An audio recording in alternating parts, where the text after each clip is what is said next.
The young man stared blankly, his face dazed and lost. He woke up in a completely unfamiliar place, bewildered and disoriented. After a moment of trying to regain his composure, he suddenly felt a strange sense of familiarity with his surroundings. Lost in thought, Saralyn was startled when a bucket of ice-cold water was abruptly dumped over his head. He spun around to see a large, fierce-looking woman, reeking of menace. She berated him, yelling at him to wash up immediately because someone would be coming to get him soon. Saralyn glared at her with resentment and hatred. He was promptly rewarded with a resounding slap and a furious bellow from the fat woman. "What's with that look? You little brat, barely a hair on your chin, and you dare look at me like that." Saralyn now had a chance to see his own face, reflected in a puddle on the ground. A sinister, cruel smile slowly spread across his face. "Oh, so I've been reborn back to when I was 3 years old?" Saralyn Cupper, once a renowned figure, had been given a second chance at life. In his previous life, he was just a faint shadow in his powerful family. A disregarded Cupper who, along with other shadows, had endured the family's brutal and harsh training since childhood. Killing, arson,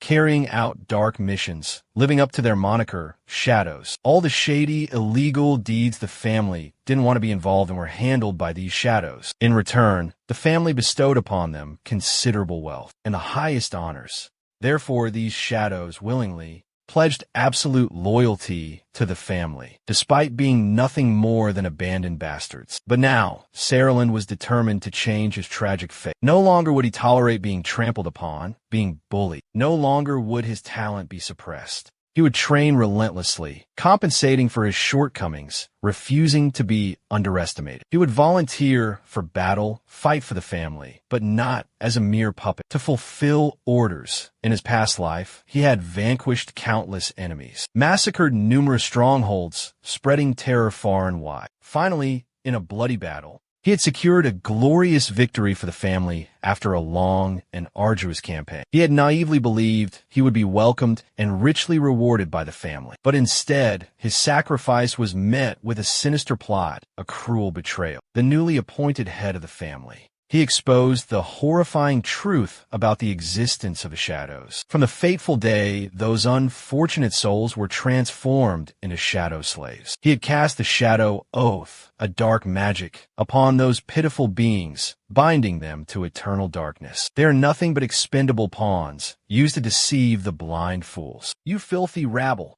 Ha ha ha!" Finally, Saralyn couldn't contain the rage boiling within him. He mustered all his strength and unleashed a deadly attack. His final strike, though it grazed the cruel head of the family's shoulder, was repelled by a mysterious force. Despite mastering the blood magic, reverse shadow oath, reclaiming all the power that Iran had stolen, Saralyn's life had come to an end. Therefore, in this life, Saralyn swore he would never repeat the mistakes of the past. He would not allow himself to tread the same path again. Even a hero with noble ideals, doing righteous deeds, still had to succumb to the gnawing pangs of hunger. His stomach rumbled loudly, as if beating a drum in protest. It seemed like he hadn't eaten anything in 3 days. Suddenly, a tiny squeak sounded nearby, a rat scurrying about. Saralyn decided to eat the poor rat to appease his hunger. Recalling his past life, when he was fighting on the battlefield, rat meat tasted even better than human flesh. He laughed coldly and cruelly. He intended to devour the unfortunate little creature. Suddenly, 2 men appeared, entering the room. They informed him that young Master Iron wanted to see him. Without waiting for Saralyn's consent, the 2 men immediately dragged him away roughly. He remembered, at this exact moment in his past life, he had been chosen as a shadow for the young master. However, the memories of the selection ritual had completely vanished. Perhaps, back then, he had been subjected to the blood magic shadow oath, a memory-sealing spell. Saralyn sneered, a calculating glint in his eyes. But not this time. Things wouldn't go as they planned. He bit hard on the hand of one of the men, attempting to break free. The 2 men were taken aback. How unlucky to encounter such a stubborn, rebellious brat. One of them swung his fist at Saralyn, but with his small, weak body, coupled with years of combat experience, Saralyn easily dodged the attack. In a flash, he snatched the opponent's sword and severed his arm. The other man, terrified, fled the arena in panic. Unbelievable. This kid possesses such incredible swordsmanship talent. This was the perfect opportunity, the chance for revenge he had been waiting for. Shadow Oeth, an ancient, powerful, and cruel blood magic, as the Oath's administrator. By sacrificing a single drop of his own blood, he could turn the target into a shadow, a completely subservient clone. This shadow could never resist or harm its master. Furthermore, it would bear all the injuries inflicted upon its master. All the growth, all the abilities the shadow acquired would be offered to its master. Because this magic was so ruthless and overbearing, the Empire had long ago decreed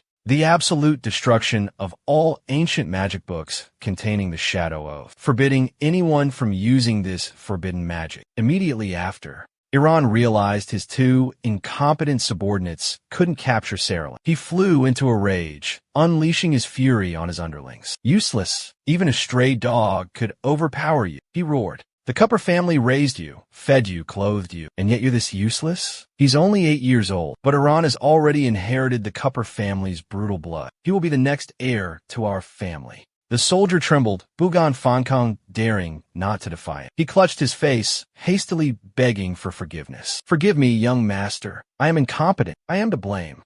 Please forgive me. Iran strode towards Saraland and issued a warning. You dare lay a hand on this young master's property? You have some nerve. He ordered his men to imprison the boy in the dungeon. However, Cupper, the matriarch of the Cupper family and Iran's mother, intervened. She said, this child has grown up without guidance or care, so it's understandable that he acted so recklessly and irrationally. However, now is not the time for punishment. The upcoming oath ceremony is of utmost importance. She sternly reminded her son to remember her instructions. Today you must fulfill this crucial task. With a cold expression and sharp, calculating eyes, Iran was filled with doubt, unable to understand why his mother wanted a lowly, despicable wretch like Saraland as his shadow. He thought to himself, given the chance, he would overthrow Saraland and seize power. It was due to this arrogance that Iran reluctantly agreed to his mother's request. Seeing her son's obedience, she smiled with satisfaction, saying, very well, then I'll take my leave and not disturb you any further. Our future family head, she emphasized. Then,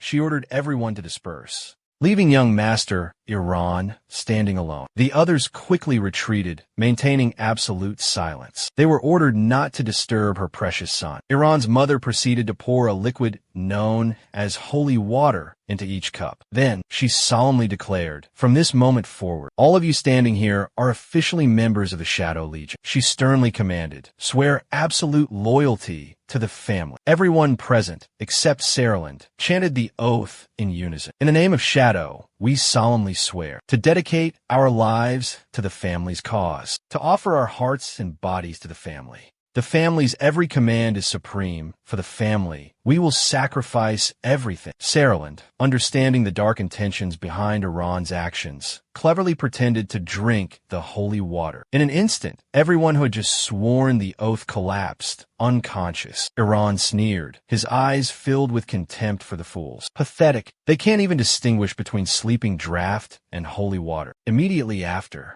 he drew a sharp knife, slit his hand, and dripped a few drops of blood onto the ground. He plotted to absorb the power of those lying unconscious. From now on, their strength would become his supply. And more terrifyingly, if he were injured, they would all share his pain. Instantly, a glowing red magic circle appeared, enveloping everyone in the room. Brilliant streams of energy of all colors from the bodies of the boys converged, surging into Iran's body. He could clearly feel the power rushing in, spreading throughout his body. The ritual seemed to have been a complete success. He couldn't believe how easy it had been. Iran was smug, convinced he was a true genius. He had to tell his mother this good news immediately. Joyful and excited, Iran turned to leave, but suddenly froze. His body stiffened, unable to move. Could this be a side effect of the ritual? Something his mother hadn't mentioned? Panicked, he cried out pathetically, Mother! Behind him, Saraland slowly rose, his voice cold. You're still just a child. Cowardly. Always hiding behind your mother.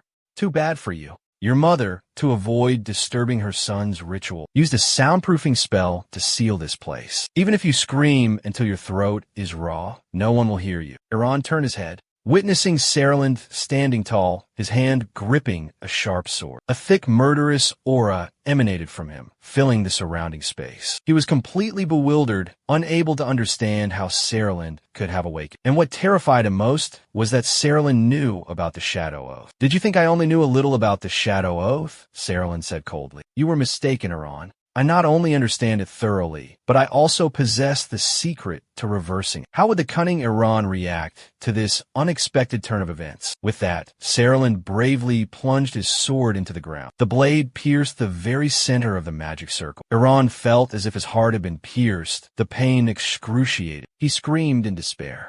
What are you doing?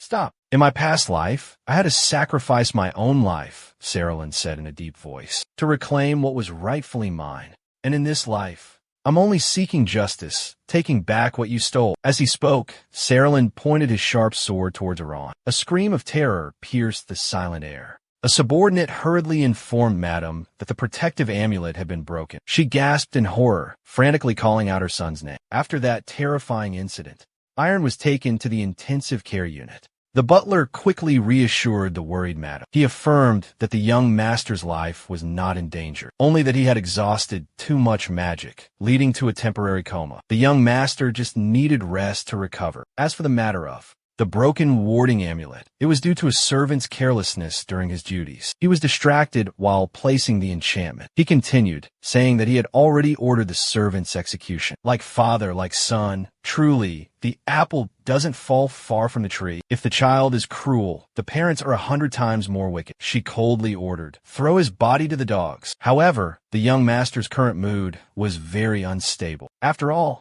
he was still young. The butler felt this act was too cruel. A deep unease stirred within him. Iron lay on the bed, lost in a delirious haze, his mind in turmoil. A vague feeling lingered in his mind, as if some important event had been forgotten. He tried to search his memories, but everything remained shrouded in a thick fog. Noticing her son's anxious expression, the mother gently stroked his hair, her voice filled with love and comfort. "My dear, don't let these vague memories wear down your spirit. In this world, the law of survival dictates that the strong will conquer the weak." Before she could finish, Iron violently flung her hand away, his eyes blazing with fury. "Have I lost control?" He roared, proclaiming himself the future heir of the Cupper family, and declaring that those lowly beings were born to serve him, to sacrifice for him. The mother looked at her son with immense pride and satisfaction. "Ha ha ha, that's my boy. That's how it should be. What reward do you want? Just tell mother, and I will grant it." Saraland stood outside, hearing everything, and could only chuckle helplessly. How sacred a mother's love is.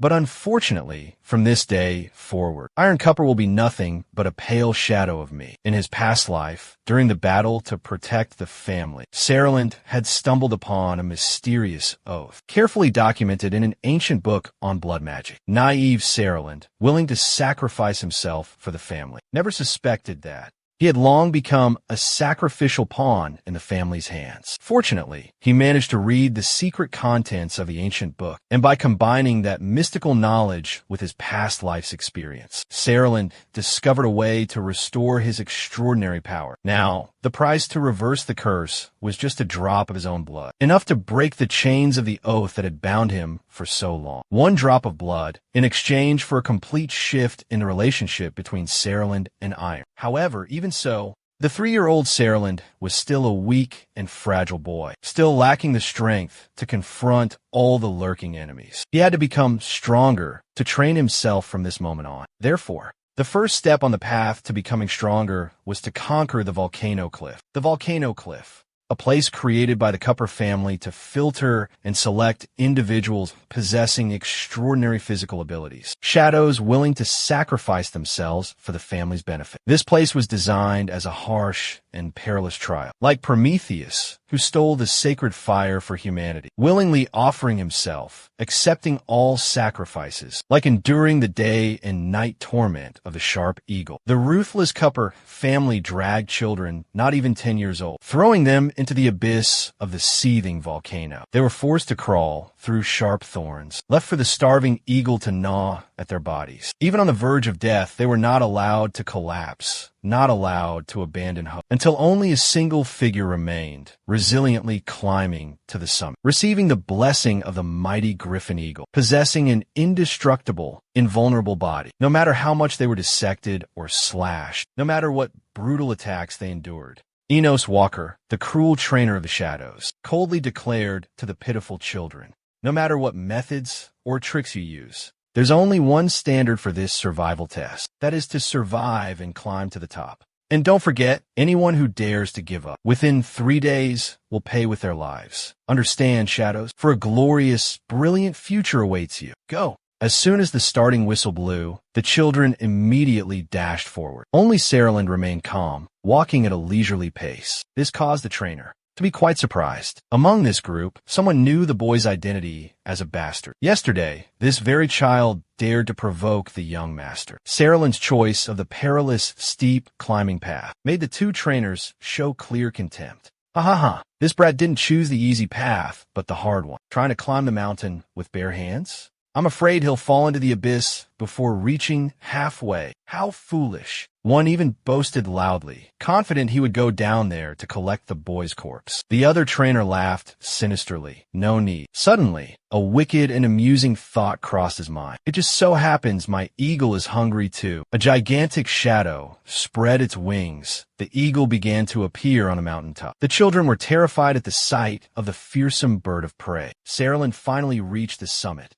and witnessed a truly heartbreaking scene. Right before his eyes, the colossal griffin was casually feasting on innocent children, a bloody spectacle. The terrifying creature seemed oblivious to his presence. Their insidious plot was to use these inhumane beings to annihilate Saraland, seizing this opportunity to eliminate him. All because yesterday, Saraland dared to provoke the powerful young master. Just then, a training soldier drew his bow, aiming a sharp arrow at the griffin engrossed in its meal. The arrow had just whizzed through the air when Saraland suddenly appeared. Griffin, in a fit of rage, immediately assumed he was the mastermind behind this provocation. It roared furiously, consumed by wrath, wanting to tear apart the foolish human who dared to defy it. That lowly human. But in truth, this was exactly what Saraland desired. He sprang up, swiftly climbing, clinging to the back of the colossal monster. Through countless perils, he realized there was only one way to quickly reach the mountain's peak. That was to receive the griffin's blessing by conquering and taming it.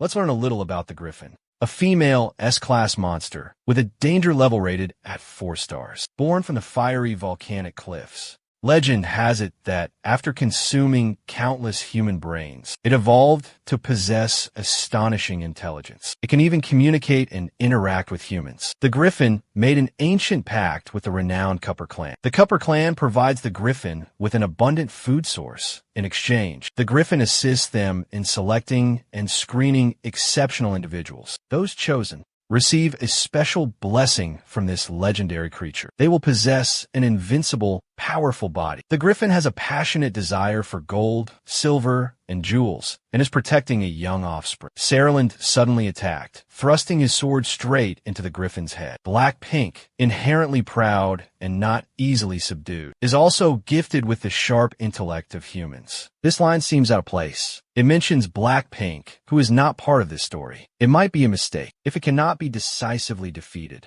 it will never submit to anyone. Therefore, there's only one final move left. He charged with terrifying speed, unleashing the Shadow Ninja Triform technique. Of course, the Griffin isn't called a god for nothing. It immediately counterattacked, sending Saraland flying. Saraland plummeted into the deep abyss. Fortunately, he managed to grab onto the precarious cliff face. Afterward, he had to struggle immensely to climb back up. One wrong move would have been enough to claim his life. Even with extraordinary strength and exceptional talent. Right now, he was just a 3-year-old child, not a 30-year-old adult. Even though he had mastered supreme swordsmanship from his past life, with this small body, he could do nothing. This tiny body was too light against the Griffin's power. If he approached the Griffin now, it would surely snatch him away. But thankfully, a glimmer of hope remained. He discovered a nearby cave. As long as he could act, could move, There is still a chance to turn this dangerous situation around. The colossal griffin suddenly swooped down, launching an energy sphere. The force of the wind it generated was truly intense. Every time the griffin exhaled a wind sphere from its mouth, the power of the wind would multiply from level 1 to level 10. Saraland had to exert all his effort to evade the ferocious attacks. With a level 10 wind sphere, let alone the boy, even 100 Saralands couldn't possibly avoid it. Suddenly, a daring idea flashed through Wu Yan's mind. Is this character supposed to be Saraland? Wu Yan is a new name. If this terrifying power couldn't be dodged, why not use the wind to his advantage, harnessing the attack's furious energy to propel himself to the cave swiftly? Acting on the thought, Saraland immediately soared into the air, gliding on the wind. He skillfully exploited his opponent's strength, turning it into leverage to fly straight towards the cave entrance. To minimize energy consumption, Saraland simultaneously activated Shadow Oath, absorbing power from Iran. With Saraland's Shadow Oath activated, Iran suffered severely. Leisurely enjoying his tea, he suddenly collapsed. The attendant beside him panicked, rushing outside and shouted, Young Master has fainted again." Saraland's plan worked perfectly. Quick as lightning, he slipped inside the cave. The colossal griffin appeared right after. It eagerly charged into the cave, ready to seize its small prey. But the truth was entirely different. Saraland had taken the griffin's young offspring hostage. The frightened child cried out miserably, calling for its mother. In this world, who could possibly understand? As strong and mighty as the legendary griffin. But heartbreakingly, the young griffin's fledgling wings were severely injured. It couldn't take flight at all. The mother griffin, witnessing her baby in the hands of a stranger, was filled with anxiety and unease. But Saraland had no intention of harming the young griffin. On the contrary, he possessed the ability to heal its injured wings, allowing it to freely soar across the sky. Of course, this healing came with a condition. Saraland hadn't revealed the terms of the exchange yet. He wanted to keep it secret until the last moment. Below the cliff, hearing no sound, the two trainers grew impatient. They began to think that Saraland had become a delicious meal for the mother griffin. The two cunning men decided to return and report to young Master Iran, certain they would receive a handsome reward. As soon as they finished speaking, the mother griffin suddenly appeared right behind them, her sharp eyes blazing with terrifying fury. On the mother griffin's back, Saraland Cupper stood proudly and triumphantly. Immediately after, the colossal griffin used its sharp talons. Death came calling for the two wicked villains. This was the result of the silent agreement between the mother griffin and Saraland. With Crispin persuaded, it was time for Griffin to fulfill his part of the deal. Saraland requested Griffin to escort him to the mystical northern mountain range, a land known as Stone Scenery. Saraland's plan was for Griffin to locate and retrieve the legendary sword of Perseus. Following this, Griffin would aid Saraland in obtaining Medusa's blood, a mythical elixir rumored to heal all wounds. But unfortunately, Saraland's true objective wasn't the acquisition of Perseus' sword, nor was it to enlist Griffin's assistance. His actual scheme involved exploiting Griffin's power to obliterate the entire Stone Scenery sanctuary. A colossal gate slowly creaked open, revealing a majestic statue of a gigantic serpent monster within. Its hair, a writhing mass of snakes, appeared tangled and wild, lacking any grooming. Beneath the statue stood three enigmatic figures, their faces concealed by hoods, exuding an aura of unpredictable danger. In his past life, at the age of 52, the matriarch of the Shadow Legion ventured here and claimed Perseus' sword. The reason being, within this sanctuary existed the Medusa statue, possessing terrifying power, capable of petrifying any living creature. The Shadows, in their efforts to support Iran, risked their lives to distract Medusa's deadly gaze. The ensuing battle was incredibly fierce, resulting in devastating casualties. Only Saraland was fortunate enough to survive. However, Poseidon's sword would only yield to individuals possessing S-rank talent. Clearly, Saraland lacked the qualifications to wield the divine blade. Meanwhile, Iran, with his superior S-rank talent, effortlessly vanquished Medusa. He seized the powerful sword. Iran became the chosen genius of the Sword Saint, his fame spreading far and wide. He commanded vast resources extensive connections, and an army of unwaveringly loyal subordinates. Therefore, in this life, even if Saraland couldn't claim the sword, he was determined to prevent Iran from benefiting from it. Ravine entered the chamber. Neither the sword nor Medusa's blood was present. Only a shattered statue remained. The door abruptly slammed shut. Blackpink began to suspect Saraland was secretly plotting something. Directly behind Griffin, the icy stone statues suddenly sprang to life and launched an attack. Each statue possessed a grotesque and terrifying form. Graphic sound. No one knew when these hideous stone creatures had been revived. Griffin fought them fiercely. His powerful blows shattered them into countless fragments. But astonishingly, the fragments immediately reassembled themselves. Gradually, they coalesced into a gigantic creature with a ferocious and malevolent appearance. These 3 stone statues lacked discernible features, possessing a bizarre appearance. They resembled the monstrous Gorgon sisters of Greek mythology. They shared a single eye and a single set of teeth. Like Medusa, they were creatures of the sea and possessed the terrifying ability to manipulate ocean currents at will. Saraland fled in terror. Griffin knew that escape was futile. Running wouldn't solve the problem. If this continued, the entire place would collapse, and both of them would perish here. The only course of action was to find the legendary sword. He frantically searched, his face etched with urgency and worry. "Where is it?" he muttered, his gaze scanning the opposite stone wall, adorned with ancient runes, hoping to find a glimmer of hope, a viable solution to this predicament. But the harsh truth was, it was all an elaborate act orchestrated by the young Saraland. Everything was unfolding according to his plan, just as he had scripted it. The sanctuary would crumble, everything buried beneath the rubble. He would exploit his past life memories to uncover the long-hidden secret. This place was merely, the power wasn't sufficient. This strength was still too weak. Feigning panic, he pointed at the runes and shouted to Griffin, "Quickly remove the eye from up there. Hurry, that's the only way to stop this attack." Hearing this, Griffin immediately took flight. He swiftly retrieved the eye. The statues abruptly melted, transforming into a torrent of water. Saraland began to explain. "The runes record that Poseidon stole the eye of the 3 Gorgon sisters, the Eye of Re. That's how he knew Medusa was here. Therefore, the eye is the Gorgon sisters' critical weakness." Griffin inquired curiously, "Where is the mythical sword now?" "Medusa's blood," it said, "can heal any wound and save my ailing child." "Does that ancient stone tablet mention anything about it?" Saraland gestured towards the sword behind a majestic Perseus statue, explaining, "Use this sword to decapitate Medusa. Her blood will then flow. That crimson blood, possessing destructive power, can end any life. But the miraculous blue blood holds the power to cure all ailments, to save all beings. However, all of this is merely folklore passed down through generations. Deep within this sanctuary, a secret remains hidden. That is, when Perseus' sword appeared in this world, it was also the day the evil Medusa was revived. That Medusa serpent statue is still relentlessly attacking, ferocious and terrifying. Saraland had achieved his goal.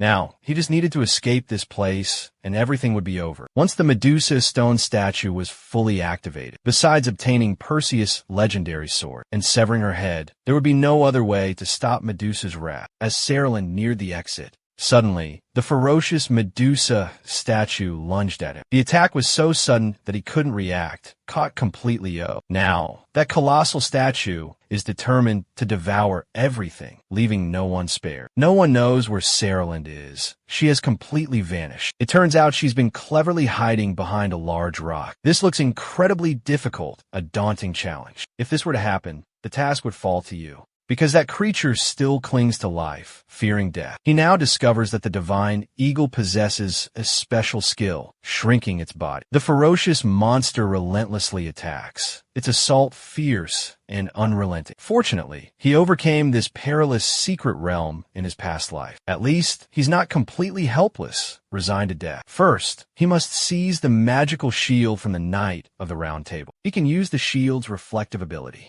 to indirectly observe Medusa's position and evade her deadly gaze, thus avoiding the tragic fate of being turned to stone. At the same time, the shield can also withstand Medusa's petrifying gaze. Saraland quickly uses the shield to protect himself from the monster's vicious attacks. However, In his current weakened state, relying solely on a shield is not enough. The powerful impact sends him flying, the shield slipping from his grasp, blood spraying from his mouth. The only escape, the exit from the secret passage, has been completely destroyed. Furthermore, with his current abilities, with his current level of talent, he seems to have no chance of touching Perseus' legendary sword. But if he doesn't try, how will he know the outcome? If he doesn't give it his all, bet everything on this gamble, then death will be the inevitable outcome. So, even if it costs him his life, he must persevere.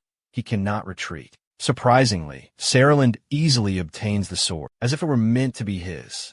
Before joy can spread, a venomous snake suddenly appears, piercing Saraland's body. It lifts him into the air. Is his talent too weak? Unworthy of wielding the sacred sword, Saraland recalls the cruel words Iran uttered in his past life. Just a mediocre being with inferior talent, yet you dare to dream of touching, of defiling this sword? Saraland is bewildered, wondering where he went wrong. The moment he's hung on the cross, his body drenched in blood. Iran and his mother stand below, casually conversing. Iran's mother hasn't fallen into a coma. She's frightfully awake. Could it be? Could it be that he knows about this cruel plot? We're about to steal his talent, seize the power bestowed upon him by the heavens. Foolish, naive child. 7 billion magic points will surely solve this minor problem. From that fateful moment, his extraordinary swordsmanship talent was transferred to that demon. Back in the present, Saraland is still struggling against Medusa's relentless assault. Griffin, hidden nearby, witnesses everything without understanding what's happened. He can't believe his eyes. That fool escaped Medusa's grasp, completely unharmed. He even counterattacks and slices off Medusa's head, simply because he is a true monster. In his past life, he possessed S-rank swordsmanship talent, a rare power. But the evil mistress used dark magic to steal his innate talent, for Iran to use as he pleased. Not only that, but he also erased Saraland's memories. So, this is the whole truth. He carefully collects the blue blood into a glass vial, then suddenly bursts into a delighted laughter. Things are getting more and more interesting. Iran, just stay put and wait to see what happens next. Luffy, while that brat was throwing tantrum, he quietly slipped away. Called back, he flinched like a startled weasel. He can't play games with Buddha anymore. To the point he forgets he's a powerful S-rank monster. Why should he fear a milk-smelling brat like this? Saraland asks just one question. Are you strong? Question mark. It turns out he used its rock-hard head to break the stone wall, escaping the cave. Now the divine eagle realizes this kid, from the very beginning, was planning to use him to destroy this secret realm. But fine, considering he healed my child, I'll let this slide for now. After searching for a way out, they finally find the exit from the dangerous secret realm. Meanwhile, Medusa is frantically absorbing energy from the severed head of the colossal creature. Suddenly, her eyes snap open. This means she's not completely destroyed. The danger remains. After all the hardships he endured, Saraland finally receives a divine blessing from the great divine eagle. In the name of Griffin, I bestow my blessing upon you, Saraland. I grant you an indestructible body, impervious to all harm, no matter what attack you face. A brilliant red aura suddenly emanates from his body. Mystical red light envelopes Saraland. All the minor wounds on his body are completely healed. Amazing. To lessen the wounds on your body and avoid Ireland's suspicion.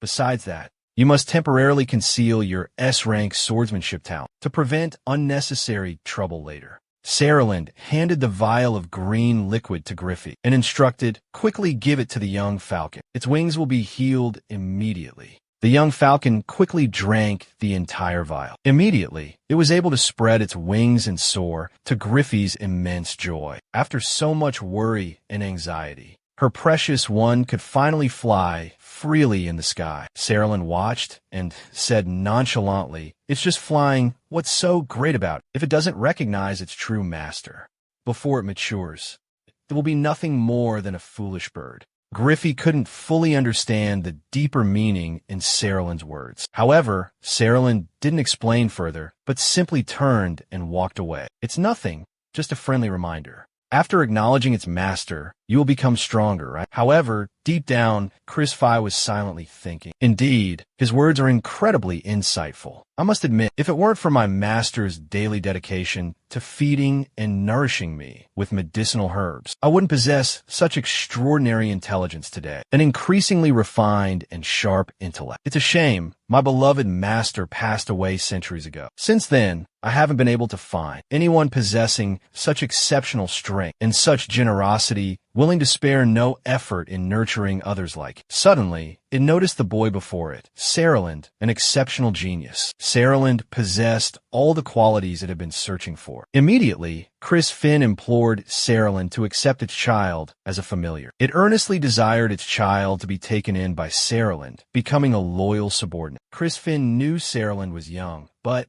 he already possessed exceptional skills and intelligence, surpassing his peers. He was completely different, possessing limitless potential compared to his peers. Chris Finn believed that in the future, Saraland could even surpass Brett. Finally, the fish took the bait. Chris Finn's plan had succeeded. Saraland agreed, accepting Chris Finn's child as a familiar under his command. However, Saraland set a condition. They must have a pact, a clear agreement. His task was to gather all information about Black Cupper, along with the hidden treasure key. The key worshipped by the Cupper clan, protected by the sword spirit Brock. At this moment, the madam was extremely worried and furious. She was in a rage because she couldn't find the cause of her son's illness. The young master continuously fainted time and time again, causing her great anxiety. Could everything he said be false, fabricated? How long would this condition last? She couldn't endure it any longer. The old butler could only try to comfort and reassure the distraught madam. He assured her, "Madam, please be at ease. The young master is strengthened and protected by the Shadow Oath. Every time he faints, he will quickly recover. Moreover, there are those shadows enduring in his place. They will provide him with energy." Although those words weren't wrong, the entire situation was still too strange and difficult to understand. It seemed that after the solemn oath ceremony, her beloved son began exhibiting these unusual symptoms. She firmly believed that there must be something shady and amiss behind it all. The butler hastily reported. Currently, there was still a crucial matter that needed to be addressed. An urgent matter requiring the madam's personal attention. It was about Saraland Cupper, who had brilliantly passed the aptitude test, demonstrating extraordinary abilities. Everything unfolded as everyone predicted and expected. However, the boy cleverly used Griffin to eliminate the Walker uncle and nephew. Not only that, he also subdued Walker's monster, turning it into his own familiar. Upon hearing the report, the madam was astonished, her face clearly showing shock. She hastily asked where Saraland was, her voice laced with anxiety. But before she could send someone to search, Saraland confidently walked in. "Does madam have any instructions?" he asked. She wanted to understand the whole story, to know why he had acted so ruthlessly towards the Walker uncle and nephew. Saraland replied, his face cold, his eyes sharp as knives. "Isn't everything for the benefit of the clan?" Someone known as the Shadow Instructor, with a renowned reputation, was easily defeated by a 3-year-old child like me. Can only be described as utterly incompetent and useless. The Cupper clan doesn't need such waste to exist. Madam, don't you agree? Hearing such profound words from a 3-year-old child, the madam was so terrified that her face turned pale as a sheet. That expression was a mixture of utter astonishment and indescribable bewilderment. "Rage, hatred, use whatever tricks you have," Saraland challenged. "I will absolutely not cower before any of your schemes." Faced with this unexpected situation, the madam immediately ordered the butler, "Quickly take him to the Paradise Spring for treatment." "Paradise Spring?" Saraland replied cheerfully, "Thank you, madam. But no matter what tricks you try to pull, I will easily overcome them." Then she turned and ordered the butler, "Accelerate the research on the plundering magic before the spirit's sword inheritance ceremony. At all costs, we must seize Saraland's talent for Iran. We must seize his innate abilities for Iran to use." The butler hastily obeyed.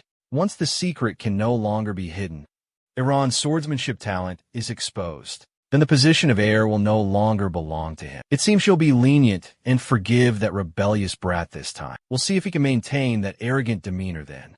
At the mystical Paradise Spring, Saralyn was lost in memories of a conversation he had with Griffin years ago. Griffin recounted that before his master's death, he performed an extremely dangerous forbidden technique, sacrificing himself to seal his soul at the deepest depths of Paradise Spring. The purpose of this act was to pass on the essence of his lifelong swordsmanship to a worthy successor possessing extraordinary S-rank swordsmanship talent. Simultaneously, this act also aimed to protect the Cupper family's standing against the mighty empire, preventing the clan's decline and downfall. Griffin gave him an ancient key along with cryptic instructions. After Sarah jumps into Paradise Spring, follow the mysterious underground current. You will find a hidden mystical cave beneath the earth. This key will guide you to the master. However, it seems that since Griffin and his master left this place, Paradise Spring has undergone strange transformations, becoming fraught with danger. He doesn't know the specifics of the current situation. The only thing he can reveal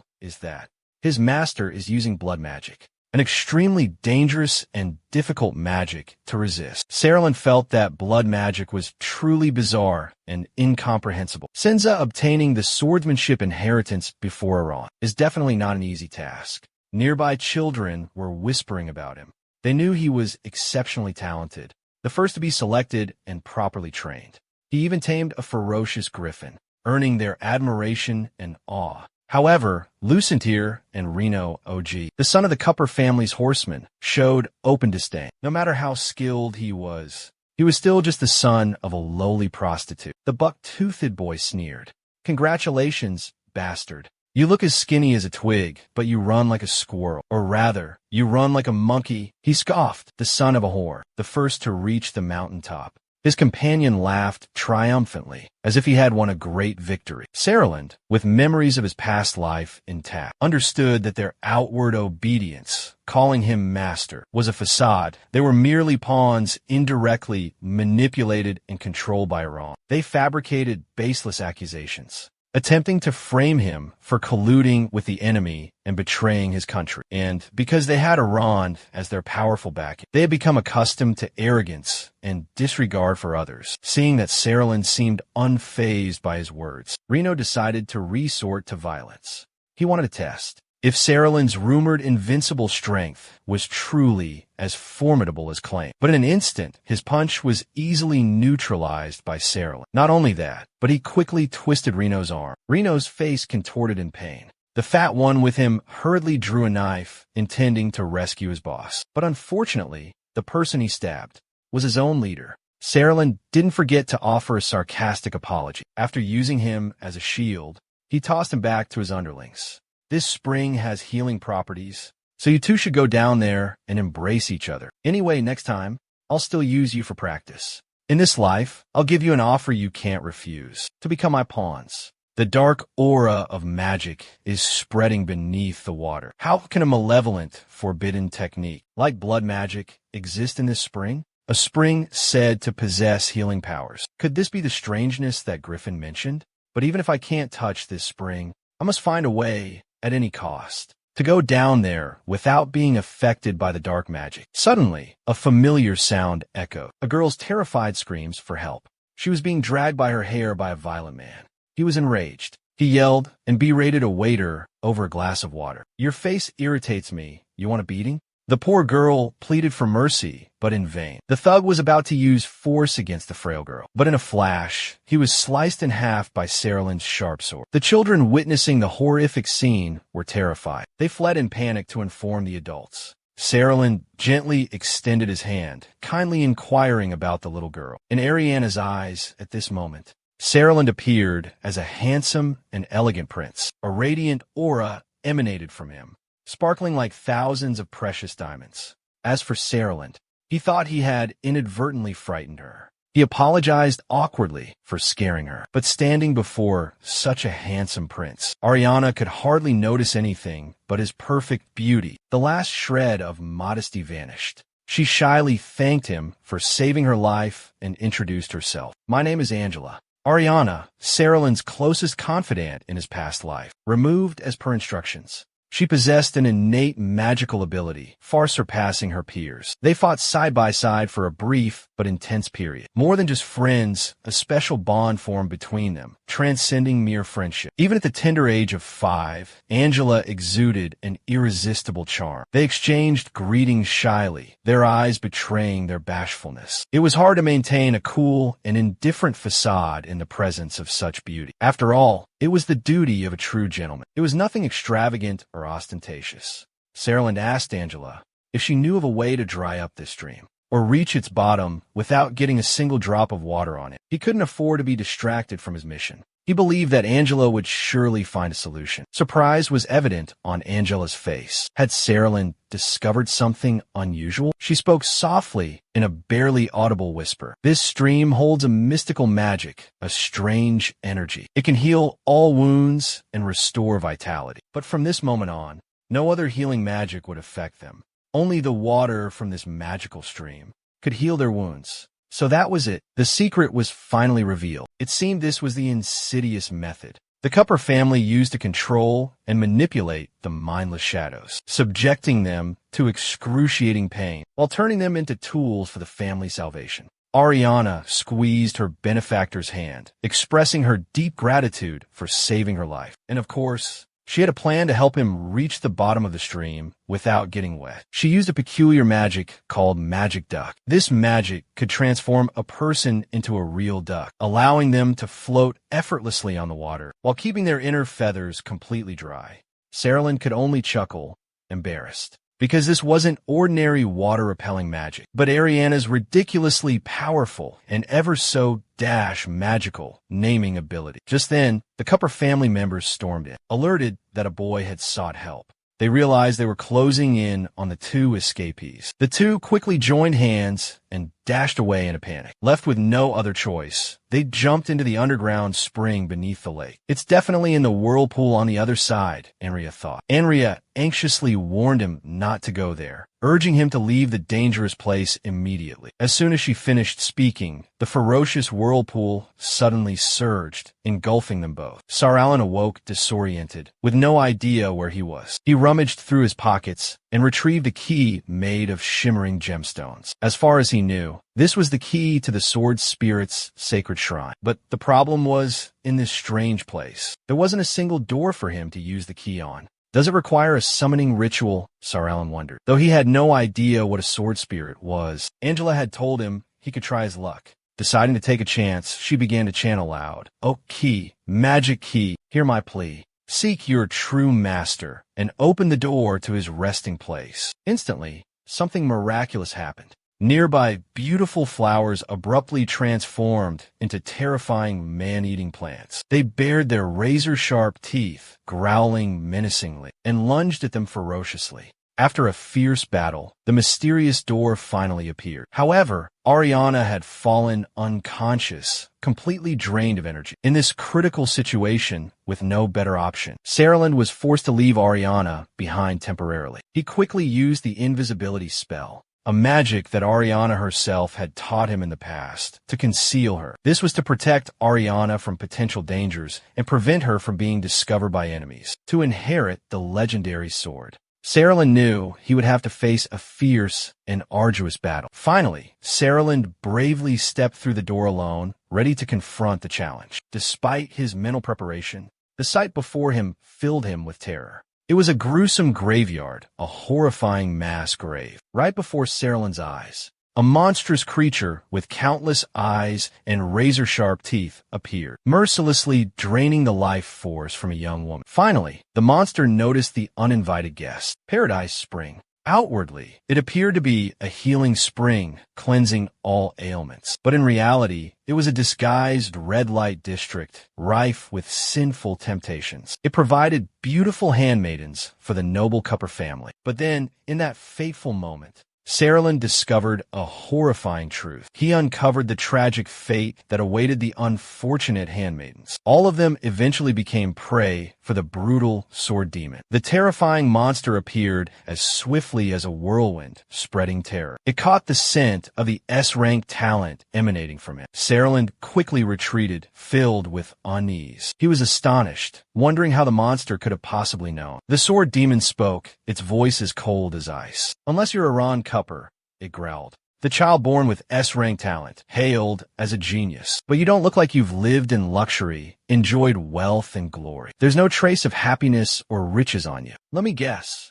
Are you just a bastard abandoned? Come to claim the inheritance that is rightfully yours. With that, he lunged forward, unleashing a ferocious attack. He certainly won't hand it over easily, unless you can overcome the challenge he sets. But rest assured, this boy isn't here just to boast, but to prove his strength. Witnessing the boy's arrogance, he declares that the boy is unworthy of being his descendant. A confrontation erupts between them. On one side, a colossal monster, over 2 meters tall and immensely powerful. On the other, a small, seemingly frail 3-year-old boy. They unleash ferocious attacks, battling across the battlefield. Of course, in his eyes, the boy is just a naive child, easily defeated. Saraland is relentlessly attacked, unable to defend himself, collapsing to the ground. But surprisingly, he discovers the mark of Griffin's blessing on the boy, clearly visible, undeniable. He can't believe that stupid bird would acknowledge such a weakling. It's been a long time since he and Griffin last met. Years ago, to seal the evil soul, Brat sacrificed half of his own energy to inherit the ancient power. With your current strength, there's still a sliver of hope. Saraland rises miraculously, as if unharmed. An invisible power envelopes him, radiating an intimidating aura. Beside him, a giant cross appears, shining brilliantly. Instantly, he's suspended in midair, immobilized. It's the forbidden magic blood formation, an ancient array used to seal demons. He's existed for so long, he's lost track of time, unaware that for countless years, the Empire has secretly researched a way to counter the blood formation. Now, obtaining his heart is the key to seizing his inheritance, to usurp the ultimate power he possesses. The demon screams in agony. Just as Saraland's sword is about to pierce his chest, he dramatically breaks free from the formation. He laughs triumphantly, for it's been ages since he's toyed with such weaklings. But this cruel game is about to end. He's tired of playing. It's time to finish this. He must admit, the young man before him possesses extraordinary potential and talent. However, it's not enough to inherit his ultimate swordsmanship. He summons countless crimson wraiths, suspended in midair, all radiating intense, killing intent, converging on him. Controlling blood spirits with fresh blood is truly an overwhelming ability. Saraland lacks the strength to resist. They're simply too numerous. He unleashes the Holy Sword Guardian, attempting to use Perseus's sword to subdue the ferocious blood demons. But with a single touch from Bird, the holy sword circle shatters. He chokes him, lifting him into the air. You understand, don't you? After the cat tires of playing with the mouse, it eats it. Saraland weakens, his blood and magic draining away. The demon recognizes something familiar in his memories. I once devoured a handmaiden with this same scent. Perhaps she was your mother. Saraland is horrified as he mentions his mother. He will not forgive this cruel monster, the one who murdered his mother. Memories of his mother flood back, gentle and warm, like when she sang him to sleep. The echoes of her sweet lullabies still linger in his ears. And then her last words, full of sorrow. Forgive me, Saraland. I have to go. So, it was this cursed creature who took his beloved mother. Grief transforms into rage. Saraland becomes consumed by vengeance. He unleashes the forbidden technique, blood warmth. The seasoned sword demon couldn't believe that an ordinary, insignificant teenager like Wu Yan could wield his magic so proficiently and powerfully, even if it meant burning his own lifeblood. Saraland was determined to defeat this formidable sword demon at any cost. Having just unleashed the blood spirit art, he had depleted a vast amount of his precious energy. Now, he needed to absorb life force from another being to replenish himself. Saraland seemed to be losing his mind, succumbing to a frenzied state. Completely losing control, he roared savagely. I ask you, was my mother delicious? But then, the cherished image of his beloved mother snapped him back to reality, awakening the remnants of his humanity. Then, the inevitable happened. With a single swift stroke of his sword, he swiftly ended the sword demon. The sword demon realized with horror that the boy before him had gone completely mad. He had to escape and find more handmaidens to absorb their life force, or he feared he would perish.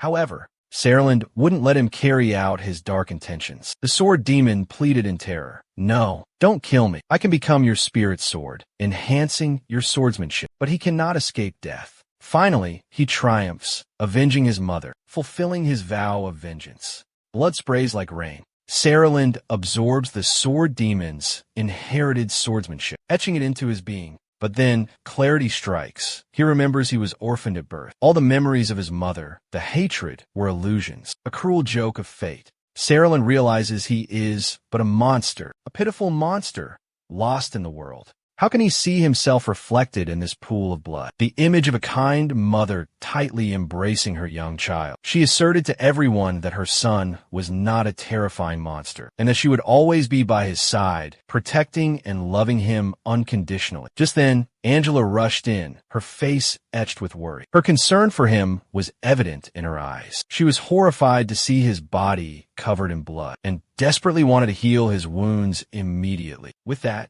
she gently placed her hands on Saraland's cheeks, using her healing abilities. In her past life, Andrea suffered a tragic fate, becoming a lowly servant. Saraland held her tightly, a resolute promise escaping from the depths of his heart. In this life, he vowed to use everything to protect her, preventing the tragedy of the past from repeating itself. He would never allow the woman he loved to endure such a cruel fate as his mother. What exactly is blood warmth that even the sword demon fears so much? Could it possess the dreaded blood magic attribute? Is the price for such power the user's own blood? The requirement to possess it is a finished grade sword, and one must use their own blood as a sacrifice for the sword, before the sacred blood is completely burned away. When everything returns to nothingness, the attributes and power of this sword will be astonishingly increased. The venerable sword spirit master vanished into oblivion. The prestigious family fell into a vortex of power struggles and infight. The valiant warriors guarding the earth party's spring all perished. The servants who had witnessed Saraland's brutality and aggression no longer dared to bully or harass Andrea. In the fabricated rumors, the boy was labeled as the mastermind behind the sword spirit's demise, but it was all hearsay, without a shred of concrete evidence. The headmistress could only intensify her oppression and control over the boy. She imprisoned him, drained his blood, and even poisoned him. But Saraland remained resilient, unyielding, and unbroken. 4 years later, at the training grounds of the renowned Cupper family, Iran was flaunting his strength, arrogantly disdaining the young soldiers. He easily defeated them, forcing them to submit to his sharp blade. With such meager strength, you dare to dream of defeating me? Young master, please spare our lives. You are truly talented and extraordinary. At this moment, Iraq II, the renowned duke and head of the powerful Iraq family, showered him with endless praise. He exclaimed in admiration, "I've long heard rumors that young Master Ron of this prestigious family was born with extraordinary swordsmanship talent, reaching the rare S rank. Witnessing it today, his renowned reputation is indeed well-deserved." Cupper Leon, the patriarch of the Cupper family and Iran's father, felt immense pride as his son received such high praise. However, he maintained his composure, treating it as a matter of course. "You flatter me." Suddenly, from the opposite side, an unexpected event unfolded. It was Saraland. He had appeared at this very place. Without a word, without any warning, Saraland immediately executed the sword technique Shadow Blade Wind Chaser, sweeping away the soldiers who were stealthily approaching, sending them tumbling to the ground. Isaac witnessed the entire scene, recognizing the technique. Typically, those of that age would only be at the level of Iron Sword Apprentice. However, that boy had clearly reached a higher realm, the level of Silver Sword Guardian. Unbelievable, an event beyond imagination. Within Iran, a storm of envy was brewing. He was infuriated that Saraland dared to usurp the top position that rightfully belonged to him. Consumed by immense resentment, Iran decided to challenge Saraland. In his past life, Iran had stolen Saraland's talent, which was how he became so powerful. But this life was different. Iran's true nature was that of an incompetent and useless individual. Saraland immediately accepted the challenge. He wanted to use this opportunity to probe Iran's true strength, to see if he would play any tricks or feign an accidental, ruthless move, to once again send his opponent to the heavens. The surrounding servants cheered enthusiastically for their young master. Their faith in their young master was absolute, unwavering. They wanted their young master to show that guy what a true swordsmanship genius looked like. "Go, young master," they chanted. Iran initiated the attack first. He still clung to the strong belief that he could achieve victory. Saralyn was no slouch either. He immediately countered. Is that all you've got, eldest young master? Saralyn taunted. Or did your mistress forget to feed you lunch? He forcefully flung the arrogant young master away. Iran gritted his teeth, utterly humiliated. His mother had clearly affirmed that his strength was currently unmatched within the family, second to none. Yet, with just one simple sword strike, his opponent had completely overwhelmed him. Even the magic emanating from that sword was incredibly eerie and terrifying, clearly a commoner of low birth. But then he tried to reassure himself, telling himself that he was just overthinking, worrying too much. That brat inherently possessed no swordsmanship talent whatsoever. Saralyn decided to give him a taste of a true attack. He would show him what true power was. Saralyn swung his sword, charging from behind with lightning speed. Iran tried to turn around, but couldn't react in time. Saralyn's third attack, powerful and unexpected, filled him with utter terror. He was so frightened that his face turned pale. He collapsed to the ground, his clothes drenched in sweat. He wailed pathetically, clutching his injured eye. Witnessing the spar, Isaac burst into laughter. It seems I miscalculated.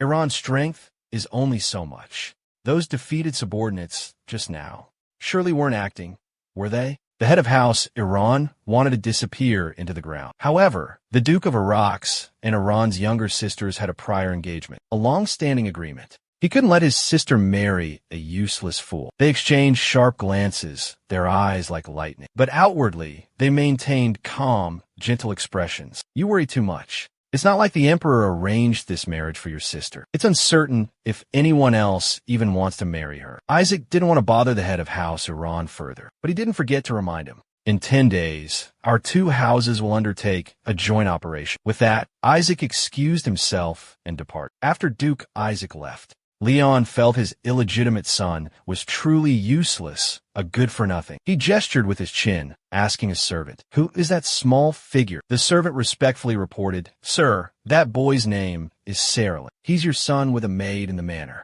As for who that maid was, I'm afraid those records have been lost long ago." Leon looked at his son appraisingly. I see. So that's why his tactics were so ingenious, he thought. Bring Saralyn to my study, Leon ordered. Soon, Saralyn stood before Leon in the spacious study. Leon scrutinized Saralyn from head to toe. But strangely, he couldn't detect any innate talent in the boy. Is he deliberately hiding his strength? Or is he a hidden talent waiting to be unearthed? Could he be plotting, waiting for the opportune moment to seize the inheritance? A bit cunning. Leon scoffed. But in the end, he's just a naive child. Do you think such petty tricks can fool me? He coldly addressed Saralyn. In 10 days, you will command Shadow Squad 10. Along with Squad 5 of House Iraq, you'll go to Crystal City. Your mission is to retrieve the dragon egg for the family. He then handed Saralyn a special sword, capable of activating a teleportation array to the mystical Crystal City. He revealed to Saralyn that to obtain the precious dragon egg, he would inevitably face the ferocious demon dragon guarding the city. Saralyn realized the head of house had ulterior motives for sending him on this mission. However, the golden opportunity to possess the dragon egg was too good to pass up. Saralyn immediately obeyed, preparing for his departure. But first, he made a bold request. The next day, Saralyn, Andrea, and a few attendants embarked on their mission. Saralyn's request was to be allowed to bring Andrea and Mio along. Andrea rode on the back of Mio, Jaifin's child, throughout the journey. This made her feel uneasy, because Saralyn had told her she was merely a servant there to attend to him. But riding on Mio's back for the entire trip seemed inappropriate. However, Saralyn reassured her, telling her not to worry. They wouldn't say anything. Those attendants were already terrified of Saralyn. How would they dare utter a word? Who would be bold enough to speak up? Finally, they arrived at the shimmering Crystal City. However, the whereabouts of the dragon egg remained a mystery. Suddenly, a voice broke the silence. Unexpectedly, it's the elite force of the renowned Cupper family. The voice was filled with surprise. To not even know the common knowledge of Crystal City. What a joke. The tone was mocking. The speaker was Lawiya Iraq, a beautiful and arrogant girl. She was a young lady of the powerful Iraq family and Iran's beautiful fiancée. She gracefully greeted Saralyn, introducing herself as Korea. However, Saralyn completely ignored her. Korea turned to Angela and Mio, gently saying, "You two stay here. He'll be back soon." She reassured them. Then, Korea and Saralyn walked inside, leaving Angela and Mio behind. Maria felt incredibly annoyed by Saralyn's cold indifference. Suddenly, Saralyn spoke, breaking the silence. "Lady Korea," he began, "before sunset, if we can't activate the portal together, this trip will be in vain." A hint of worry laced his voice. Memories of his past life flooded his mind. Ironically, even after reincarnation, he still had to encounter this troublesome girl. But whatever. It's over now. The important thing now was to hope that the foolish little beast, Mio, could successfully complete the task he had entrusted to her. As for the Cupper clansmen, they were astonished to see the altar suddenly glow brightly. Those from AI Giak mocked and ridiculed the country folk. This is the true splendor and magnificence of Crystal City, a breathtakingly beautiful and majestic sight. But is the legendary demon dragon really here, or is it just a myth?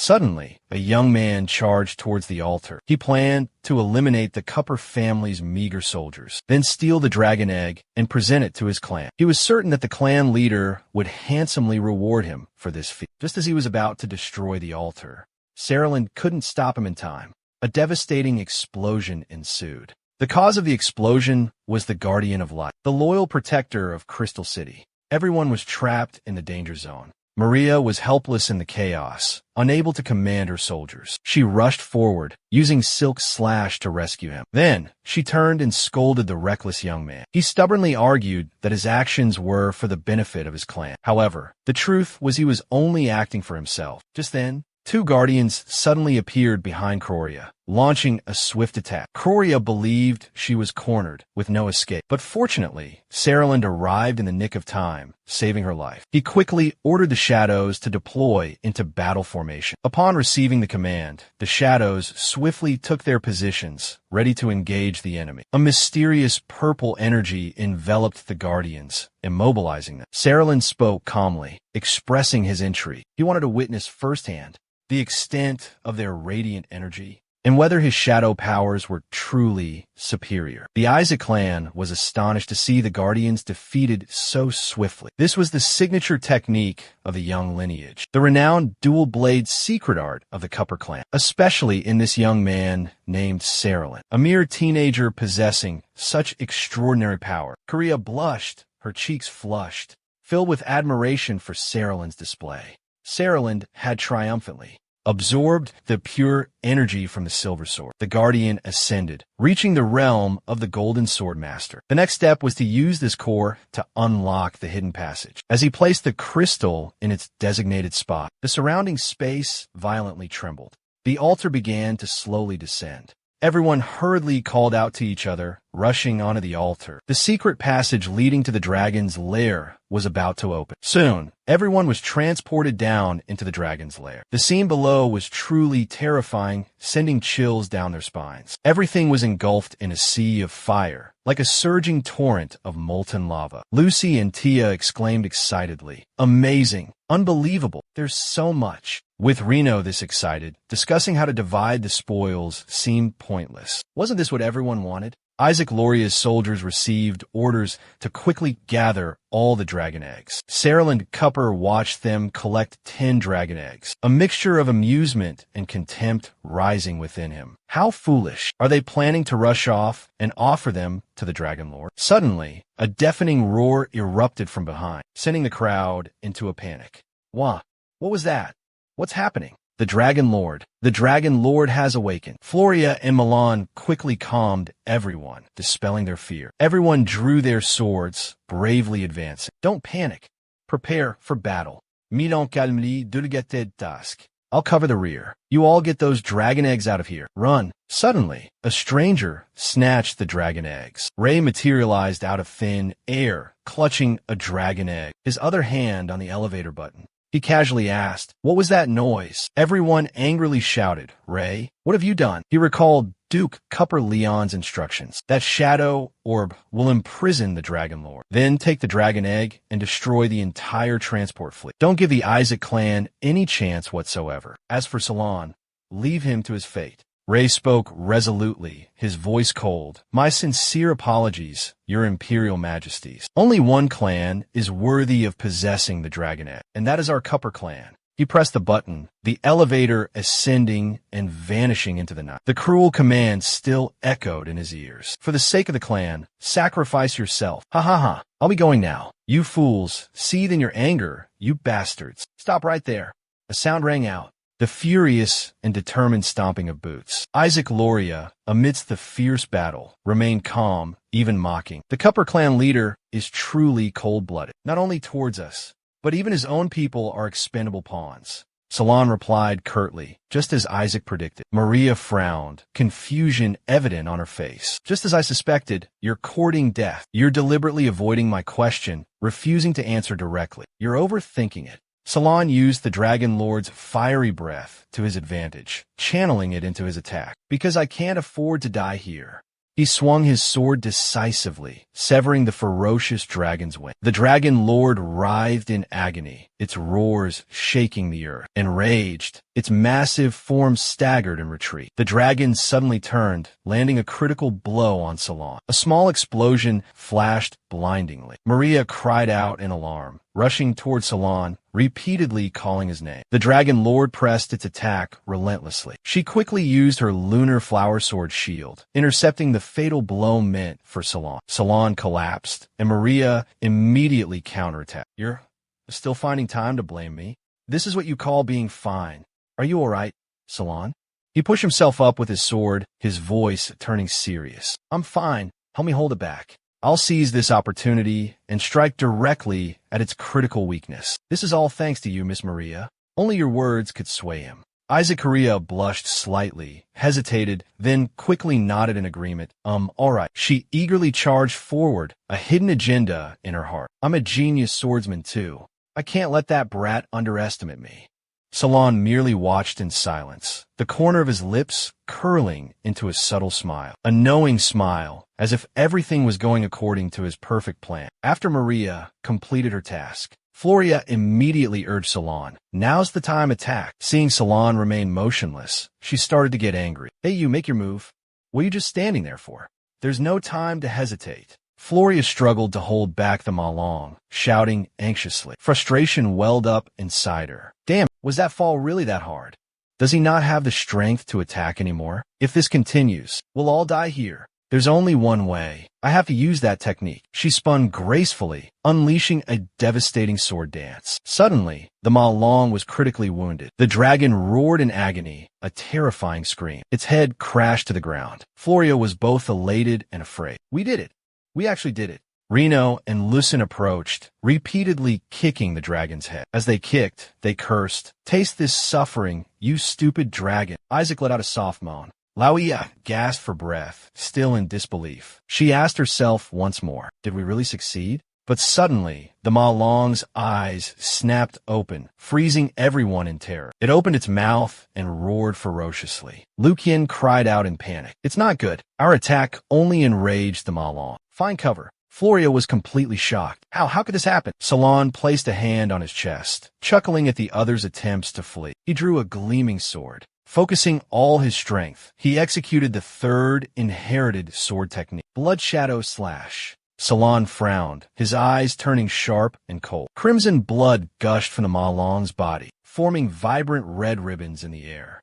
Those ribbons of blood, like red serpents, were pulled towards a sword raised high in Salon's hand. Salon condensed his energy, completing the absorption of the magical red liquid. The remaining four, Komatsu A, Kamamchu O, Lotion, and Reno, were stunned by the horrifying sight. Milan exclaimed in astonishment. Salon, he turned the dragon's blood into a part of himself. Reno, after a moment of shock, made a new discovery. Not only that, Reno stammered. Don't you all realize, he asked anxiously, Salon's sword, it's become a sacred treasure sword. One of Maria's soldiers wondered, could that be blood magic? Maria nodded in confirmation.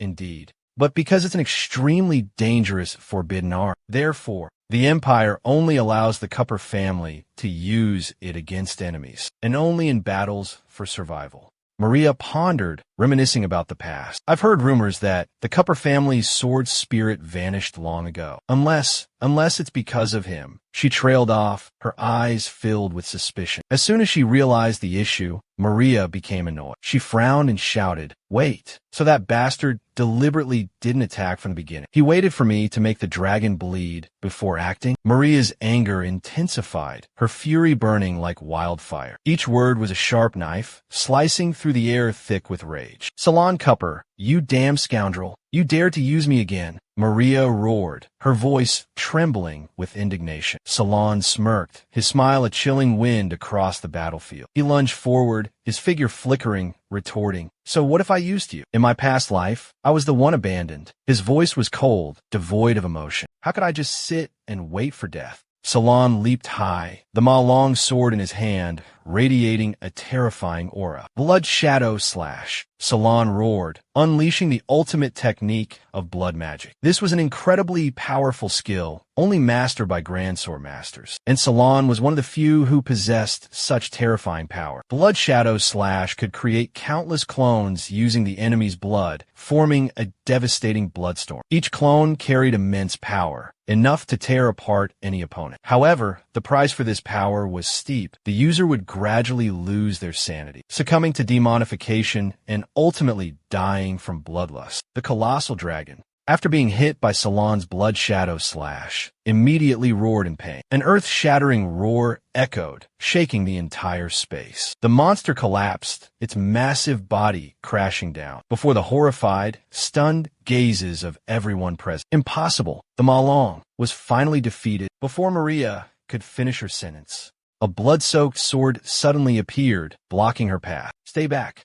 Salon, one hand clutching his convulsing face. Salon coughed, witnessing Salon's vacant eyes, and the sword pointed directly at her. Everyone was dumbfounded. "Salon? What's going on?" Salon's soul was now completely controlled by the sword demon. It whispered into his ear, its voice seductive and sinister. "You think you can kill me and be at peace? How naive. Soon enough, you will become me. Only fresh flesh and blood can sustain your life." A jet black hand, sharp as a demon's claw, pointed towards his stunned comrades. The sword demon yanked Salon's hair back, snarling, "Go, kill them all. Those rats, they're nothing but easy prey. Hurry up and revel in the thrill of the kill. Let loose and succumb to the rage." Salad seems to be controlled by a mysterious force, losing all reason. He charges forward like a man possessed, crazed, and ferocious. Salad's savage actions horrify everyone, sending them scattering in terror. I crave blood, more blood. This isn't good. Something's terribly wrong. He's abused blood magic too much. He's being consumed by its power and turning into a monster. Run for your lives. Get out of here. Amidst the chaos, a gentle voice suddenly rings out, piercing the tense atmosphere. "Salad, stop it.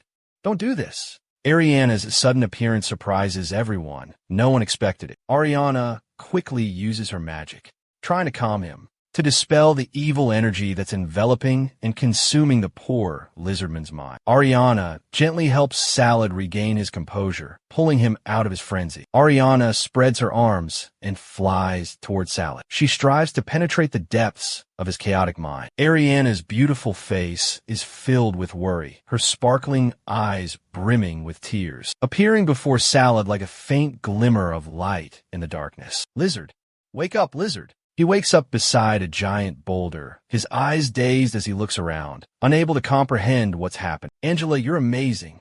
You're finally awake. I used a purification spell on you.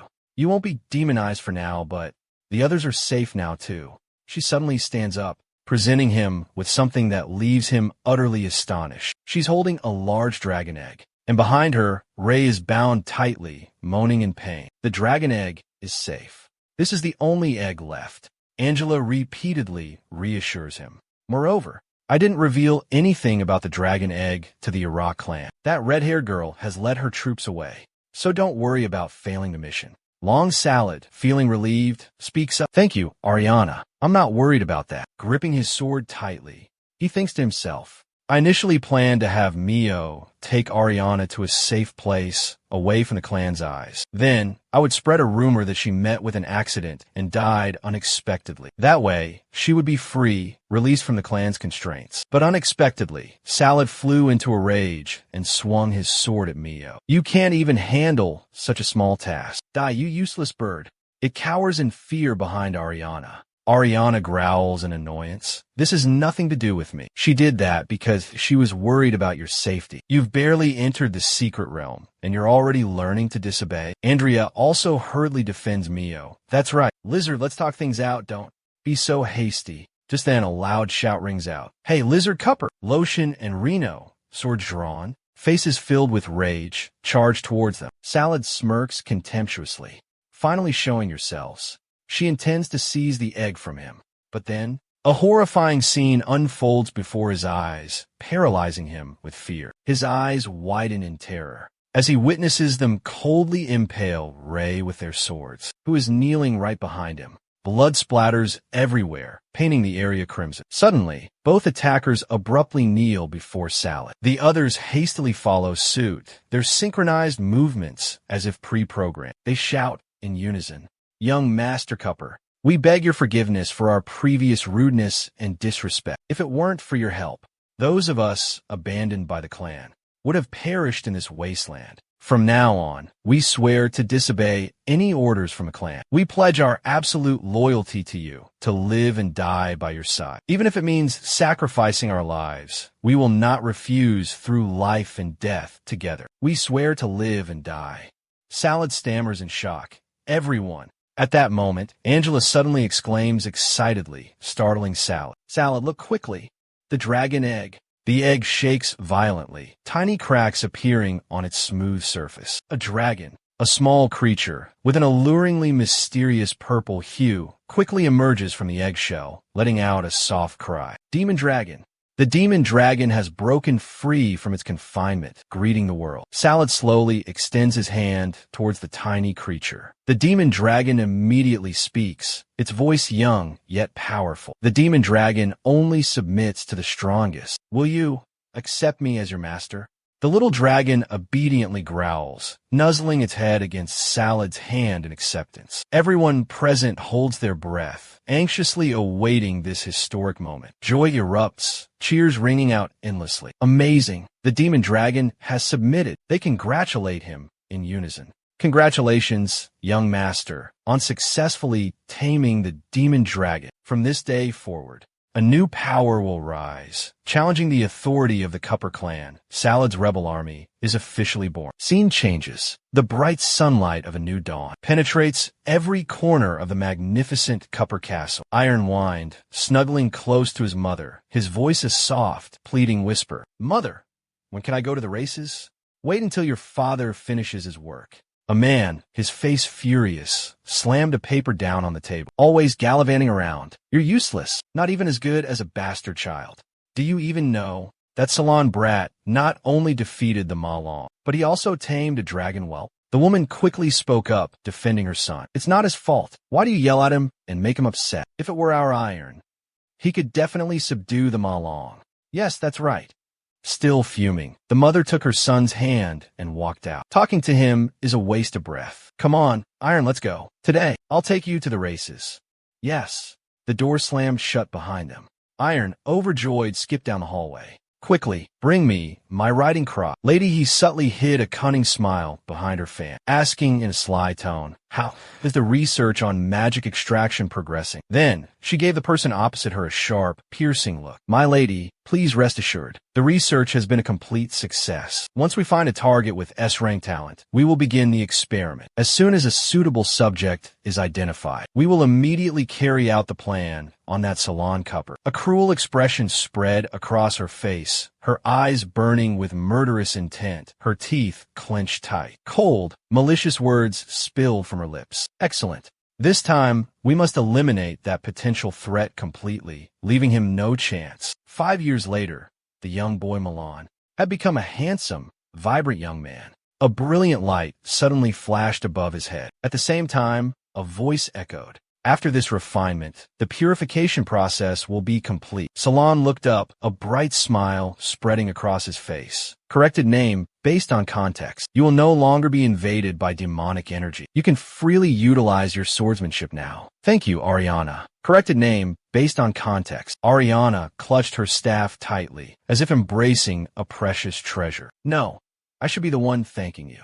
You gave me my favorite staff. Just then, outside the window, a shadowy figure flickered, vanishing in a blink. Salon immediately rushed over, throwing open the window. Corrected name, based on context. Who's there?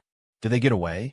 But that silhouette, it looked a lot like the old butler. Lotion and Reno entered at that moment, bowing respectfully to Salon. Young master. Corrected name, based on context. We have the results you requested. They both knelt down, placing their hands on their chests, displaying their loyalty. We've been secretly monitoring the butler's every move, and have discovered that recently he has been secretly gathering a group of dark magic sorcerers. It seems they are preparing to conduct some kind of secret ritual in 3 days. Furthermore, we overheard them saying something like they found a target with S-rank talent, with incredibly powerful magic. Salon frowned, lost in thought, his expression pensive. Corrected name, based on context. It seems they really are planning to initiate the extraction ritual. But why wouldn't they target me directly? Why would he seek another target with S-rank talent? As if guided by a mysterious force. A premonition told him to look towards the girl, standing frozen, a look of confusion on her face. The higher the magic power, the better the target. Could it be Ariana? 3 days later, Ariana toiled away in the warehouse. Corrected name, based on context. Her face smudged with dirt, sighing deeply. The warehouse is a mess again. I'll have to use magic to clean it up. Unaware, the vile man had been standing behind her the whole time, staring at her with murderous intent.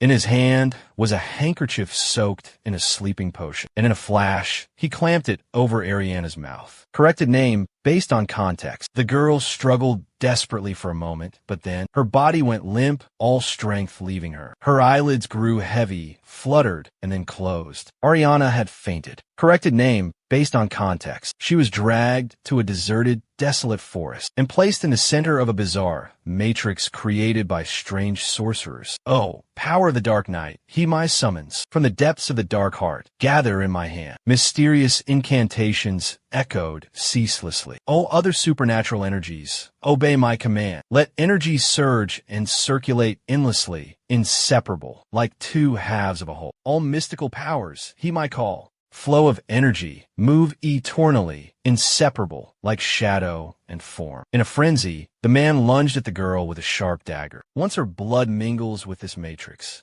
her special talent will be mine. But just as he landed, ready to strike, Ariana's form suddenly vanished without a trace. Corrected name, based on context. He panicked, crying out in shock. What happened?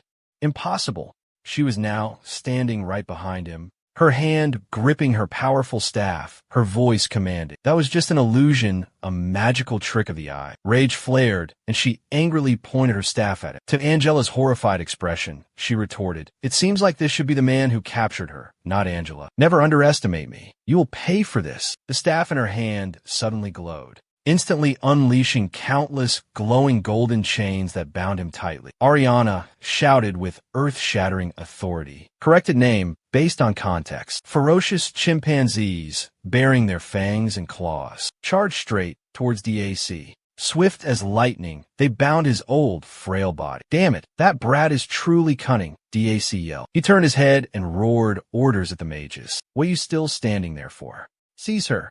Now. Do you hear me?" Andrea collapsed, crumpling to the ground. Her eyes squeezed shut, her hands clamped over her ears. She tried to recall the lizard's instructions. Next, just close your eyes. Hear nothing, see nothing. Suddenly, enormous dark shadows appeared in the sky, accompanied by earth-shattering roars, leaving DAC stunned and speechless. "What's happening?" he stammered.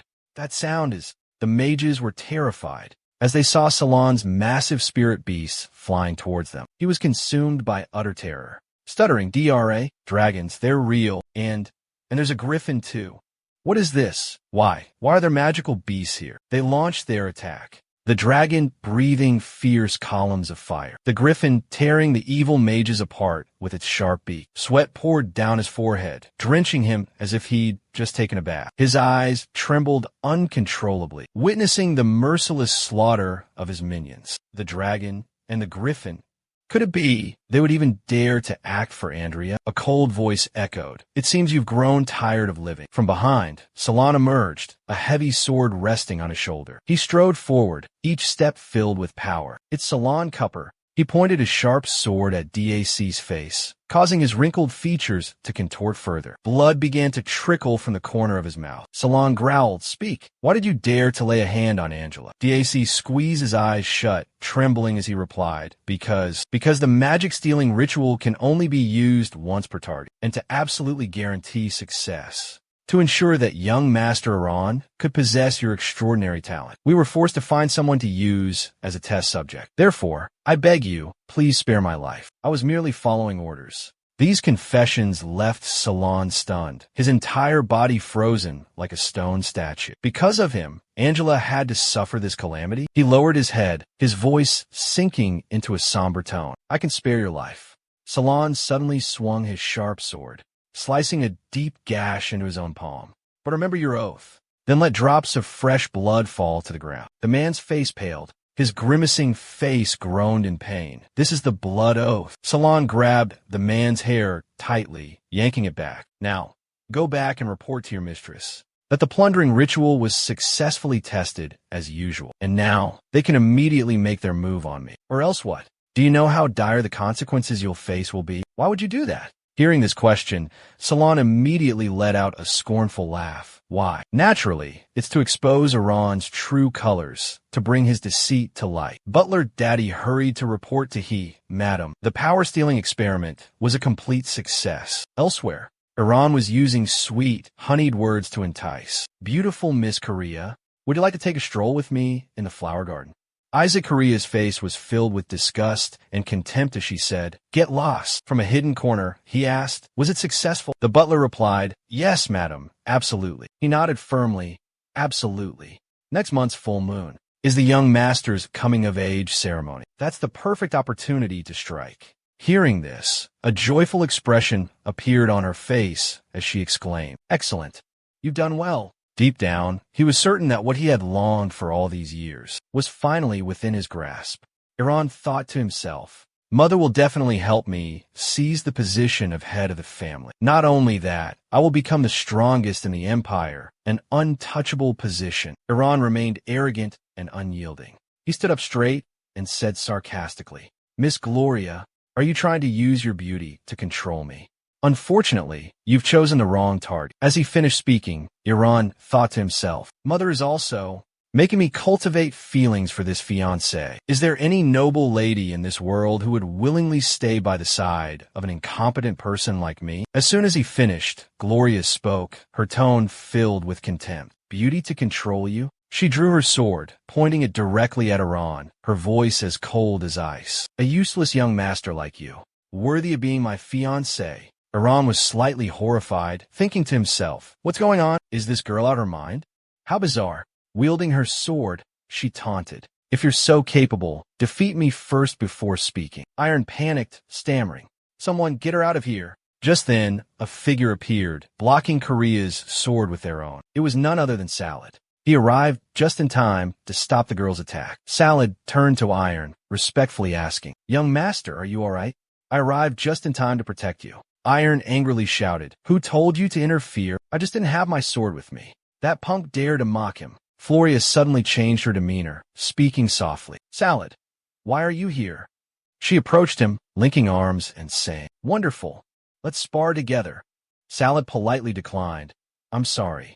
I'm busy today." Irene, hiding in a corner, angrily gritted her teeth. "What the hell is going on? Floria is close to that bastard. Could it be?" Her expression suddenly changed, becoming coy and flirtatious. "Don't be silly. Not everyone is worthy enough to be chosen as Lady Floria's sparring partner. I suggest you think it over."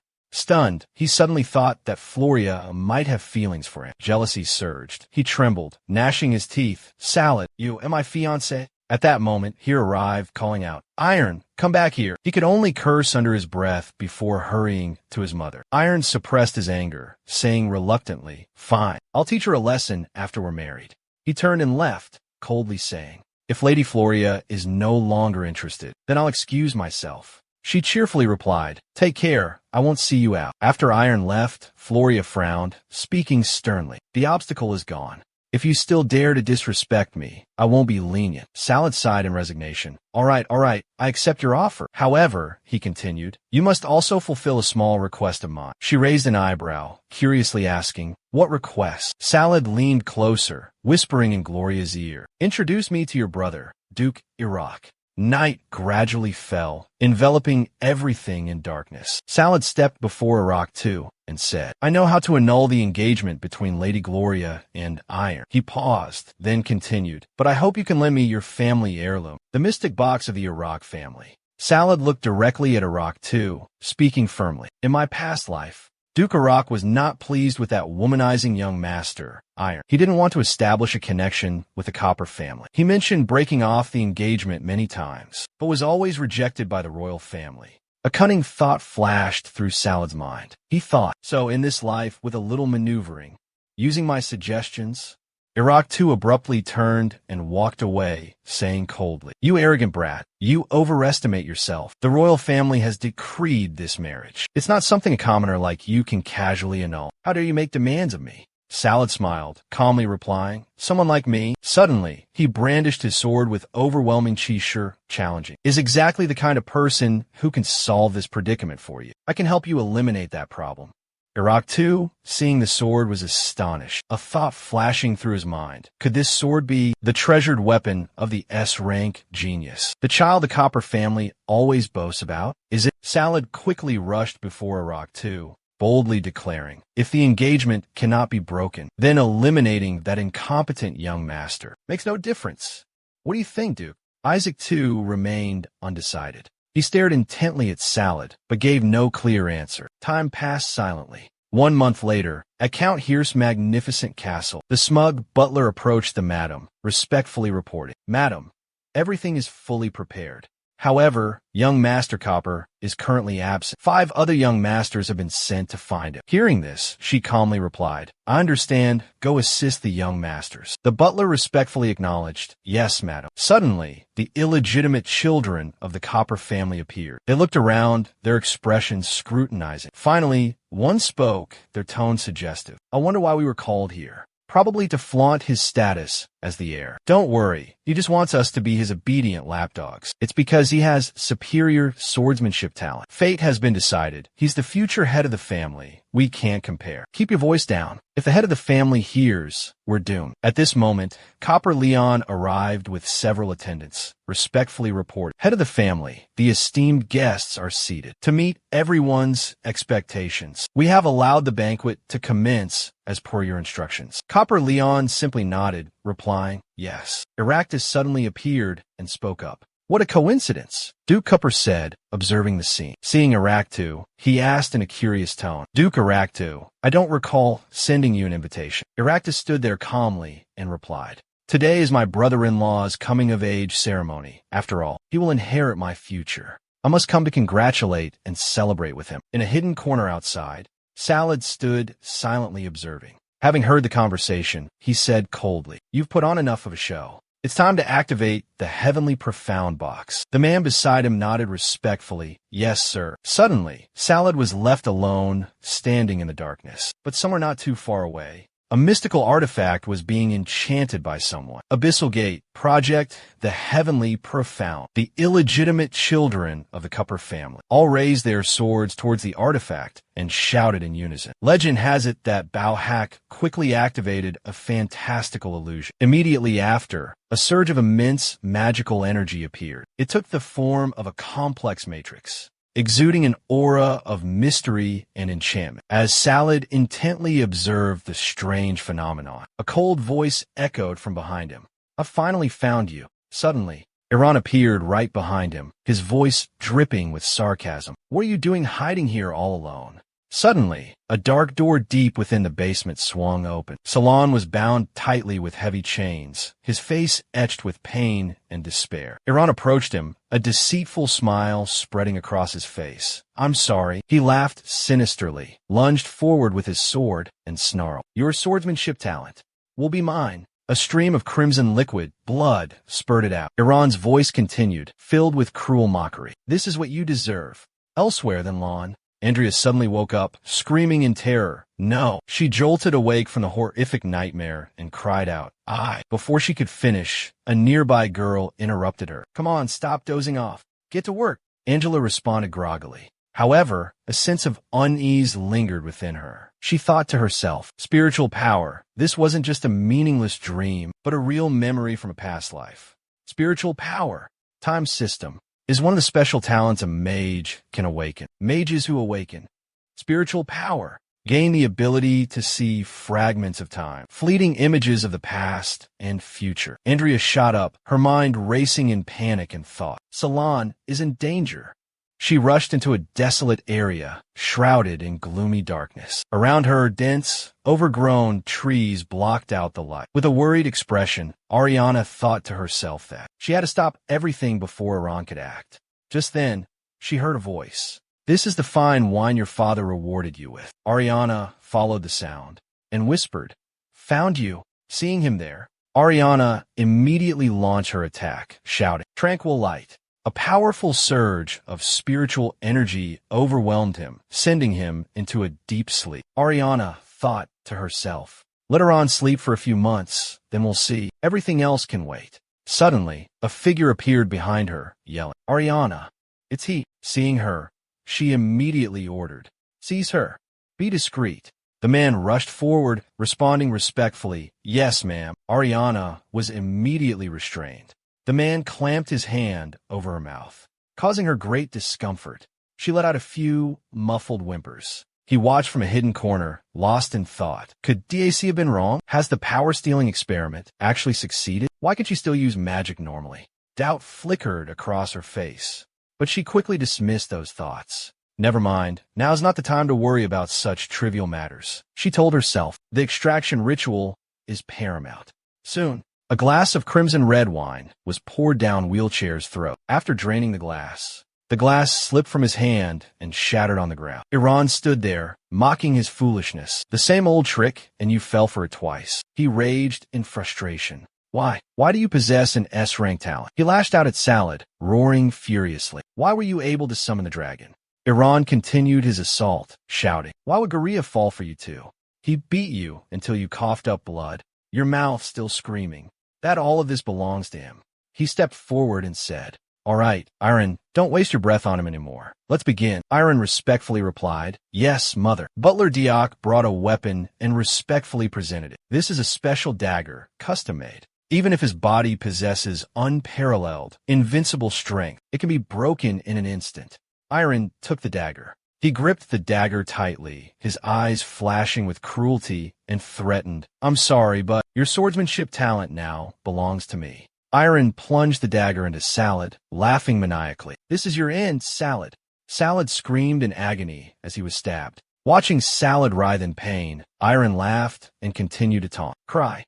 Scream. From now on, I am the true successor, worthy of the illustrious reputation of the Cupper family. I am the one who possesses extraordinary innate abilities and ultimate power, standing above all. No one can compare to me, surpass me, not even you." After letting Iron ramble for a long while, you remain indifferent, showing no reaction. Your face is cold, silently bowing your head. Suddenly, Salon raised his head, laughed loudly, and said, "What charade are you playing, young master?" Witnessing this, both he and he were astonished and exclaimed in unison, "What's happening?" In a flash, he quickly broke free from the chains, the ropes that had bound him until now. Salon raised his hand, flicked it lightly, and declared, "Open your dog eyes and see clearly." In the end, who is the one to meet a tragic end? As soon as he finished speaking, he snapped his fingers, and everything around them instantly changed in a bizarre way. He and Iron stood frozen, looking around and murmuring, "Where is this?" Looking closely once more, she cried out in panic, Isn't this the banquet hall from that day?"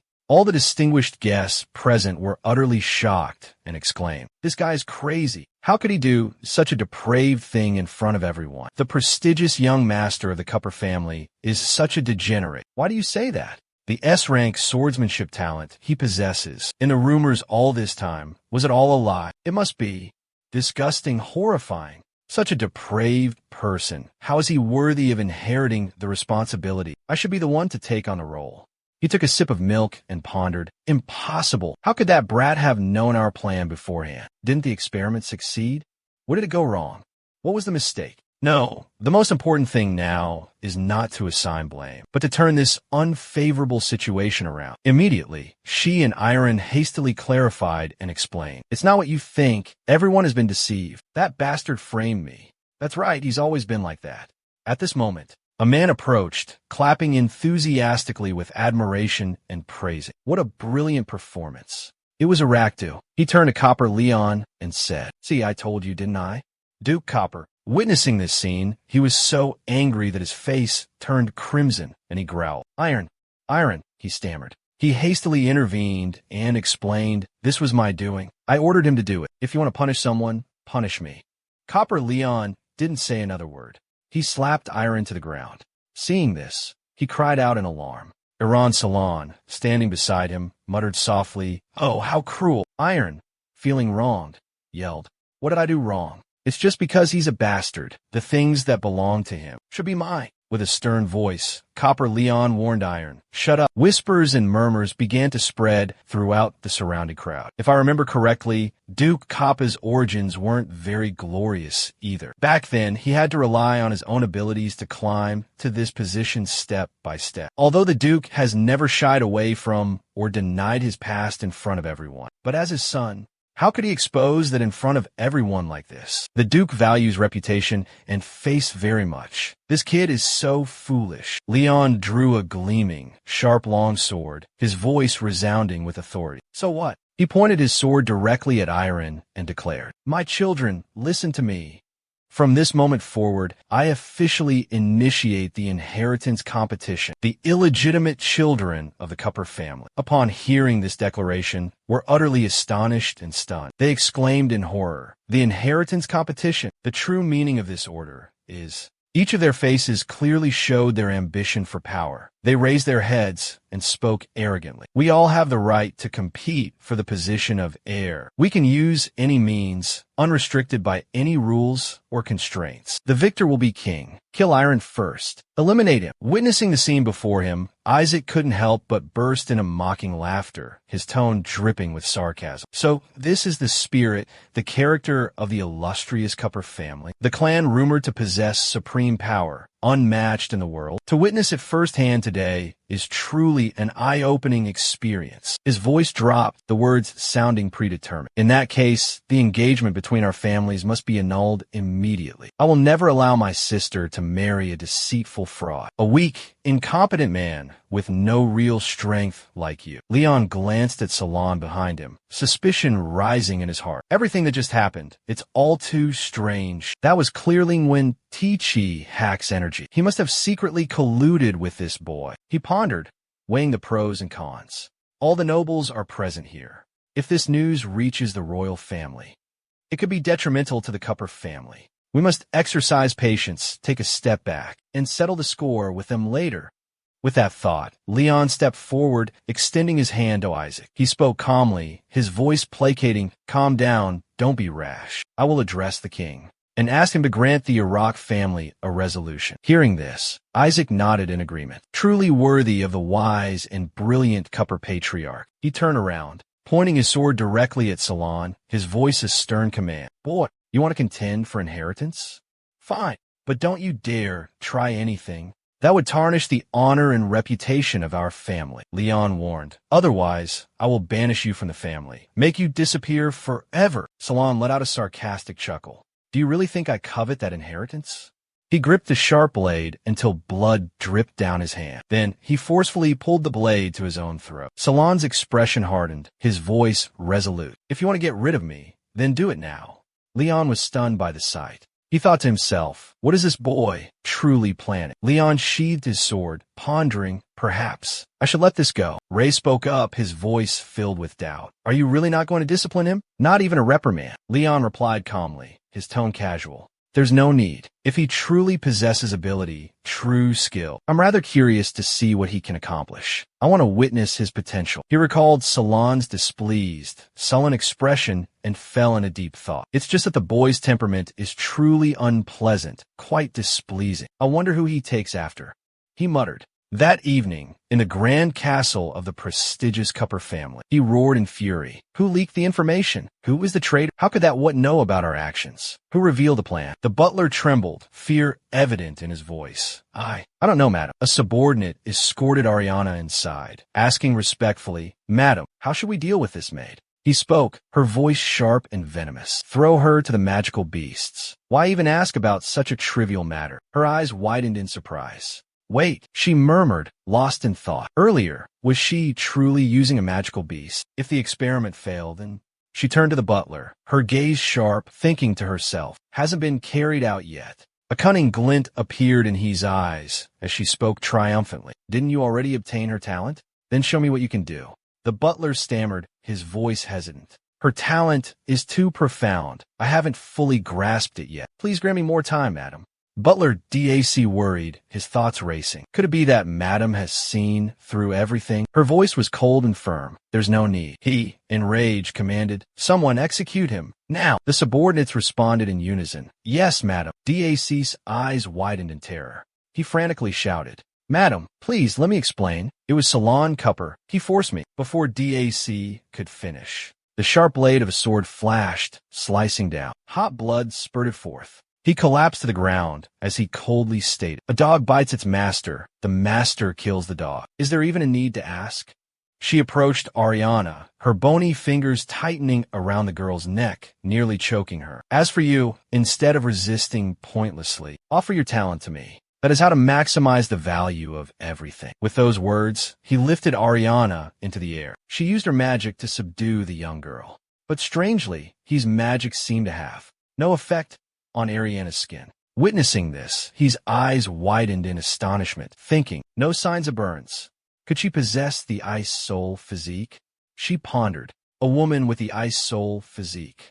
Upon reaching maturity, she could become a warm bed. If a man befriends a warm bed, he can significantly enhance his own power through her. He gazed at Ariana's beautiful, delicate face, a sinister plot forming in her mind. If that's the case. Meanwhile, in a quiet room deep within the opulent castle, Salon was lost in thought. The young man couldn't help but feel astonished, because even though Iran possessed weak, almost useless magical talent, and a despicable, cowardly nature that was now clearly evident, no longer hidden, the Daju still hadn't made a decisive decision to punish him. Could it be that he was apprehensive, wary of the powerful force behind Iran's mother? Salon pursed his lips, thinking to himself. Moreover, the fact that he was arranged to stay in the castle last night. Could it be a way for the Daju to control and monitor him, to prevent him from escaping? Did they want that cruel Iran to taste the bitterness and humiliation that he himself had endured before? But no matter what, I won't leave this place. Suddenly, a knock on the door interrupted Salon's thoughts. The young man turned his head, a look of suspicion on his face. Thinking to himself, it's still early. Could it be Ariana? Salon softly said, come in.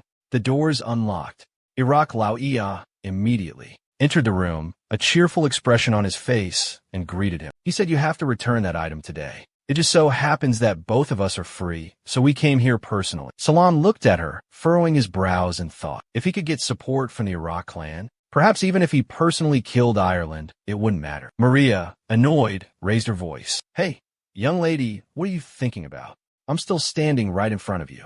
Salon stepped forward, handed her the box, and replied in a low voice. I'm wondering, the Iraq clan is on par with the Cupper clan. So why would they treat a treasure that can only control illusions, with such strict conditions for use, as a family heirloom? She took the box and said with delight, Want to know? I won't tell you. Unless, Loria thought to herself, no one believes in that legend anyway. But those in the aristocracy have known for a long time. She could use that to make Salon agree to her condition. He didn't say anything more, but immediately made a gesture to see her out, and then said those words. Hearing that, she gasped, her face filled with shock, and let out a huh. Loria quickly made a surprising offer. Salon, I want to duel with you. Hearing the challenge, he only replied with a curt "oh." The next moment, both of them appeared on the empty arena, surrounded by a deserted landscape. Loria poured all her strength into her sword, dashing towards Salon with terrifying speed. He calmly raised his sword, easily neutralizing her powerful attack. Salon swiftly pushed her sword aside, creating an opening. He pointed his sword directly at Loria, his voice cold and sharp. You lose again, she yelled in frustration, completely losing her usual composure. Salon turned around and said in a deep voice, You wanted me to use my full strength. Moreover, as per our initial agreement, you have to reveal to me the secret of Nguyen Tichi Ha. Loria softly replied, Actually, it's just a legend passed down from ancient times. Truth or fiction, no one can say for sure. To this day, no one has been able to prove its authenticity. Curious, he asked, What legend? Tell me. After a moment of thought, she calmly recounted the legendary tale. If one receives the consent of the spirit of spiritual power, Chivu, the possessor of time magic, and is willing to sacrifice their entire life force, then they can use the Huin Tui Hap to resurrect the dead. Upon hearing this, sorrowful memories of his past life flooded back into Salon's mind. He thought to himself, So in my past life, Ariana sacrificed her own life to bring me back. In this life, I must not only avenge her, but also protect and cherish Ariana with all my being. I will never allow that beast Iran to have another chance to harm her. Suddenly, from outside the door, two subordinates rushed in to report. Young Master Salon, terrible news. Young Lady Andrea has been kidnapped. Hearing the dreadful news, Salon's eyes flashed with rage. He frantically asked, What? Who dares to kidnap Andrea? Explain clearly. The subordinates hurriedly reported. Young Master, last night when we took action, someone witnessed young Lady Andrea being taken away by Madam's servants. Hearing this, Loria, who was standing beside him, softly said, If that's true, then this morning in the hallway, I overheard two maids talking. They said that Ariana will be taken in by the young master as a personal maid, and then after she grows up, she will be taken as a concubine. She rubbed her chin, lost in thought. At the time, I thought the young master they were referring to was Salon, but I guess it was a misunderstanding. Salon couldn't hesitate any longer. He immediately ran off, roaring with indignation. Iran, you dare do this. You're courting death. Loria urged the two subordinates who were still standing there dumbfounded. What are you waiting for? Hurry up and chase after the young master. There was no hint of salvation in Salon's eyes at that moment. Instead, they were filled with murderous intent, as if he were sowing death. Yes, sir, they responded in unison, their voices respectful. Meanwhile, in his private chamber, Ireland was in a furious rage, screaming and cursing Salon. That damn bastard. You dared to humiliate me in front of so many nobles. I swear I'll make you die in pain and shame. Ireland's servant tried to intervene, pleading, Young master, please calm down. Please compose yourself. The madam has instructed us to wait until you come of age to settle this matter. Ireland completely ignored the plea, kicking the servant hard and yelling, Get out of my sight. Another subordinate approached, drawing aside a curtain to reveal Ariana, bound in shackles and chains around her neck. He bowed slightly, suggesting to Ireland, Young master, I heard that Salon is infatuated with Angela, and Angela is currently imprisoned by the madam. How about we let this girl pay the debt for Salon? Ireland burst into laughter, his face filled with glee. You're a genius. He immediately lunged towards Ariana, his eyes filled with lust and madness. He turned to Angela, his voice dripping with contempt. Hey, my future concubine, I will personally teach you to become an obedient, lascivious woman. Angela was terrified, screaming inwardly. What's happening? My shifting ability, it's sealed. I can't resist at all. Salon, where are you? Help me. Iron looked at Angela with disgust. Look at your pathetic state. I wonder what kind of face he would make, seeing you kneeling beneath me. What would his expression be like? He reached out to grab Angela, his voice hoarse. Behave and accept your fate as my concubine. Suddenly, a furious voice boomed. Iron. At the same time, a powerful punch landed squarely on his face. As if not satisfied, the person delivered another blow. The forceful punch sent him sprawling to the floor. Andrea, seeing Salon, cried out his name in joy. Without hesitation, Salon delivered a devastating kick to Iron's groin. Get lost, he roared furiously. Iron clutched his lower body, his face contorted in pain. He screamed in agony. Salon's rage was unabated. He continued to rain blows upon Iron. Die, die, he cursed relentlessly. A cracking sound emanated from Iron's shoulder blade. The sound of breaking bone was gruesome. The blows, like thunderbolts, crashed into Iron's ribs, causing him excruciating pain. Salon's expression was terrifying, like a ferocious demon. A dark aura enveloped him. Iron trembled, pleading for help. Help, help me! His subordinates cried out in panic. Hurry! Save the young master! Save the young master! The despicable villain immediately focused flame energy around himself. He lifted his subordinates into the air with his power. Salon's subordinates immediately rushed forward. Witnessing the horrifying scene, he frantically screamed the lizard young master's name. The situation was extremely critical. Floria quickly slipped behind, nimbly unlocking the shackles binding Ariana. She urged hastily, "Hurry up, Angela! Lizard is about to be completely demonized." Andrea ran, letting out soft moans. She hugged the wheelchair from behind, saying loudly, "Wheelchair, wake up! I'm okay, wheelchair!" He turned to look at her, his voice trembling as he called her name. Andrea. The subordinates immediately ran to Iron, hurriedly telling each other to get young Master Iron out of there. Just then, Hera entered. Seeing her son brutally beaten and bruised, she cried out Iron's name in panic. She pointed at Salon and shouted angrily, "Salon, you bastard! Is this how you repay the kindness your father showed by taking you into the castle?" He didn't answer, just silently placed his hand on the necklace he wore. In a blink of an eye, Salon summoned the terrifying blood curse. It strode heavily, with terrifying pressure, towards Iron. Rhea, witnessing the scene, called out to Salon in worry. Seeing him approach, she involuntarily stepped back, her face filled with panic. "Salon, what are you doing? What are you going to do?" Salon calmly sliced his palm with his sword. He flicked the fresh blood onto Iron's forehead and began chanting the ancient Salon incantation. A powerful surge of energy, the cupper, hurtled towards Iron. The cupper, the origin of the gods' deadly battle, was activated. A merciless battle with only one outcome, life or death. He was determined to never allow any harm to come to Ariana. This threat had to be eliminated. It cannot be allowed to continue. 7 days later, at the fighting arena, the crowd had gathered, eagerly awaiting the death match. Salon, with a confident look, smirked and said, "I'm surprised you managed to cling to life for a whole 7 days, but not to run away." Hearing this, Iran was not to be outdone. He immediately summoned a protective energy barrier, then quipped, "Why would I miss this golden opportunity to exterminate a bug like you?" Salon also seemed to sense something unusual. He frowned slightly, thinking to himself, "That shield gives me a very strange feeling." Just then, a powerful voice boomed, declaring, "I declare, the battle has officially begun." Immediately after the command to commence battle, Iran immediately launched a lightning-fast attack, Medusa's petrifying radiation. Salon's eyes widened in astonishment as he recognized that terrifying technique. It was Medusa's ultimate skill. Facing the relentless barrage of attacks, Salon nimbly dodged, moving like a phantom. Seeing this, Iran burst out laughing, his tone full of sarcasm. "Ha ha ha! The great Golden Sword Master turns out to be nothing more than a dancing monkey."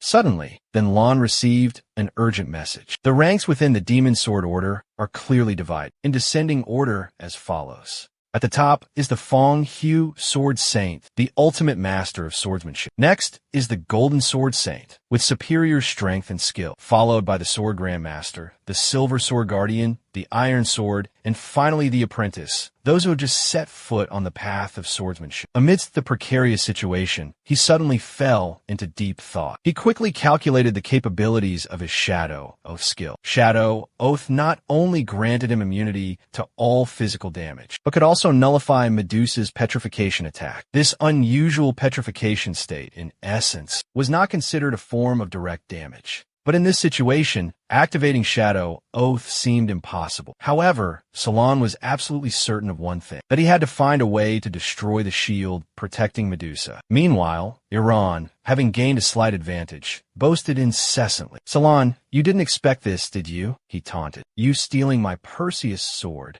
inadvertently helped me acquire the Medusa shield. This is the difference between a child of destiny and a mere mortal like you. Fate has been decided. You cannot resist. Despite the imminent danger, Salon bravely charged forward. He lunged towards his opponent with lightning speed, like a whirlwind. Yet, Salon's every move to evade remained precise and agile. The opponent seemed completely oblivious to Salon's presence, even offering a sarcastic smile. Useless, it's all useless, he muttered. Iran saw Salon suddenly leap into the air, simultaneously swinging his sword backward, preparing to unleash a fatal blow. He yelled, summoning Medusa. As Salon predicted, Iran smugly used Medusa as a protective shield. Iran was pleased, thinking to himself, the moment I've been waiting for has finally arrived. The opportunity had come, and Salon decided not to miss it. He began his charade. With lightning speed, Salon charged, his sword slicing through Medusa. Blue liquid splattered everywhere.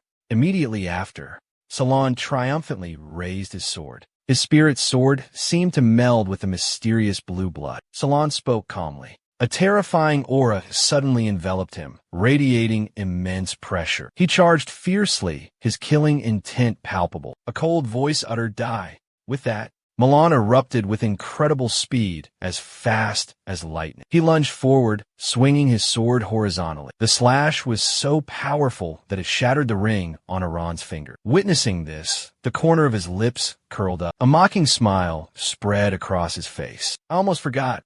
I'm a golden archmage now." Iran approached, roaring terrifyingly, his voice echoing through the space. "Devour everything, lost souls.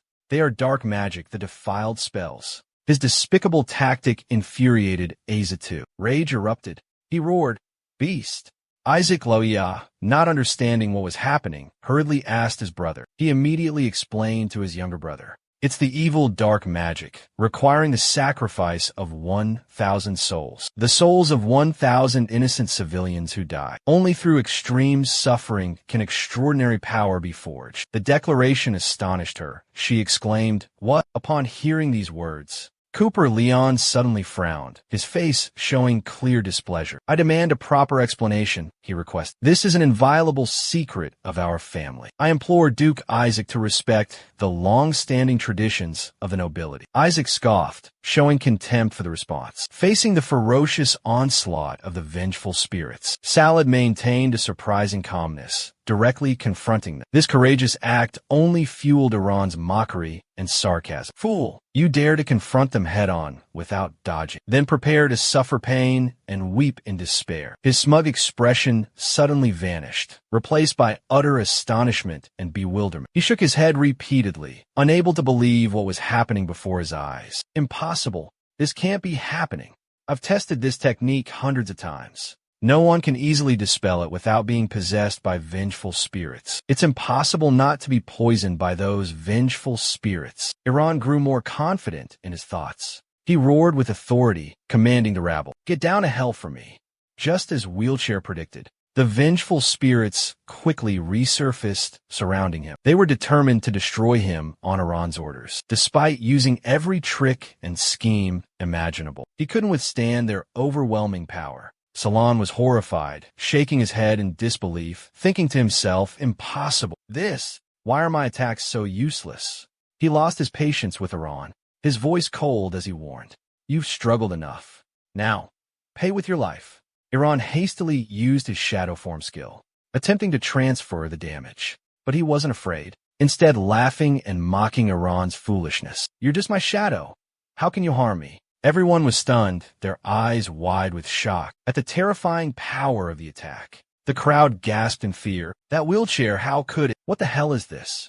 How can this be?" In that precarious moment, he silently cursed himself. "Damn it, I forgot about the shadow form curse on him. He'll automatically transfer all fatal damage to his shadow." Iran continued to taunt him, his tone sarcastic. "You're so strong, yet you care about the lives of those brats? Dark magic, staff of life. Drain the enemy's life force, attacking the target directly, draining the victim's life essence. If the target's life force falls below 10% of the energy absorbed by the staff, they will die instantly. This is an incredibly cruel and terrifying dark magic." Salon was lost in thought, wrestling with unanswered questions. Although he didn't understand why, but It seemed the shadow form curse on him had been neutralized, but he definitely couldn't escape this magic. Witnessing the crowd, writhing in pain, screaming in agony, a sinister, cunning smile spread across his face. Iran decided if that's the case, he would use the lives of these pitiful creatures as sacrifices to unleash the terrifying magic staff technique. The moment Iran raised the staff to the sky, a terrifying wave of dark energy suddenly enveloped everyone, crushing them under immense pressure.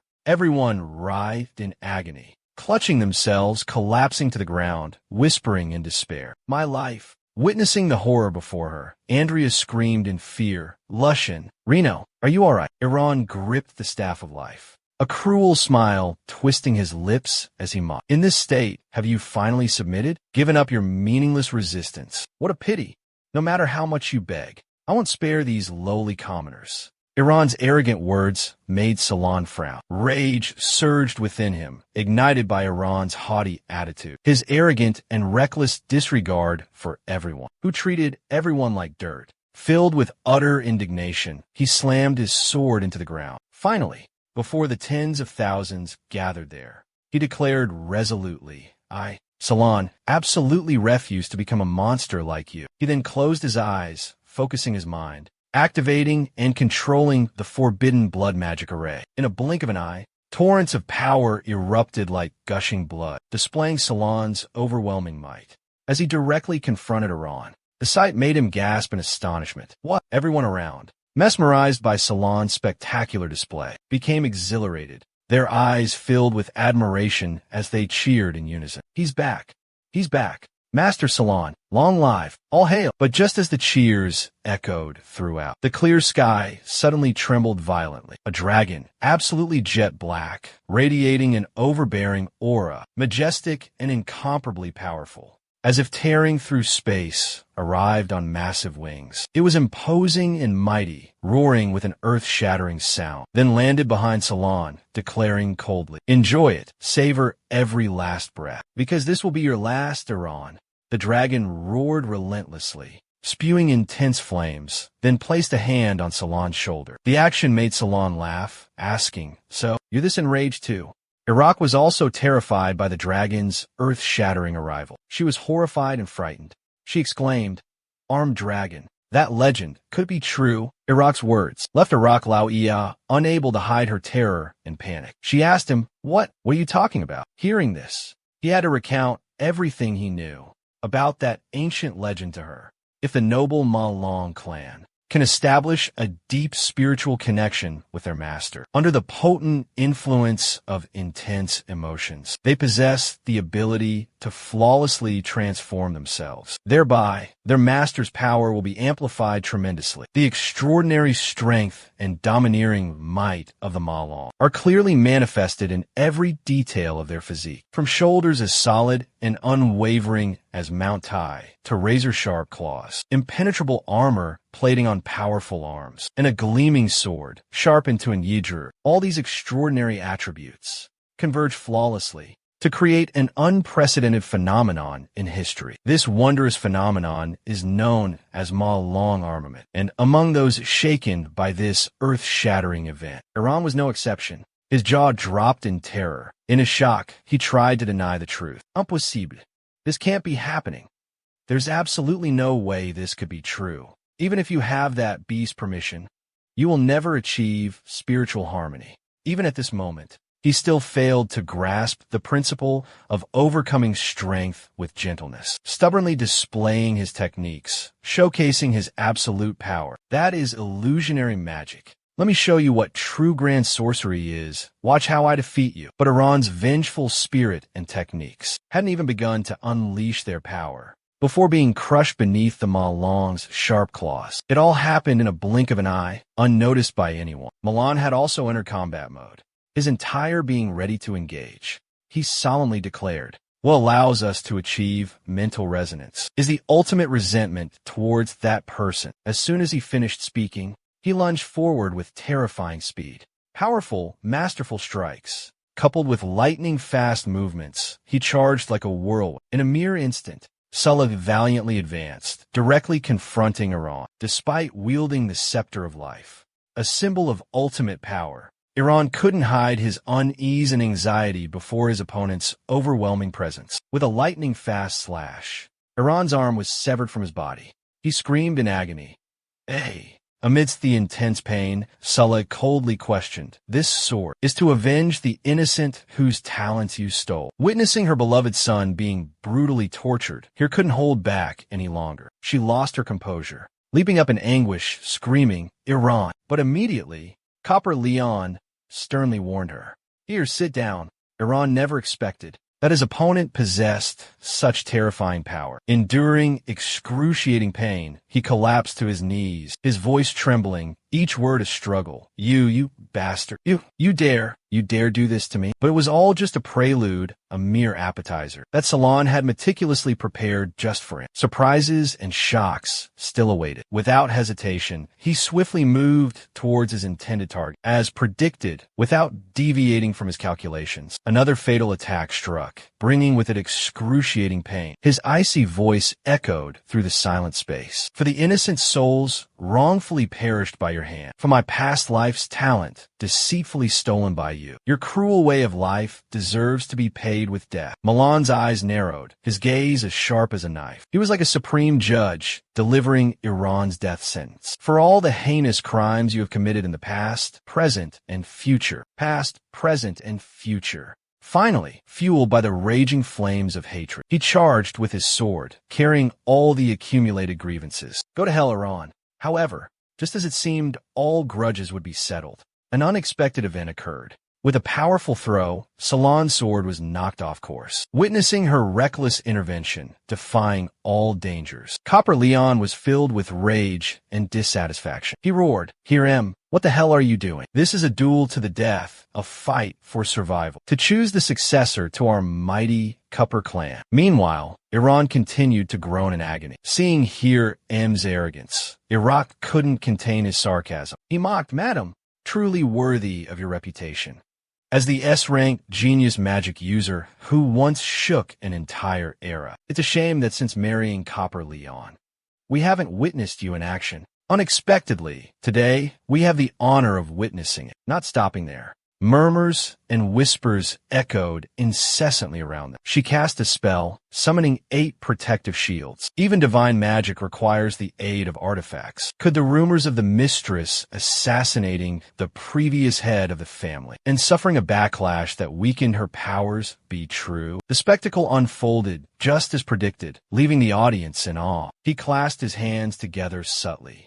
summoning 9 rings of divine white magic, radiating a brilliant light. Mother, with a tone of both regret and sarcasm, spoke. "If only I had known that you would become such a terrifying monster. Then from the moment you were in your cradle, I should have ended you. Now, I must correct my past mistakes myself. Today, you will die here." Salon seemed all too familiar with her volatile temper. He simply tilted his head, glancing at her, his face betraying no fear. Seeing the dark aura surrounding and his ready stance, Copper Leon roared furiously, "Stop this instant!" Finally, she ceased provoking him and withdrew her newly summoned weapon. Salon did the same, immediately deactivating his combat mode, returning to his original form, his face clearly showing his displeasure. Only Iraq, too, remained silently standing in a corner, stroking his chin in thoughtful admiration. He truly lives up to his reputation, Copper Leon, the erudite sword saint. This forbidden Ma Ba Van technique is truly unparalleled. As everyone paused, Copper Leon strode forward. With a stern demeanor, he dispensed justice. He declared bluntly, "The Copper clan does not welcome you. Take your people and leave." The harsh words enraged the lizard man, who roared, "Father, clan leader, you will regret this." However, he, witnessing her son's crushing defeat, could no longer contain her fury. "Copper Leon, let me finish him." But surprisingly, he pointed at her, coldly ordering, "Before I change my mind, get out of my territory this instant." Salon understood there was nothing left to salvage, and led his people away, calmly saying, "Let's go." Under the bright golden sunlight of the clear blue sky, they left the place rife with conflict. Salon, slightly embarrassed, asked clan leader Iraq, "Actually, you didn't have to leave with us." Iraq smiled in response. Young man, straightforward and courageous. Are you interested in joining the Iraq clan? Salon exclaimed in surprise. Sir, don't mind my exiled status. Aren't you afraid of confronting the Cupper clan? As Salon finished speaking, Iraq couldn't help but be astonished. He looked at Salon with suspicion, as if he couldn't believe his ears. However, the refusal didn't mean the end of everything. Salon continued to propose, Sir, then, while I can't officially join your clan, I believe we can reach a mutually beneficial agreement. Iraq too also showed interest, asking, oh, interesting, elaborate. Seeing that he had piqued the other party's interest, he frankly suggested, currently, the king is gravely ill. A clandestine power struggle among the nobles is about to erupt. If I can successfully enter the Imperial Academy, it's highly likely you will be able to grasp the latest information from the capital. As if he had been cornered, Iraq too asked with interest, you are indeed a calculating person. You want me to help you enter the Imperial Academy? But how can I trust you? Hearing that, an idea flashed in his mind. He smirked, a cold smile playing on his lips. If his swordsmanship talent was S-rank, it was time to play his trump card. Salon confidently raised his head, boldly declaring with certainty, as an absolute guarantee, have faith in me. The opportunity to become a secluded disciple of the Seal, Sword Saint Chris, aroused suspicion within Isaac. Could this person truly be the renowned Chris? Meanwhile, in some hidden corner, Chris was leaning against the door, drowning his sorrows in alcohol. But as if by intuition, his sixth sense alerted him that someone was mentioning his name. Chris let out a weary burp, followed by an annoyed grumble. Which bastard dares to gossip behind my back like this? Ugh. Seal Sword Saint Chris, 47 years old, realm. Peak Sword Saint. Seal title, Swordsmanship School. Silent Sword. School characteristics, Fast Sword. The sword is drawn at supersonic speed, and the tip of the blade reaches the target before the whooshing sound is even heard. Outwardly, he uses swordsmanship for assassination, but in reality, he is a ferocious and incredibly powerful warrior. He often overwhelms opponents with brute force, piercing armor and slaughtering without mercy. He appears dissolute on the outside, but inside lies an unrestrained power. But in reality, he's incredibly cautious and never readily trusts anyone. Occupation, captain of the king's assassination squad. Hobbies, drinking and disguises. Often seen drunk while in disguise. Has a fondness for gambling. The next day, on the outskirts of St. Golden Milan, Golden Milan personally led Iraktu to an important location. See it, the three towers before us are the strongest walls, the mightiest shield protecting St. Golden Milan. Those are the three supreme magic towers, the Golden Sanctuary. Seeing them means ST. Golden Milan is right before our eyes. Before we left, he made sure to tell me to remind you. St. Golden Milan is full of nobles, the rich and the powerful. Be careful once you step outside the school grounds. Salon kept glancing at Bobo, filled with doubt. He tried to compose himself, thinking, this guy is absolutely untrustworthy. For his family's benefit, he's definitely capable of backstabbing others. I have to handle this myself. He secretly searched for a chance to escape this group. As they walked, Iraktu continued to reassure Salon, persuading him, don't worry, I'll make sure you get into the Imperial Academy. Lady Angela will make a small sacrifice, temporarily serving as your maid, to gain admission. That way, you two can be together openly. As for your guards, I'll arrange for them to stay at my estate. They can help protect the place, deal with any bandits or something. A glimmer of hope flickered in Salon's eyes. He thought, bandits? So close to the imperial capital? Isn't this a perfect opportunity? Seeing Salon's misunderstanding, he quickly explained, I mean the bandits. But the truth was quite the opposite. They were rebels, nobles from ST. Golden, extremely dangerous and difficult opponents. However, Salon firmly replied, leave dealing with the bandits to me. Salon's confident answer made Irakta wonder. Then what about Ariana? He galloped into the deep forest, without looking back. And Angela, please take her to the Imperial Magic Academy first, he added. Isaac Lauia was completely taken aback by his sudden action. When addressed, he could only sigh helplessly. First, let's return to the estate. Arrange accommodations for that lad's subordinates. In just a short time, Salon reached the deepest part of the forest. He stood there, silently observing his surroundings, relying on fragmented memories. He pondered, stroking his chin. According to the description, it was Angela from his past life.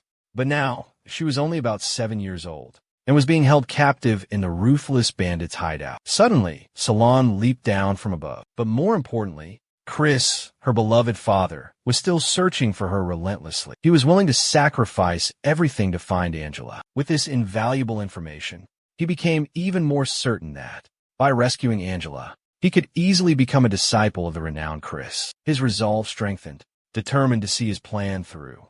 Swiftly, he assumed a fighting stance, ready to confront the fierce bandits.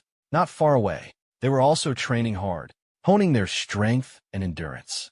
But suddenly in the sky, a gigantic shadow appeared. Piquing his curiosity, he instinctively looked up. However, it all happened in a flash, as quick as lightning. Before the fierce bandits could react, the lizard struck a fatal blow, sending them to meet their maker. It was one of his ultimate techniques, honed over the years. Its name was incredibly domineering. Inherited swordsmanship, first form, blood light, afterimage. Another group of bandits remained aggressive, fiercely gripping their weapons, ready for battle. Undeterred, Salon charged into the fray. He unleashed the next move, inherited swordsmanship, second form, blood serpent frenzy. Swift and powerful strikes, as fast as lightning, like a giant serpent opening its jaws, ready to devour its prey. The bandits became easy prey, swallowed by the storm of sword energy. At that moment, the bandit leader, Pulong, appeared. He glared at Salon with fury, bellowing, "Who dares to be so audacious? To touch Pulong's men?" Then, without another word, he lunged forward, swinging his blade in a deadly strike. But Salon reacted swiftly, using the enchanted sword in his hand to block his opponent's attack. Immediately after, he leaped into the air, creating a safe distance from the cunning Pulong.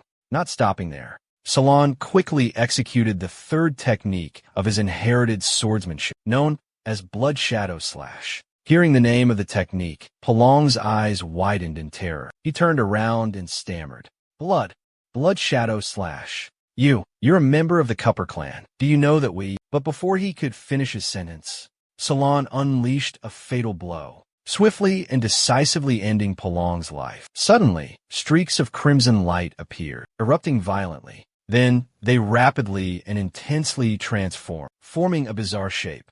Salon, with a cold expression, glanced at the bandits with disdain and a sarcastic tone. "You heinous beasts! I don't care who you are." At that crucial moment, Mio, after an aerial reconnaissance mission, returned to Salad's side. The little bird chirped, GG, signaling to its master about an important discovery. As Salad turned around, Mio nestled into his arms, affectionately rubbing itself against him. Mio's adorable action made Salad chuckle. He asked, "So, Mio, did your trip yield any results? Did you find it?" Just by looking at Mio's expression, Salad already understood the answer. He released Mio into the air, commanding, "Lead the way." Following Mio's cues, Salad followed the little bird's guidance, moving forward. Salad cautiously observed, meticulously exploring the entrance. Finally, the door creaked open. Under the dazzling light, Salad strode in, step by step closer to his destination. He moved carefully, observing his surroundings, not missing a single detail, and quickly approached the target inside.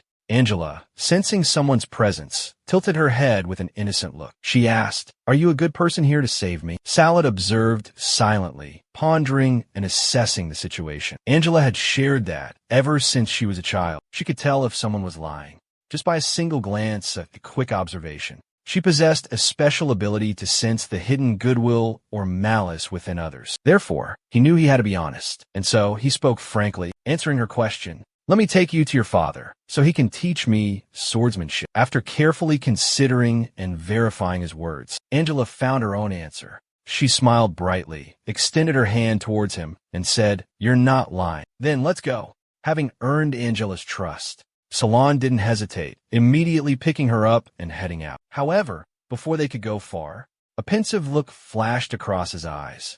"I'm afraid we can't go any further." The plan had just begun when they were blocked at the door by a ferocious skeleton, its entire body radiating a chilling, killing intent. The terrifying creature glared at them with rage. Salon quickly instructed Angela, that entity outside possesses an incredibly terrifying energy. I can only withstand one of its attacks. In a moment, I'll charge out and distract. You must seize that opportunity and run for your life, understand?" She responded with a resolute yes. He carefully observed the skeleton before him, lost in thought. This gigantic, for meter-tall skeleton, its attack power, is on par with a renowned sword saint. This one is even larger, almost 5 meters tall. Salon suddenly provoked it. Malong, this time we're truly gambling with our lives. He drew his sword, assuming a fighting stance, and reminded Angela. Get ready. She firmly affirmed. I'm ready. Attack. Don't worry. Your brother has made thorough preparations. Salon let out a heavy sigh. Immediately, he and the skeleton clashed, a life-or-death battle commencing. The skeleton swung its massive hand, its sharp claws like daggers, lunging forward. With lightning speed, Salon used his sword to block the giant skeleton's strike and yelled, Now's the time. You must die. Angela, get out of here quickly. Witnessing the horrifying skeleton, Angela was terrified. She turned and fled, screaming in fear. Salon smiled calmly and said, The Malong equipment still has one ultimate move left. Let's test its power. Then he roared, Malong, from Salon's sword. A tremendous surge of energy erupted. It created an earth-shattering explosion, repelling the skeleton. Immediately after, he unleashed his next move, Armor Break. The system notification appeared. Malong Armor Break forcibly cancels Malong, causing a massive explosion. Remaining magic power forms an extremely powerful shockwave. Salon stood up straight, declaring with an authoritative tone, Just a giant skeleton. Can't stop me on my path of revenge. His gaze turned towards the fleeing Angela, thinking to himself, Now, the most important thing is to get Angela to safety. The skeleton pursued Angela, spewing ferocious lightning bolts from its mouth, and screamed in terror, Damn it. Immediately after, a devastating explosion erupted where she stood. Salon desperately cried out Angela's name, and just then, a pair of brilliant wings suddenly appeared. It turned out the terrifying monster had grabbed Angela in the nick of time and soared into the air. That unexpected action saved her life by a hair's breadth. The monstrous bird grimaced, its face strained under Angela's weight. Unable to bear the burden any longer, it let her fall. Salon, quick thinking, stood below with outstretched arms, ready to catch Angela. He swiftly scooped her up and ran. They desperately fled the terrifying skeletal remains' relentless attacks. Salon ran for his life, panic rising within him. Damn, the magic circle has closed. We have to break this circle's core to escape. With their lives hanging by a thread, he thought to himself, but that demonic thing is right behind us. How can we possibly have time to study the circle? We need to find the core immediately. Angela, her arms around his neck, weakly asked her brother, Brother, you said the core of this magic circle. Is it a critically important place? They forbid anyone from approaching it, right? Salon, looking doubtful, replied, Exactly. How do you know about that place? Angela pointed towards a distant door, revealing, When they let me out, there were 3 areas they forbade me from going near. One of them is over there. He immediately suggested, Let's go check it out. Salon changed direction, running towards the door and saying, Although the energy of that monstrous beast is immense, thankfully it's slow. From this distance, it can only use its bone cannon attack. He yelled as he ran, But I don't have my dragon armor right now. If I get hit by that attack, I'll be severely injured. By now, Salon and Angela had entered through the door. He looked around and said, This room has been reinforced, but I'm afraid it won't hold for long. Suddenly, a strange light flickered in Angela's eyes. She exclaimed unconsciously, Brother, that bow seems to be calling me. Salon carried Angela closer to the lightning-sparkling magic orb. Let's see, my precious. From Angela's small hands, a powerful bolt of lightning suddenly erupted. Salon watched curiously, astonishment evident in his eyes. Finally, she successfully summoned a radiant bow. Then Lon spoke up in wonder. Isn't this Silver's miracle? Angela urgently prompted him. Yes, brother. That monster is almost upon us. We need to leave quickly to the next location. Sanolopille. Angela raised the bow, pointing Salon to another spot. It's there, straight ahead. Behind them, the skeletal creature continued its relentless pursuit. Salon quickly ran into a mysterious room. His footsteps and the rolling wheels created strange sparks, leading to a giant black gem deep within the room. Salon exclaimed excitedly, Found it! This is the place. Salon stared intently at the mysterious black gem with flickering purple flames within. It levitated in midair, directly above a strange circular formation. He froze, his eyes wide with shock. I can't believe it. Could this be? An incomplete, fragmented skeleton suddenly materialized. A terrifying aura of dark energy swirled around the skeletal remains. Salon finally understood and exclaimed in horror. That sorcerer set up this magic circle. He wants to activate this giant skeleton to self-destruct. He gently set Angela down and carefully instructed her. Angela, wait here after I attack. I might lose my mind, even if I have to hurt you. You must protect yourself, understand? She replied with a trusting voice. Yes, brother. I believe in you. Salon drew his sword, his eyes sharp. He unleashed the fourth form of his inherited sword technique, its power formidable. Behind him, a terrifying sword demon materialized. He thought to himself, this is the only way. Salon swung his sword towards the textured egg, brimming with destructive power. His sword strike ignited fierce flames, scorching the air. He roared, unleashing his final move, Star Wind Blood Rain. The rough, textured egg suddenly emitted brilliant rays of light. The light seeped through every crack in the hard shell. Suddenly, the demon's sword reached out, seizing Salon's wrist. It quickly bound his other wrist as well. The demon's sword lifted the unconscious Salon off the ground, proclaiming, from now on, you belong to me. Angela witnessed this in utter horror, fear consuming her. In the magnificent imperial capital of St. Golden City, within the prestigious grounds of the Imperial Academy, Chris sat leisurely by the main gate, cradling a bottle of wine, taking small sips. A mysterious figure approached, asking, My lord, the two princes have left the city. Should we send someone to follow them?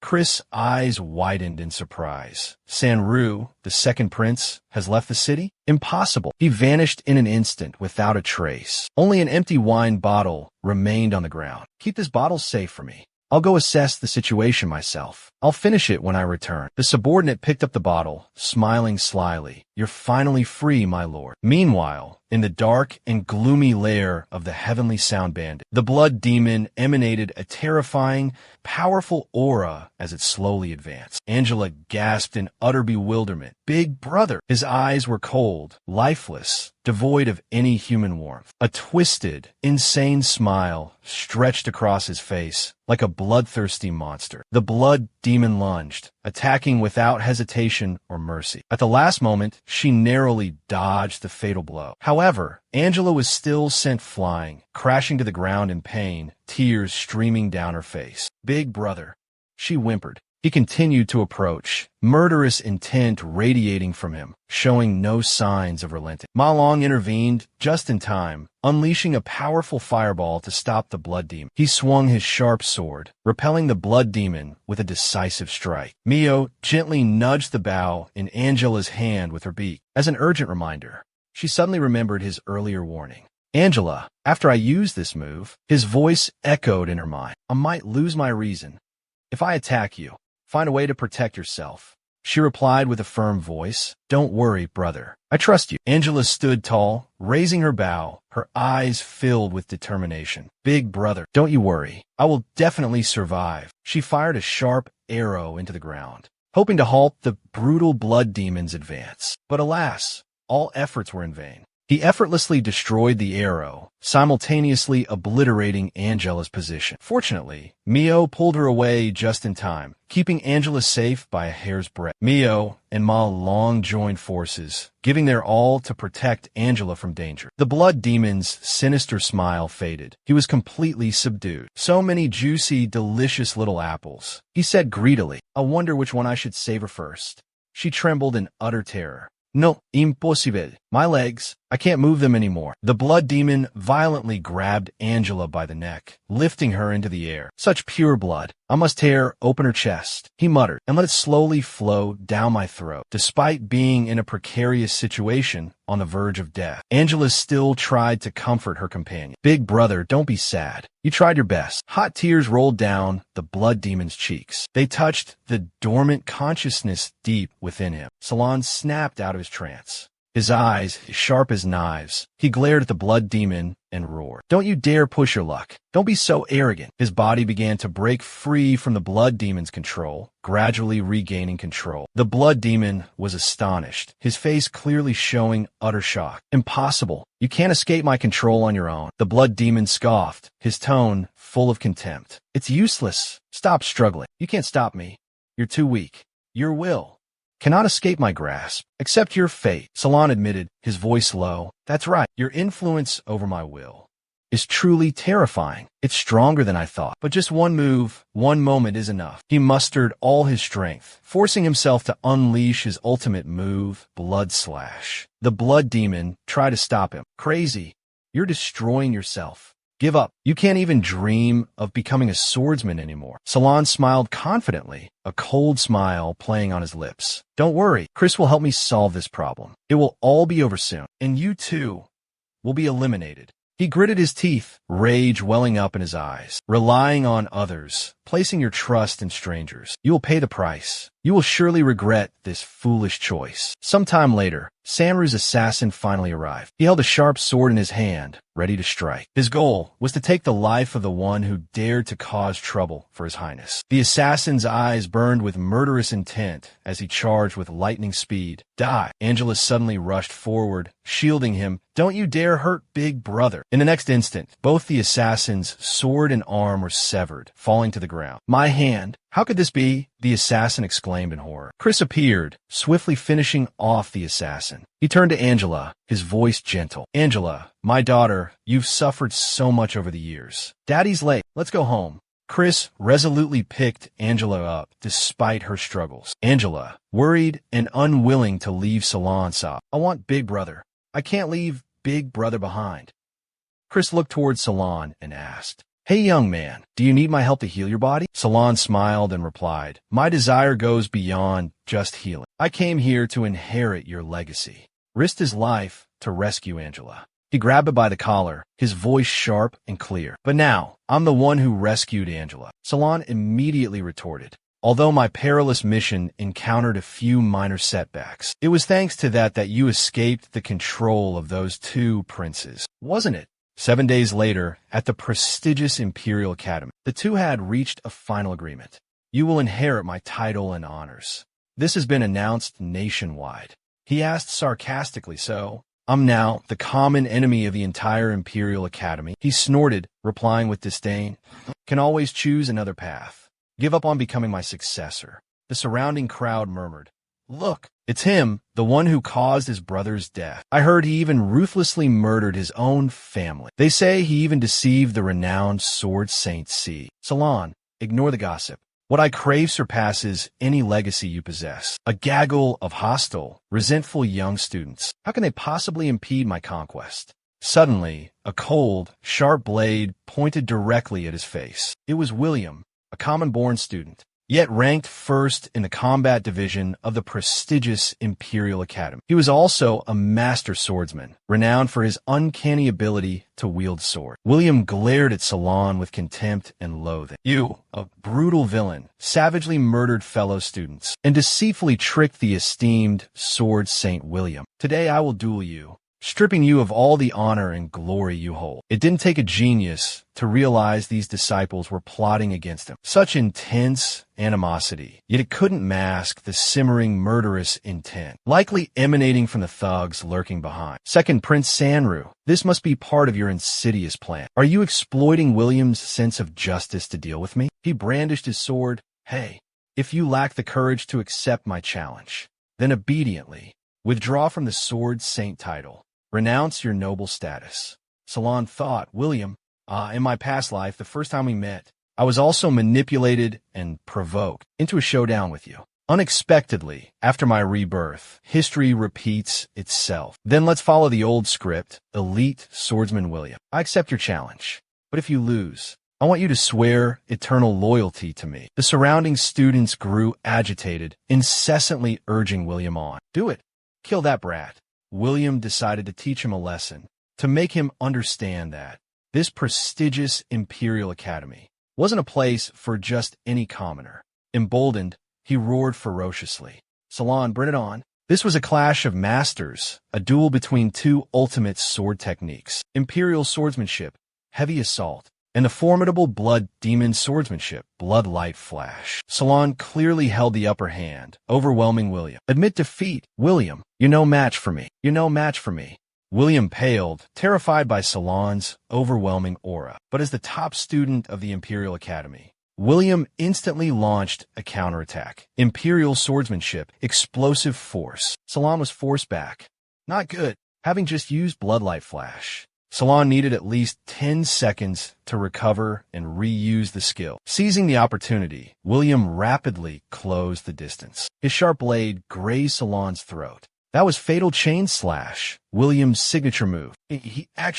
He mastered this technique while still at the Imperial Academy. William leaped high into the air. He prepared to unleash another deadly blow. William's righteous swordsmanship was truly remarkable. He could overwhelm, even surpass, many talented swordsmen. Repent for your crimes. But Salon was an exception. He wasn't among those William could dominate. A cryptic smile played on Salon's lips as he recalled Chris's warning. Blood demon magic is vastly different from other forms of magic. In your current state, it's best to only use the second skill. Blood demon swordsmanship, silver sword level. Chris knew that if Salon used the third skill, it would not only risk triggering the blood demon illusion, but also potentially shatter his fragile, recently recovered body. Once again, but Salon had to risk it.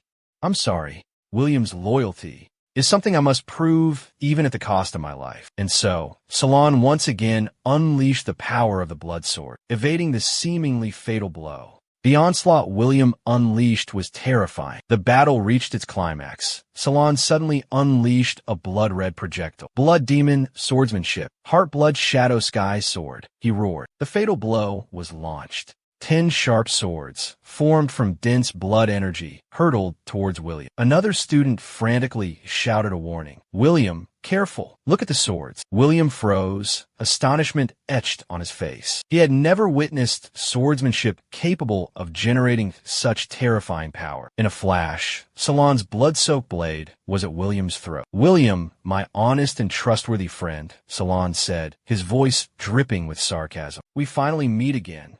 That horrified expression, it brings back memories. Suddenly, Salon burst into maniacal laughter. It seemed the blood demon had completely consumed him. Fear enveloped William. Salon's killing intent became suffocatingly terrifying. What do I do? William thought desperately. Sensing imminent danger, everyone around hastily retreated. Mages quickly launched ranged attacks. Fierce fire magic erupted, scorching the air. Frigid ice magic spread, attempting to restrain Salon. Fierce, frenzied bolts of lightning crashed down repeatedly. They all unanimously agreed. This was the vicious blood magic, a despicable villain, daring to use demonic sorcery. All the cadets drew their weapons in unison, ready for battle. Such abundant and terrifying magic power. This man is surely a bloodthirsty demon who has slaughtered countless lives. He must be eliminated. However, their actions were met with William's staunch resistance. Get out of the way.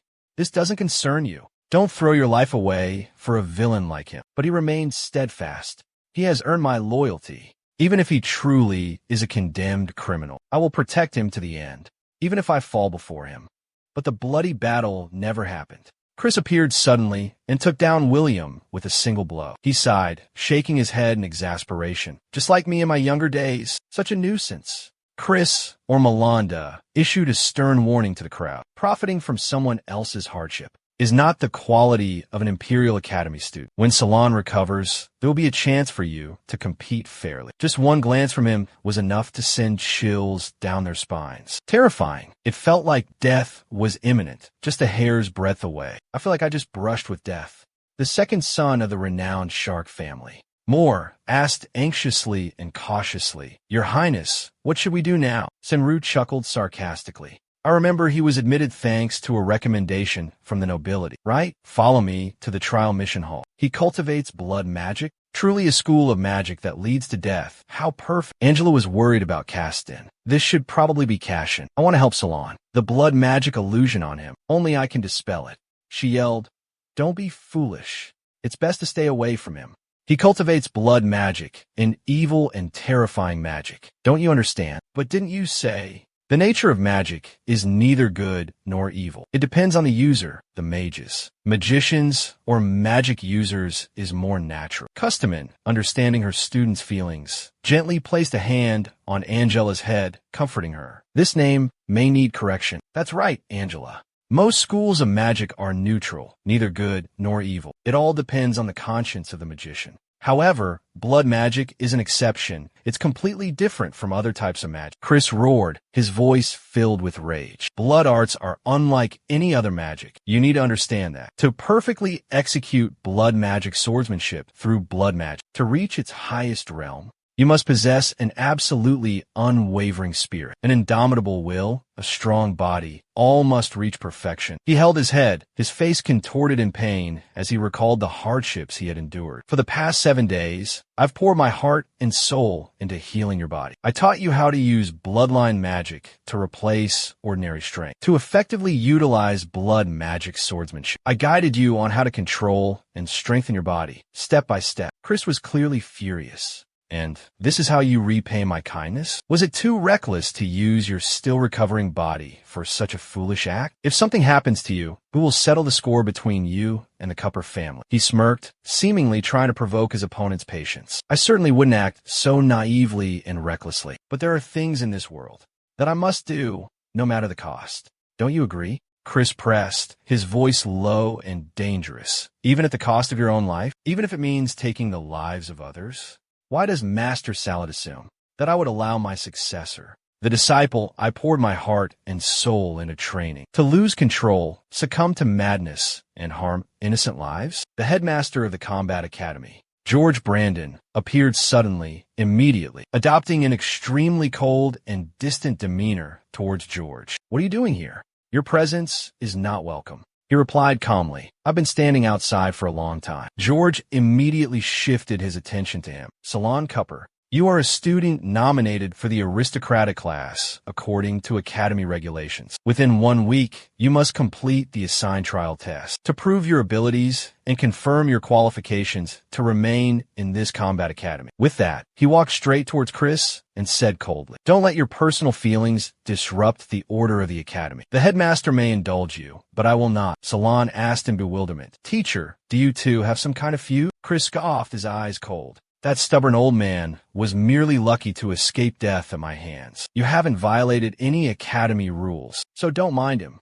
Salon quickly asked. Then let's go complete that trial mission quickly. Chris sighed, his face filled with worry. If this trial is arranged by that stubborn old fool, I'm afraid it won't be as easy as you think. Night fell at the entrance to the wilderness sanctuary. Sanru ordered Moran and George, give Salon Cupper the trial notice. This mission will be carried out right here in this sanctuary. Nguyen Som quietly entered the secret realm. He secretly poured the strange potion into the water source within the realm. The demonic beasts inside, affected by the potion, immediately became ferocious and violent. He sat down leisurely, gleefully anticipating the upcoming spectacle. By then, he wanted to see how crazy that brat could become. He needed to review the recording for Master to ensure that killing anyone was strictly forbidden. The next day, Salon angrily sent William away. I said I'd find you after I finished the mission, William explained. But you insisted on continuing, Salana retorted sharply. I'm afraid your mission this time won't go smoothly. It'll be very difficult to complete. William sighed. I've known that for a long time. George dislikes my teacher,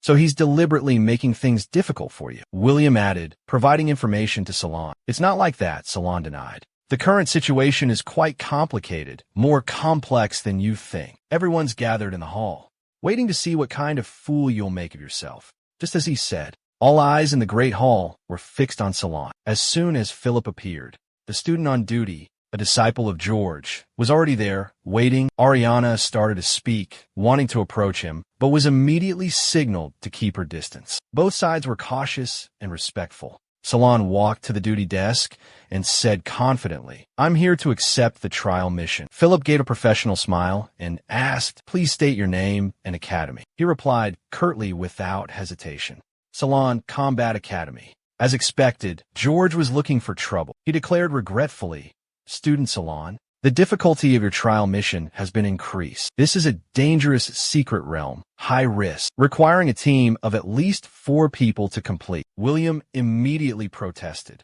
Then change it to a different regular mission, one that a single person can handle. Philip remained calm and replied, The trial mission is designed for solo players, and according to the schedule, it won't officially launch until next week. However, due to the strict regulations of the prestigious Salon Academy, Salon must complete this trial mission within 3 short days before he can officially enroll in the academy.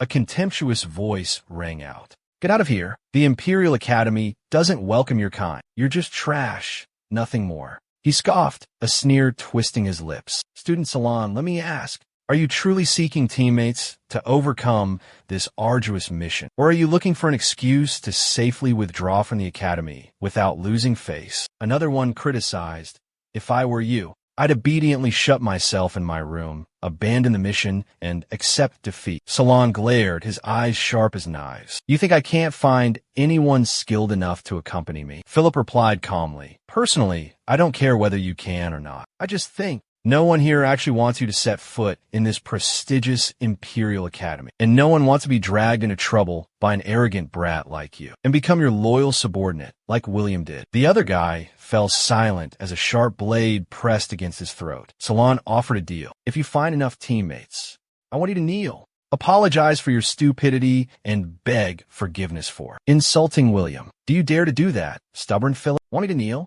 Then just kill me." Salon laughed. "I'll tell Master Chris the whole truth. Do you think he'll protect his insolent students?" He sneered contemptuously. "Hey, Student Salon, you better gather enough teammates before tonight." But then he became overly confident. "Forget it. It's not even necessary. It's just a trivial adventure group with 4 members. What's there to worry about?" 2 others stepped forward. "We're from the Andre Magic Academy and the Maria Iraq Combat Academy. We're willing to cooperate with Salon." Salon looked triumphantly at the wide-eyed senior. "See, now register for the mission, and then—" Salon, using the terrifying pressure from the blood demon, coldly ordered, "Kneel and beg for my forgiveness. You, who just arrogantly walked away, dare to challenge me?" Salon sneered, his eyes full of contempt. "Are you prepared to forfeit your life?" The surrounding students murmured, "How can he act like this? Senior Philip was just following the rules." One student defended, "But he's using Master Chris's reputation to suppress and bully others." William intervened. "Salon, you really don't need to make such a big deal out of this for me." "Why did you teach him that way, William?" Salon asked harshly. "Always remember this. As long as we don't make any mistakes, no one can stand above us. And I, Salon, will never make a mistake. I will never allow myself to make any mistakes." Salon emphasized. Philip, utterly humiliated, knelt on the cold floor. "Master, I want to kill him myself." Philip's voice trembled with rage. George cautioned, "Calm down, Philip. Behave yourself. Remember this humiliation you've suffered today. Transform your pain into power. Only then can you grasp and wield the laws of life and death, like the grim Reaper himself, and claim his life. Master, can you endure such humiliation? The scenery in the Misa Forest is truly magnificent and breathtaking. The Salon squad has arrived and is ready to receive their mission," William announced. "This is the legendary Misa Rainforest. Legend has it that the legacy of the ancient Mage Misa is hidden somewhere within this forest. However, the Academy has held this secret realm for hundreds of years, but to this day, no one has been able to uncover this legendary inheritance." He continued to explain, "The exit lies at the lake on the mountaintop. The foot of the mountain is the most dangerous area. Nightmare-level magical beasts frequently roam and operate in this region. The vicinity of the summit is relatively safer. Only low-level magical beasts inhabit it. If you stay near the lake, even if you encounter magical beasts, they won't actively attack. The dense fog in the mountains contains metallic toxins. A seasoned great sword master can survive for about 10 hours, relying solely on their extraordinary physical strength. If a mage doesn't possess the appropriate spells to counter this, then they can only rely on their remaining meager magical energy to resist. And a powerful golden staff mage will completely lose their combat effectiveness after nearly 6 hours of exposure." Salon sensed something amiss. "Everyone get ready. Something's approaching," he warned. A group of panicked people came running frantically, desperately screaming for help. "Help! Save us!" William resolutely stepped forward to protect those in need. "Those are Misa's bugs," he recognized. "They're just a nuisance and offer no reward. We just need to avoid their path."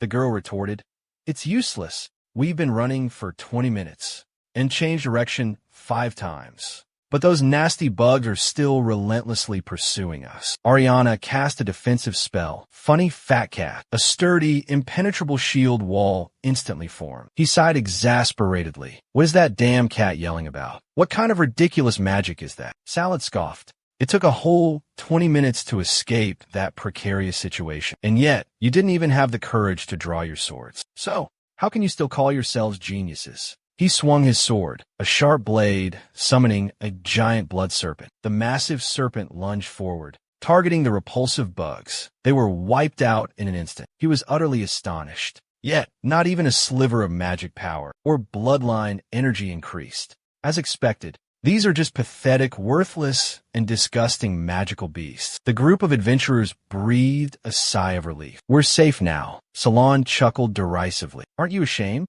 to be saved by your very enemy? She snorted, her face filled with contempt. These peasants, how utterly uninteresting. The other person continued to ramble incessantly, as if a true noble would ever genuinely value a base-born bastard like you, with such lowly origins and no status. You haven't even inherited any titles or territories. You're nothing more than a sworn enemy, unless your existence serves as amusement for them. If you're wise, you'll escort me out of here, and I might even grant you a minor position, like a lowly servant. She jumped, her whole body trembling, fear surging as she witnessed countless magical beasts surrounding them. They're on alert. Quickly, arms up. Those insects must have attracted the magical beasts. Everyone, be careful.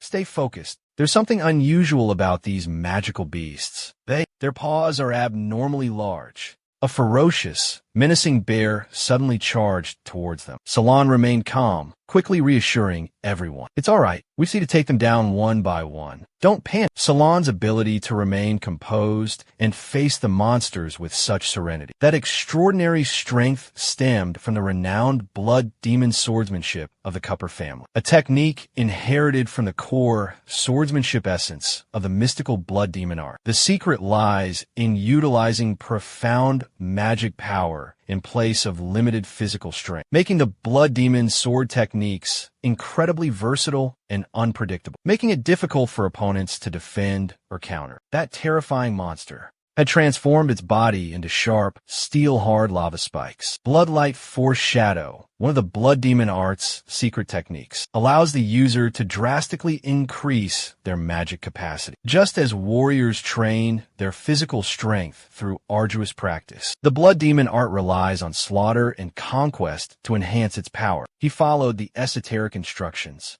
mastering and controlling the surging bloodline within his body, using his bloodline as a means to absorb, evolve, and amplify his own power. That is the essence, the foundation of the formidable blood demon art. Blood demon mages often cannot level up quickly due to their frail physique, unable to withstand the Ongbal de Wuli. But blood demon swordsmen are entirely different. Andrea harbored incessant worry for Alan, because no matter how abundant one's bloodline magic power under the might of the secret art, the legacy of the blood demon, the sword that truly only amplifies the blood demon swordsman's power. The only problem lies in the remnants left within this bloodline, the lingering resentment of the deceased towards the world of the living. It will condense into terrifying blood demon illusions eternally, haunting and never fading from the successor's body. That is the eternal curse binding the soul, which only an unyielding, indomitable will can subdue and control. The girl never took her eyes off the person sitting in the wheelchair. Ceylon, are you all right? She asked worriedly. Don't worry. Be at ease, he quickly reassured her. Master Chris is helping out.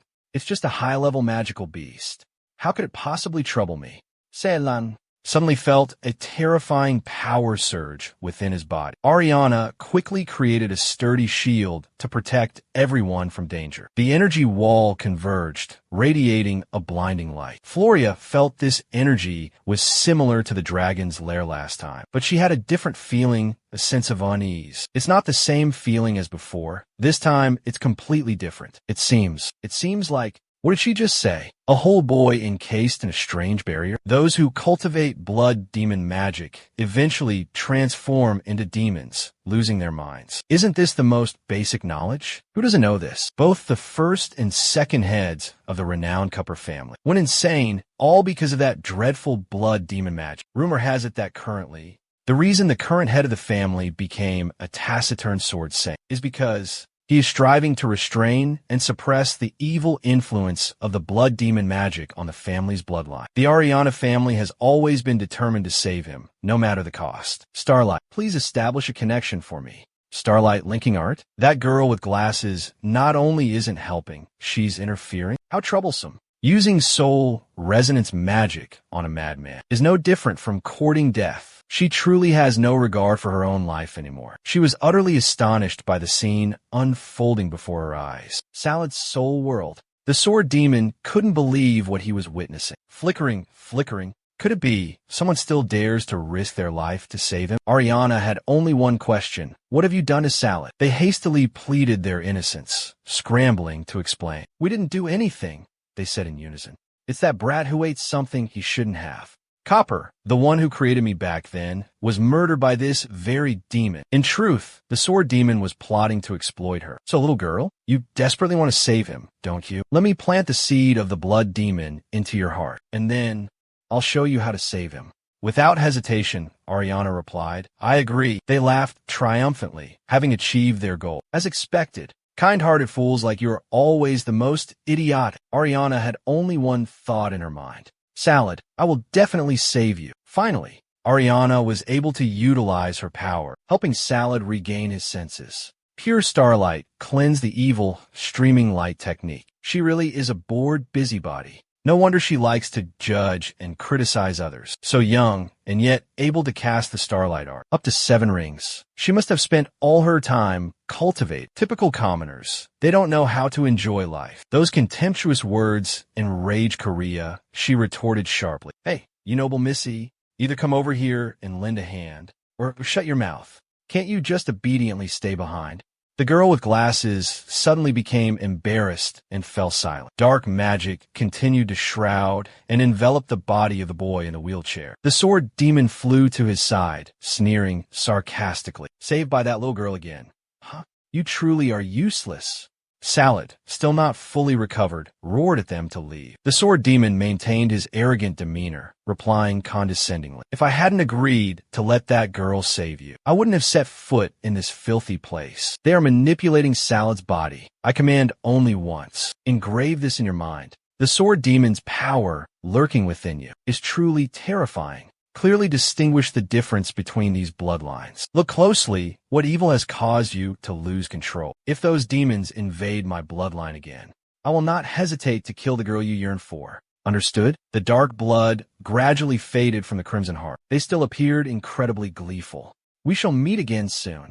Salad thought to himself. Next time we meet, you will pay dearly. He began to utilize his own power to exterminate the monsters. The blood serpent's feast has begun. William was also sheltered and protected by the Crimson Heart, facing their ferocious and relentless attacks. The girl with glasses speculated that the strange phenomenon appearing behind the mountain was a good omen. Could it be that a demi-saint level expert has entered the secret realm? The school board must know what's happening inside the secret realm. That's why they sent the teachers here to bring us back. But Salon felt a sense of unease creeping into his mind. How could this incident have alarmed even half-saint level experts? Could there have been some unforeseen complication with the refinement mission? No matter what happens, we must complete the mission entrusted to us. Oliver soared into the air from the lake's surface, his sharp sword gleaming. With a single swing of his blade, he effortlessly dispersed the ferocious monsters. You foolish beasts, you overestimated yourselves. Oliver's objective was crystal clear and unwavering. If he could bring back the body of that bastard child, he would undoubtedly be highly valued and handsomely rewarded by Sanru. Prince William was lost in deep thought.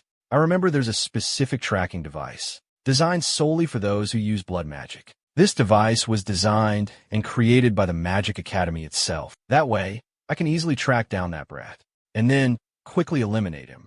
Suddenly, a voice from behind William interrupted his train of thought. Hey kid, do you know why there's a half-saint ranking? Are those people just putting on airs, vainly giving themselves titles for the sake of appearances? William observed the crowded and chaotic main hall. He didn't want to cause a commotion and alarm the crowd. Isn't that the group of students who were rescued along the way? Why are some students just standing by, indifferent to the situation? Is the current situation not favorable for dealing with that brat? The students of the Imperial Academy cheered with unrestrained joy. Teacher Oliver, you've come to get us out. This is amazing. We owe you a huge debt of gratitude. Teacher Oliver, he stubbornly believed he was doing the right thing. He deliberately put on a show of aloofness and indifference. There's no other way. After all, I'm a teacher respected and loved by everyone. I must eliminate this villain, the one who caused this chaos and turned the secret realm into a dangerous place. I must expose his true face, bring his treachery to light. Then, the students will be grateful to me, praising my courage. He sensed an unusual aura, a suspicious change. Oliver's killing intent suddenly erupted. He attacked him right in front of everyone. Arian and William were completely caught off guard. He hastily sheathed his sword. To fall under the blade of a true sword saint must be a glorious death for that brat. Therefore, a half-saint, like the Golden Swordmaster for instance, could fully execute an attack reaching the Sword Saint realm. Unexpectedly, Salon appeared behind him, typical of those academy types, always resorting to sneak attacks. All talk and no action. Oliver immediately counterattacked with lightning speed. He's still alive. How tenacious. This is the terrifying aspect of blood magic, an astonishingly resilient life force. In that case, I'll send you to hell again. Do you understand now?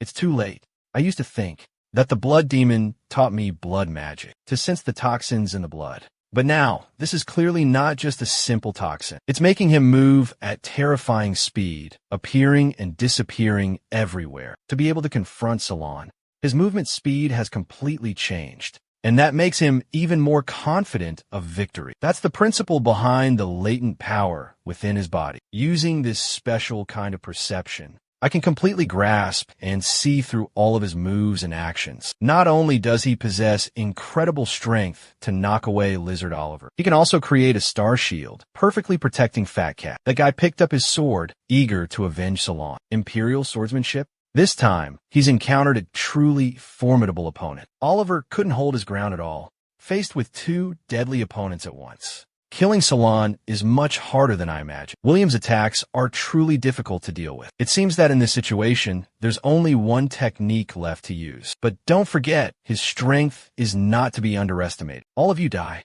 The sharp sword strike on the water's surface unexpectedly awakened a monster. The enraged, magical beast suddenly charged straight towards the students of the Imperial Academy. Meanwhile, he quickly made his escape.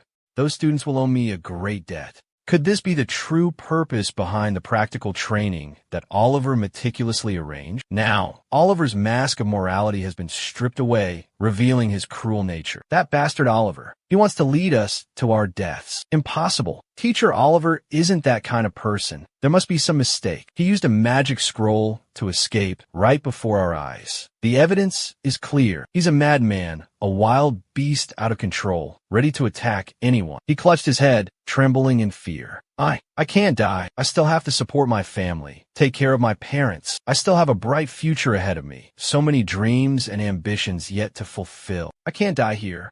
I can't. Tears of despair streamed down his grime-covered cheeks. I have to fight. A spark of determination flickered in his tear-filled eyes. But the ferocious magical beasts showed no signs of stopping. They were getting closer and closer. He turned, urging William, hurry, use all your strength. We have to stop that monster. Protect everyone. Milan screamed in despair. Angela, go on. Protect those useless fools. They are living witnesses. We can't let them die. Suddenly, an idea flashed in her mind. A daring, risky, yet potentially successful plan. Even Maria was astonished. Angel. Her magic would be even more potent if she didn't need incantations. Salon and he fought together with impressive coordination and rhythm. William gave me the quartz stone. A flicker of worry crossed William's face. But this challenging mission of yours. Salon stood firm in his decision. If we don't destroy it, the mission will fail. Take me there. Surprisingly, he was resolute in his decision. A calamity-level beast?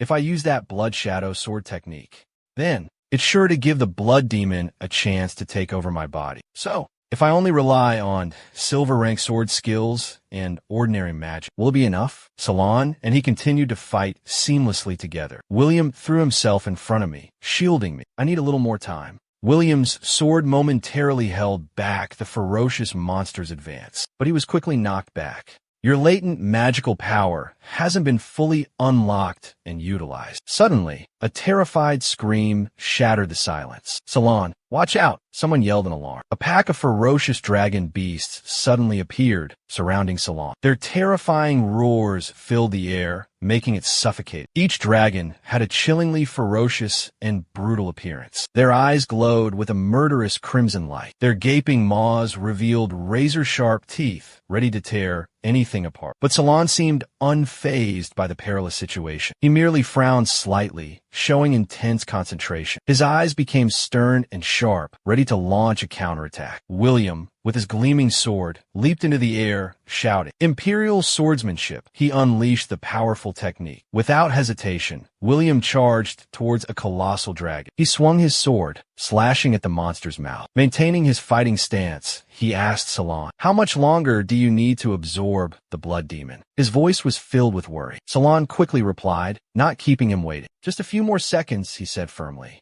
Maria also arrived in time, joining the battle. With a single sword, she gracefully yet powerfully executed the dispersed sword dance. Seemingly having reached her limit, she collapsed from exhaustion, falling to the ground. Witnessing this, Andrea frantically called out to those around Floria. "Someone, please help her." Andrea pleaded desperately. Floria fell into a large pool of blood, staining her body crimson. Salad, after recovering his energy, single-handedly charged into battle against the ferocious beasts. He roared a powerful warning. "Beasts, your doomsday has arrived." He lunged down, his hands moving with lightning speed, unleashing a series of slashing attacks. 3 beasts fell instantly under the domineering blood flame serpent slash technique. 3 monsters, their long tongues lolling out, cried out in agony. Salad finished his performance with a decisive blow, cleaving them in 2 as easily as splitting bamboo. He even taunted them with a disdainful expression. "Is that all? How disappointing." The thick smoke and dust from the battle gradually dissipated. Most of the academy's students lay unconscious on the ground, exhausted. Only one young man, his hand tightly gripping a giant sword, larger than his own body, was struggling to stand up. William called out to Lewis with a worried voice. The boy seemed to ignore Lewis's words, even loudly accusing him of being a demon who cultivated evil, poisonous magic serum, a traitor to his family, a heartless villain who murdered his own brother. He yelled from behind, his voice filled with rage. "Lewis, you can't do this." The boy cried out in pain, then plunged his sword into the ground, instead of rushing to attack. Lewis immediately knelt down, his face filled with sincere remorse. "Fellow student Salon, if it weren't for your help that day, I wouldn't be alive now. Please, accept my sincerest apologies, along with my deepest gratitude. Please forgive me for my foolish actions and ignorance in the past. Please accept our apologies and sincere gratitude." A girl in the group suddenly spoke, her voice filled with terror. She pointed to the sky, trembling as she said, "Look everyone, what is that?" Against the pitch-black sky, countless dark insects were swarming at breakneck speed. Salon's eyes widened, bloodshot veins appearing in them. These disgusting insects must be hiding some terrible secret. Before leaving, he carefully told Andrea to take care of herself and to look after these students. Bloodlight flash. Sure enough, those horrifying insects were mainly targeting Salon, because as soon as they saw him jump into the water, they immediately followed, plunging into the water without hesitation. So that's it. Everything is clear now. The so-called terrifying Mysa insects were merely a despicable tool for harvesting life force. Their true purpose was to use the heart within that wicked magic circle to resurrect the Mysa sorcerer into a brutal demon sorcerer. That damn madman. He dared to instigate this bloody battle just to harvest life force, trading the lives of others to prolong his own wretched existence. Better to die peacefully than to struggle in sin like that. Seize him. Blood serpent frenzy. He unleashed a powerful punch, sending the disgusting insects flying. Outside, the students had fully recovered their energy. Everyone's magical power surged, brimming with vitality and excitement. My own magic has been fully restored as well. My physical strength has also returned to its peak. Look, everyone, is that the gate to the Grand Gate's secret realm? Unexpectedly, we stumbled upon the exit so randomly. Elsewhere, Oliver leaned against an ancient tree, sighing deeply with a worried expression. The events that transpired within that secret realm must never be revealed. Otherwise, the consequences will be dire. His Highness's entire plan to infiltrate and bribe the academy will be severely compromised. I fear I will also lose my position at this academy. He raised his pear wine, taking a small sip. Just as expected, things always take a turn for the worst. Is this fate? The Grand Gate's secret realm has opened. Who will survive and return? This time, I must give it my all, ensuring everything is under control, leaving no room for error. Witnessing Salon emerge from the shimmering water, the students erupted in cheers and jubilation. The grand door has finally opened. Once he fully recovers and replenishes his energy, we can leave this place. Fantastic. I really don't want to spend another minute in this hellhole. Andrea approached, asking with concern, Salon, you're finally back. How are you feeling?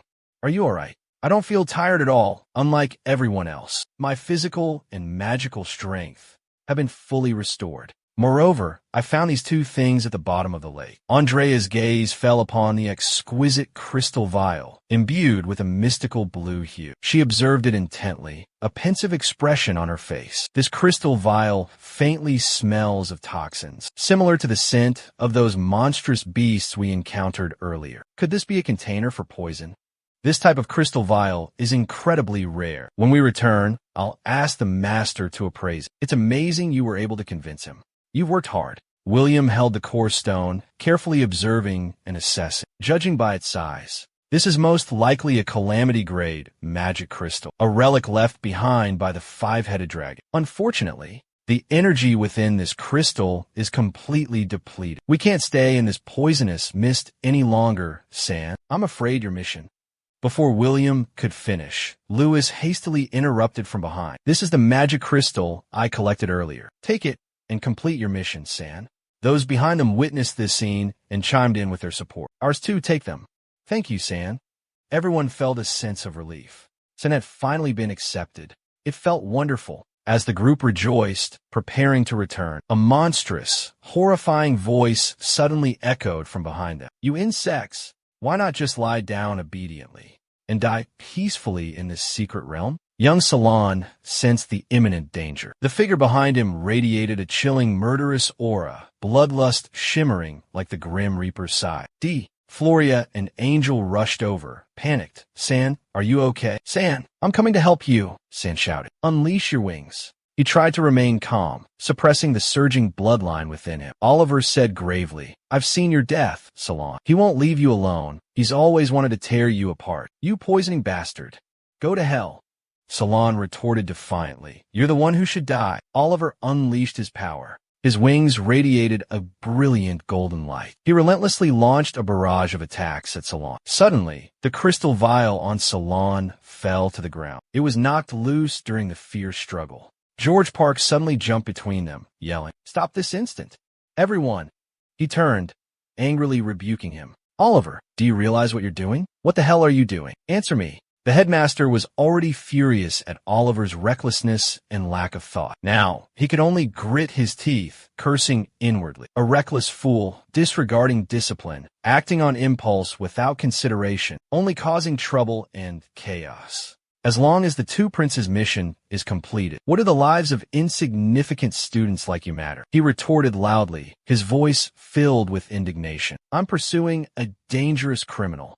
Someone who poisoned and caused chaos in the secret realm. The students were horrified, their faces turning pale. What? Poison? Impossible. Could it be that I've been poisoned too? Headmaster George, do you have any proof for this serious accusation? He replied firmly, Of course I do. He then produced a magical scroll emanating a shimmering, mystical light. This is a special magic scroll, crafted by my own hands. It can detect the scent of the poison. If the poisoner is still among us, their identity will be revealed. The crystal vial fell to the ground, suddenly emitting a blinding light. The students began to whisper, suspicion rising among them. Could Sam be the poisoner? Impossible. He just saved our lives. How could he do such a thing? Perhaps he used forbidden magic for a mission, and took this opportunity to save us and simultaneously turn the tables, clearing his own name. Could it be? Could someone truly be so shameless and cunning? Having achieved his goal, he revealed a smug look filled with contempt for these easily deceived fools. Your fates are nothing but mere pawns in my game. He stood before San, feigning magnanimity. Do you have anything else to say for yourself? You despise me, consider me trash, worthless. But if you think you can make me surrender, Gaeta Sushuju-chin, then you're dreaming. Headmaster George was livid, his blood boiling. He lunged like a wild beast, fiercely choking Ka Banlo. How can he move with such terrifying speed? Could this be the true power of a true holy sword? Damn it. Ever since he restrained me, I haven't been able to use any of my strength, not even to control my magic. He acted as if he knew everything, using a ridiculous school rule to threaten me. According to Rule 367 of the Academy regulations, anyone who dares to attack an instructor without just cause, that instructor has the full authority to execute the attacker on the spot. Chris's disciple, accept the punishment for your crimes. But just as the sword was about to fall, delivering the final blow, an invisible force suddenly appeared, stopping his brutal act. He froze, as if stuck in superglue. The dean arrived, just in time, warning George. Hold on, George. It's not time to act.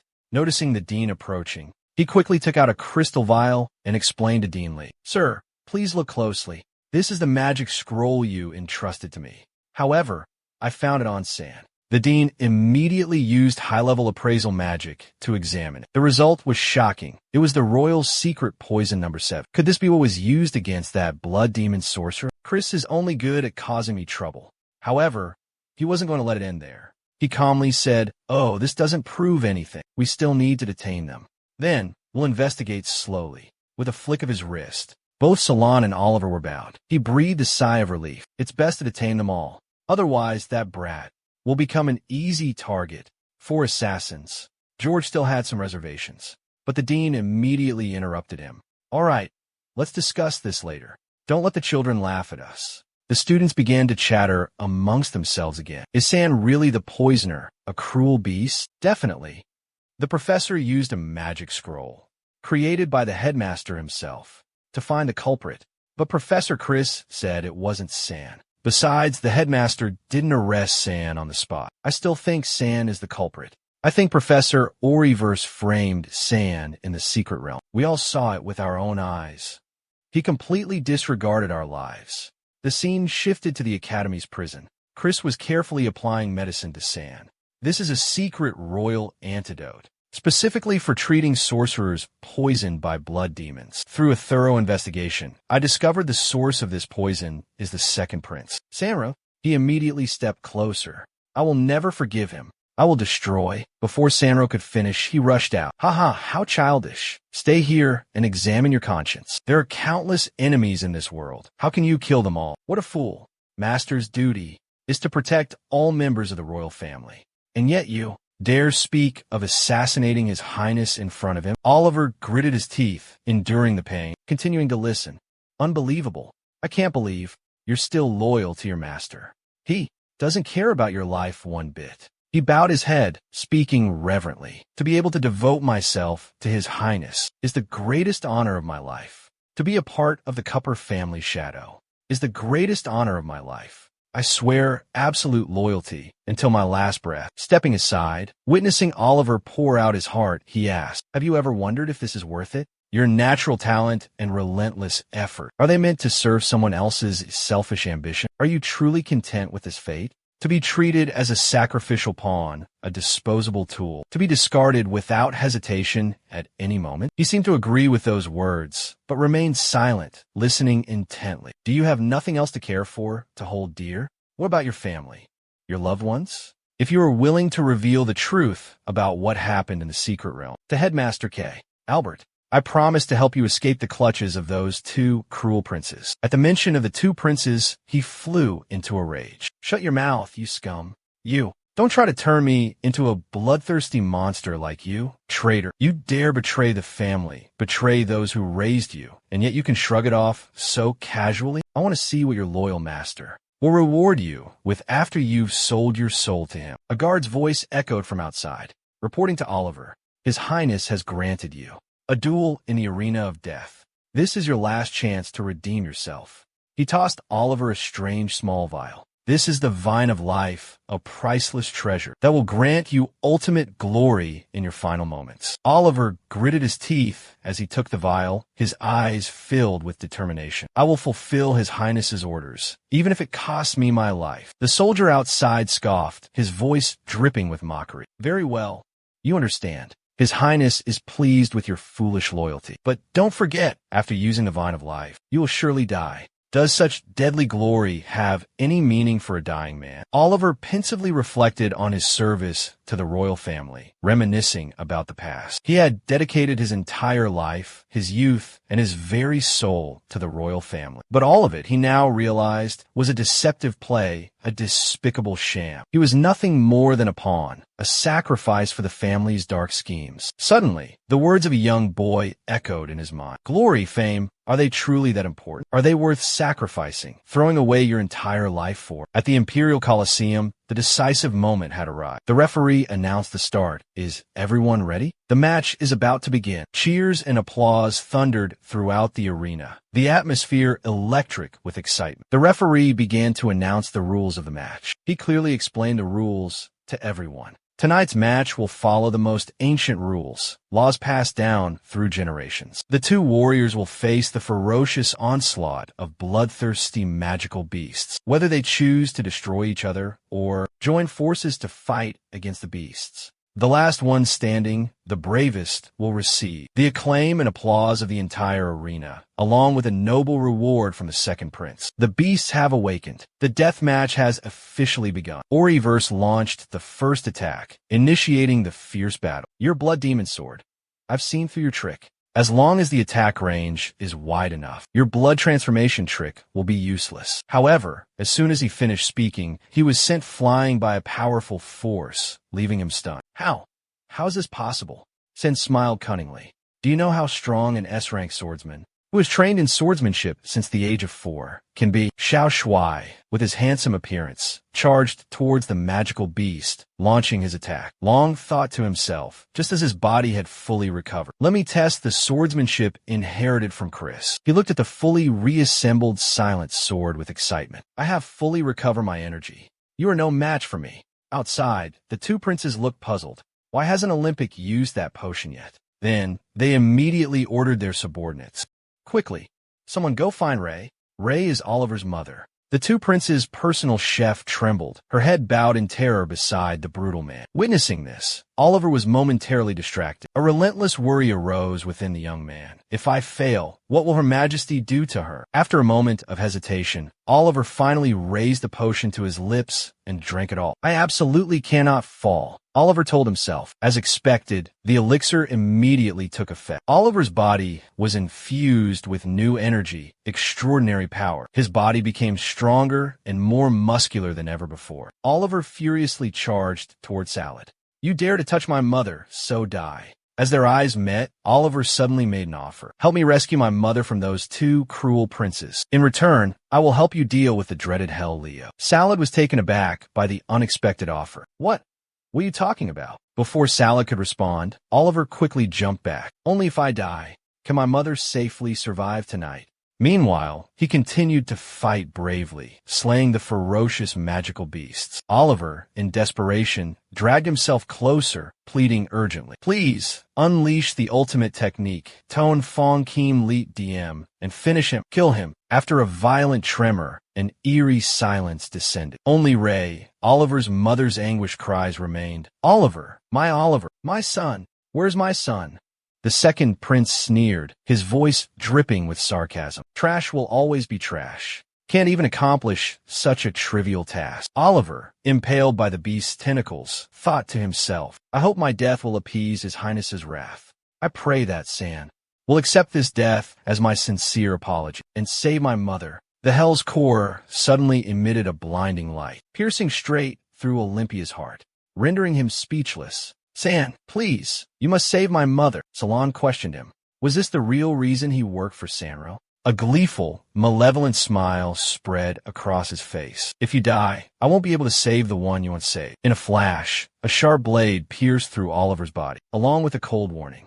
Take care of your own family, and repay the debts you owe me in your next life. To control the regenerative bloodline of the fresh flesh, Oliver breathed his last under his blade. He sighed in relief. The bloodline of the underworld vine could neutralize the negative effects of the living vine drug. Living vine, first, you need to rest and recover. Then, wait patiently. Master Chris will come for you. Seated on his throne, the second prince wore a look of regret. What a pity. I didn't expect this magic to be so powerful. It could simultaneously defeat the demon rat, calamity, and even a third-level swordsman. Samro laughed triumphantly. As the ultimate victor in this arena, you may request a worthy reward from me. What is your desire?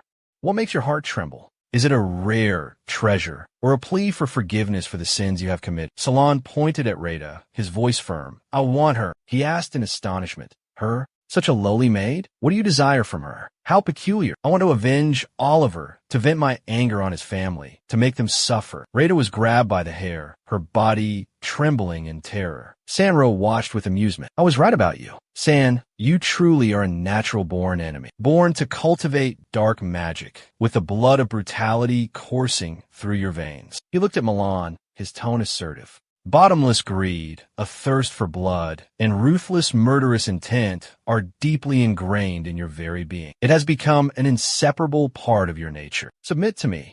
Become my loyal subordinate, a sharp blade in my hand, and conquer the world with me. Milan remained unfazed by the honeyed words. He calmly replied, Your Highness, is your attitude towards your subordinates always so erratic and fickle?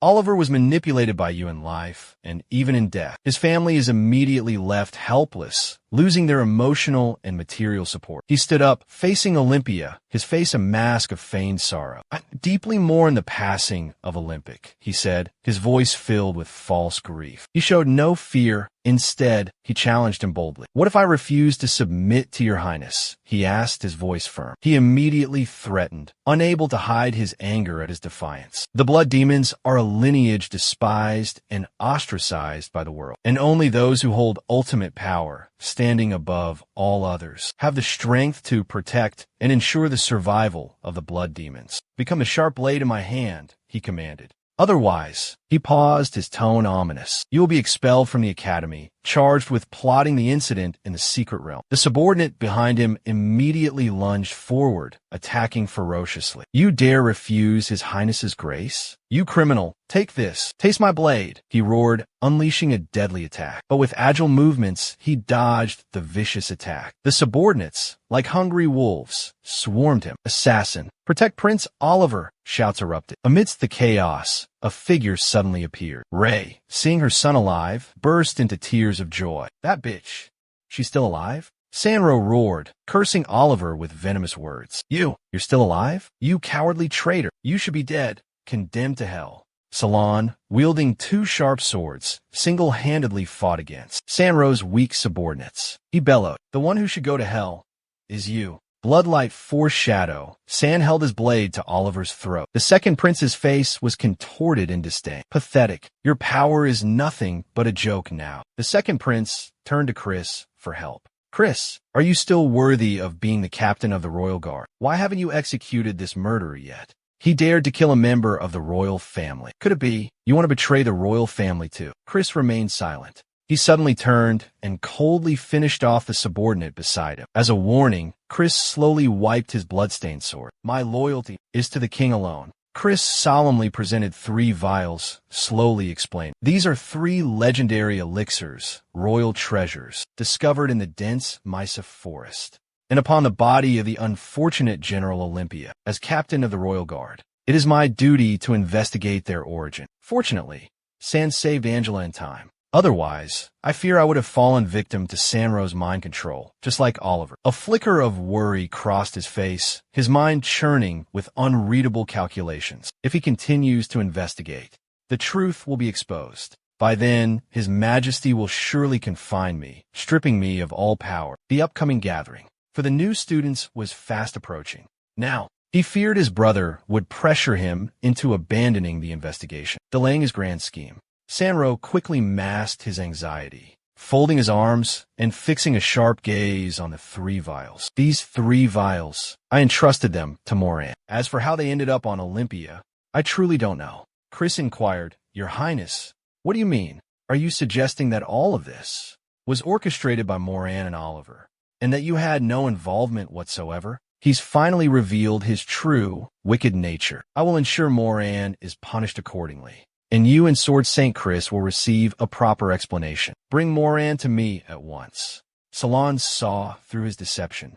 Clearly, Moran was the mastermind behind everything. Simply because he was a prince, countless individuals were willing to serve him. If he were truly injured, Chris would undoubtedly face severe consequences. Therefore, Moran had to be eliminated first, even if it meant breaking his arm. Moran Swad burst through the doors, panicked. Your Highness, you summoned me. A monstrous serpentine magical beast suddenly lunged to attack. You shall die. So fast. A sturdy shield materialized before San. It was Iran. Simultaneously, a booming voice resonated. Who dares to attack and murder a noble? In broad daylight.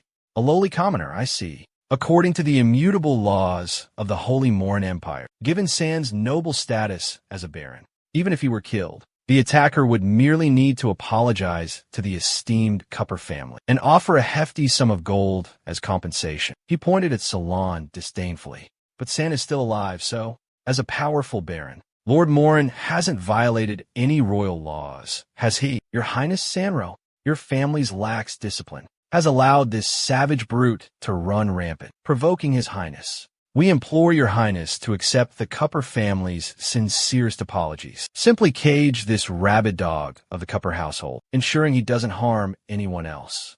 Please rest assured, your highness Sanro. After paying his respects to the 2 princes, he turned, his tone dripping with sarcasm. Salon, long time no see. You lowly barbarian, are you ready to be caged? Chris placed a hand on his hip, patting Salon's shoulder. Your reaction today surprised me.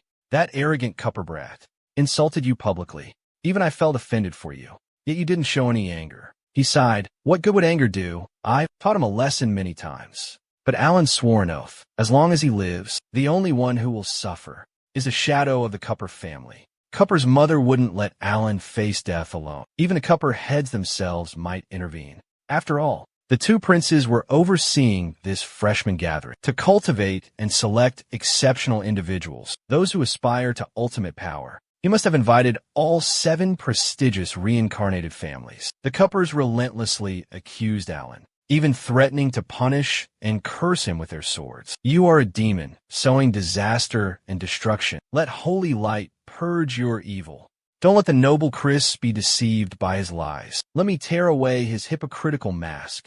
Salad glanced at them with disdain. Must you shout your insults? How noisy and pointless. A silent dog's bite is the most dangerous. At this freshman gathering, there will be many S-rank talents surpassing you. Many await my victory, eager to forge alliances. I have no time to waste on insignificant beings like you. Each word cut like a blade, silencing the Cupper entourage. Even Chris, standing beside him, was impressed. Ha ha ha, not bad. Not bad at all. As expected of talented youth, truly remarkable. After the spectacular duel, the 2 men sat resting under the shade of a tree. Chris began to tell Salon about the plans he had prepared. I've arranged a meeting for you with Dean Albert. He's even more interested in you than in the legacy of the first Blood Demon Sword Saint, the founder of the Blood Demon Sword Saint sect. Who knows? He might teach you some secret techniques. At the Imperial Academy, on the vast training grounds, the headmaster was waiting. As soon as he saw Salon, he called out, Salon, come here. Use your strongest technique to attack me. Salon hesitated slightly. Headmaster, doing that might not be appropriate. He released a powerful aura as a reminder. Ha ha, what a polite young man, respectful of his elders. Very well, then I'll go first. I'll attack first. Salon couldn't help but be astonished. A summoning technique without chanting? The headmaster immediately launched a lightning-fast counterattack. If I don't respond quickly, I'll lose all face. Fortunately, I have blood demon magic to protect me, helping me withstand this terrifying force. That blow was like a sword slash with full force. Albert training S-rank Glem? That old man even brought a monster with him. Heh, I'm an old man now. Although my strength isn't what it used to be in my prime, even if I have to give it my all, I'm still capable enough to deal with that golden sword master. So, go ahead and give it your best shot. Salon spoke up in reminder. Then respectfully, as you command, obedience is better than politeness. Please, headmaster, instruct me. I await your esteemed guidance, headmaster. With his agile movements, he combined them with a fourth-generation sword technique, Star Wind Blood Rain. The monster was engulfed in a furious vortex of fire. The headmaster commented, quite a wide attack range, but the effect isn't quite impressive enough. Focusing your attack on a single point would be more effective. Find the blood flame's critical weakness and deliver the finishing blow. The old man beside him kept muttering. This is a technique that burns one's own life force. To increase attack power, Melsepen/. What chaos! The blood demon puppet will take this opportunity to devour its master. The headmaster's Albert was suddenly engulfed in the sea of fire created by Sam. It seemed to go mad, constantly provoking him. Excellent. Kill them all. The headmaster stood outside, supplying the blood demon with blood, along with fresh meat and food. Sand's burning life force will increase the blood demon's power. Furthermore, Sand is trying to force the activation of high-level blood demon swordsmanship. That's why the blood in his body is gradually depleting. That's the reason why he's being backlashed by the blood demon puppet. The headmaster just needs to stand by and watch the two sides slaughter each other. It turned ferociously towards the old man, roaring menacingly. Release me immediately. I will kill you all. Leave no one alive. The headmaster raised his hand slightly, signaling for silence. He spoke mockingly, his tone full of sarcasm. So there's still a little bit of consciousness left. Why does this tone sound exactly like Black Copperger from back then? Chris, worried about Sand's condition, hurriedly intervened to stop the headmaster. This can't continue. Sand won't be able to endure it. The monster roared furiously, its neck still bound by a massive chain. The old man beside him waved his hand dismissively, his face showing no worry. What's there to be afraid of? I'm here. To protect Sand, we have to temporarily seal it. The headmaster pondered, then continued. Sand Copper before, when you used your power to suppress the blood demon beast, you couldn't use blood demon magic. Sand yelled in frustration. The freshman exchange tournament is about to begin. I still can't use my strongest techniques. Chris saw the immense potential in you. That's why he suggested this. Therefore, you need to master blood demon magic as quickly as possible. The key to blood demon magic lies in controlling blood flow. I will personally give you special training. The old headmaster nodded in agreement, adding, it seems you've become too engrossed in blood demon swordsmanship. If you can't control that power, the consequences will be catastrophic. The wise B-San was shaken by the warnings, immediately recalling the invincible legions led by the first and second generation Cupper, an army that seemed unbeatable, yet was annihilated in a single night. Do you wonder why that happened? Sen pondered deeply, the knowledge he had read suddenly flashing in his mind. Could it be because of blood demon swordsmanship going out of control? No wonder. There's no record of this in the Empire's history books. The headmaster turned his back, leaving a cryptic sentence. In this academy, there are many people you should care about more. Only by fully grasping the essence of blood demon swordsmanship will you be able to protect them, prevent them from falling into dangerous spirals. Chris felt somewhat relieved. The burden in his heart lifted. A playful smile flickered across his face. Understand, head librarian. Thank you for your guidance. Let's go, San. Time is of the essence. We must act quickly. We need to begin the special training immediately, especially the blood magic. Chris gazed out the window, a pensive look in his eyes. This secret training, the fewer people know, the better. Discretion is paramount. He glanced towards the door as a black raven suddenly flew out. The following scene was enough to make anyone blush, since stripped off all his clothes, revealing a toned physique with rippling six-pack abs. A powerful masculine beauty that would make anyone feel shy. Truly a breathtakingly handsome man, utterly captivated. Chris leaned against a tree trunk, a knowing smirk playing on his lips. A bed this big, any bird would want to rest on it. It seems the Imperial Academy is about to experience some turbulence. In the stillness of the night sky, a bird gracefully glided, tracing continuous circles in the air. Then suddenly, it plummeted towards the ground in a spiral. It was Luna Forster, the young S-rank genius from the prestigious Forster family, a young woman possessing both stunning beauty and extraordinary intelligence. She landed gracefully and smoothly. It's just the Medicine Valley. Why the need for such a grand entrance, she wondered. Luna's face displayed a childish pout. That old wine-loving cat must be teasing me again, she thought to herself. How annoying. The two princes repeatedly cautioned with utmost care that Sen must not be allowed to use blood demon swordsmanship. If he were to use that technique, it would be like severing his own right arm. If he doesn't use blood demon swordsmanship, I can definitely defeat him, Luna confidently asserted. In this freshman exchange tournament, the announcer's booming voice echoed throughout the vast arena. The annual freshman exchange tournament of the Imperial Academy is officially commencing as scheduled.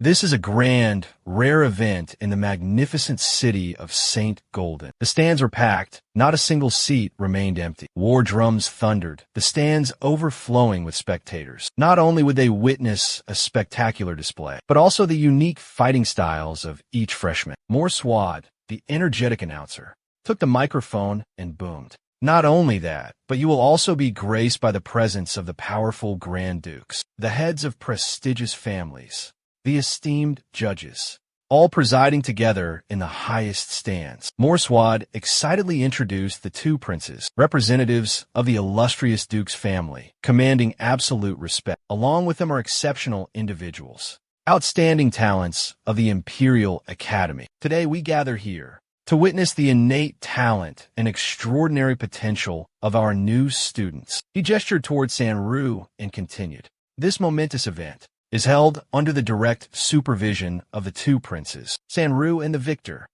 Not only will you receive meticulous instruction at the renowned Imperial Academy, but beyond the glory of victory, a special reward from the two princes awaits. The fulfillment of one wish, any desire of the ultimate victor. Salon blended into the cheering, boisterous crowd. He stroked his chin, his gaze fixed on Sanchu in the distant stands, lost in thought. The prince's expression seemed unfazed by this generous reward, he mused. This wish reward appears at such an opportune moment. How very convenient. Suppose I were to win this competition.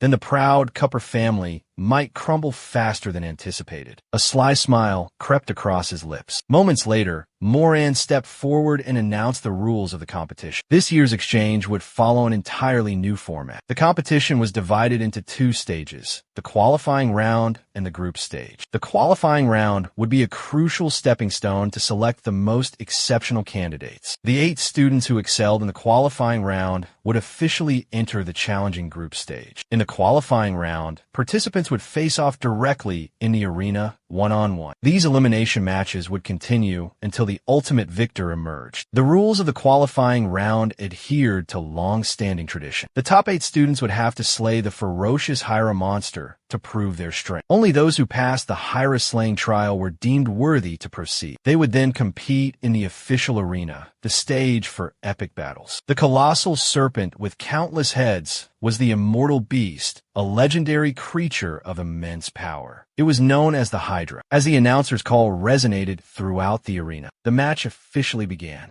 All participants, filled with fervor, charged towards the ferocious Hydra. A mere 60 seconds later, one of the Hydra's heads was pierced by a stream of mystical purple magic. However, this fatal wound wasn't enough to sever the Hydra's head. Witnessing this, Morgan couldn't help but gasp in astonishment. In a flash, the Hydra's first head was completely severed. It seemed the previous attack wasn't ordinary magic, typically seen within the academy. Who was this mysterious individual? Indeed, the one who effortlessly took down one of the ferocious Hydra's heads was a girl with a wild beauty. The powerful magic blast had been fired from the crossbow in her hands. Salad observed silently from a hidden corner, his sharp eyes assessing the girl's strength. So young, yet already proficient in both magic arrow control and raven transformation. Truly a rare talent. She must be S rank. The 4X family's newcomer, Ciandique, was indeed a rare genius. He marveled inwardly. This exchange conference is truly a gathering of hidden talents. The wild girl from before, Luna, instantly transformed into a black crow. She shot like lightning towards Hyra's severed head. But at the decisive moment, A giant axe wrapped in iron chains was suddenly launched. Just before the crow girl Luna reached Hyra's head, the axe was a step faster, embedding itself directly into the skull. Luna was astonished, thinking to herself, "Who is this daring fool? How dare they steal the spoils of war from our Forex clan?" The other person laughed triumphantly. "Ha ha ha, thanks for the assist, little crow girl. Almost lost the treasure there." A young man with bright blonde hair, the owner of the axe, Thoradin, spoke up. He quickly snatched Hyra's head and shouted. Luna, in the form of a black crow, erupted in a furious rage. Her powerful wings beat rapidly, creating a barrage of sharp spiritual arrows aimed directly at Thoradin. Amidst the suffocating tension, Salon, hidden in the shadows, commented with amusement, "This is going to be an interesting battle. Let's see who is truly stronger. The Forex clan, Lords of the Jungle, or the Illic clan, Emperors of the Storm." However, facing the dense rain of spiritual arrows, Thoradin stood as still as a statue, completely unfazed, holding Hyra's head tightly in his arms. He didn't budge an inch. Thoradin even casually taunted, "Such a mediocre attack. You think this paltry power can break through my defenses?" He hastily grabbed Hyra's head and ran off, not forgetting to provoke, "If you're not careful, you might regret this," making Milan secretly admire him. No wonder he's from the renowned Elan clan, a lineage famous for its incredible defense, enduring to an extraordinary degree. At the same time, an announcement suddenly rang out. The first person, Thoradin, has successfully leveled up and qualified for the death arena. This sudden announcement stunned the others, leaving them speechless for a moment. They exclaimed in admiration, "Amazing! He achieved it so fast? Unbelievable! This guy seems much more dangerous than we thought, compared to the first-year dragon we encountered in the previous secret realm." Fortunately, there are suppression restrictions here, otherwise it would be very difficult to deal with him. At this moment, a giant battle axe, radiating a mysterious dark green spiritual energy, was thrown high into the air by someone. The axe tore through the air, making Hara flinch. Along with it came a proud and arrogant voice. Such a cowardly sneak attack. Behold, emerald green spiritual energy exploded, radiating around the speaker. A woman with hair as red as fire appeared. Laoya gracefully swung her sharp sai. A single clean cut took off Hyra's head. She coldly declared, "Don't let the foolish barbarians of the north dare to underestimate the power of our empire's soldiers." Milan exclaimed in astonishment, as expected of an outstanding member of the renowned Isaac clan, the one who was praised as the emperor's right-hand man in the previous life. Laoya's spirited words ignited a fierce fighting spirit within William. He roared, "Kill!" charging forward with blazing momentum. "This is the territory of our Imperial Academy. Everyone charge! My brave comrades!" William shouted loudly, urging everyone around him. Enraged, Hara immediately switched to a defensive stance. Just as Hara approached Andrea from behind, a powerful voice boomed, "Andrea, careful! Back away now!" The sound came from the wheelchair. Finally, the mysterious young man joined the fierce battle. With a powerful sword swing, Salon unleashed a crimson sword aura like a blazing inferno. A single strike easily took down one of the giant Hyra's heads behind Andrea. Andrea was stunned, her eyes wide as she stared at the Hyra head lying on the ground. She exclaimed in admiration, "Salon, you're amazing. Just with sword aura, you can sever the head of such a terrifying magical beast." Meanwhile, Salon remained calm, inwardly assessing the situation. This Hyra's true strength has been suppressed to a very low level. It seems the Academy doesn't want any casualties in this preliminary round. At this moment, William excitedly lifted a Hyra head, his face full of pride. He boasted to Salon, "Look, Salon, I just got one too." William's words made Salon smile with satisfaction. He thought to himself, "Good, I just need to get one more. Then everyone in the team will soon lead it." Past the preliminary round, Salon carefully observed one of the Hyra heads bound by iron chains. It was suppressed by a formation firmly held to the ground. One head remained intact, while the others had been severed. Salon stroked his chin, lost in thought. It's rare to encounter a Hyra with its power suppressed to this extent. Suppressed to the extreme? Wu Yin not only wanted the beast's head, but he wanted more. He sprang into action, dashing towards the ferocious beast, while running and shouting, "Andrea, Korea, William, you two get out of here first. I want to use this to practice a bit." They didn't object, only worriedly advised, "Then you must be careful. After almost everyone had withdrawn from the hall, Wu Yin began his own performance. He moved nimbly, dodging Hara's attacks, while approaching the beast and thinking to himself, although I can only use blood magic, fortunately, my physical strength has been significantly enhanced, and it's enough to withstand Hara's ferocious attacks. Meanwhile, the beast opened its mouth wide, gathering energy to create a dark purple magic sphere to counterattack. However, before it could complete the move, Wu Yin leaped high into the air, grabbing the monster's head. Thinking of Hara's flame magic, an idea struck him. "Taste your own magic," he sneered. As quick as lightning, he snapped off 2 more heads. This action caused Hara's ongoing magic attack to shoot straight into one of its remaining heads. Seizing this opportunity, Helen landed on the ground, quickly assessing the situation. Hara's rapid regeneration, the solid shield protecting it, had been completely destroyed by its own most powerful attack. Without hesitation, Helen charged straight toward Hara, because Salon knew that once all 8 of Hara's heads were severed, the energy source from the central head would be severely weakened. It would have to focus all its power on regenerating the lost heads. Salon immediately channeled flame magic into his sword. With terrifying speed, he sliced off another of Hara's heads. Salon confidently affirmed in his mind, "Now Hara has fallen into a state of extreme weakness." He gripped the sword with both hands,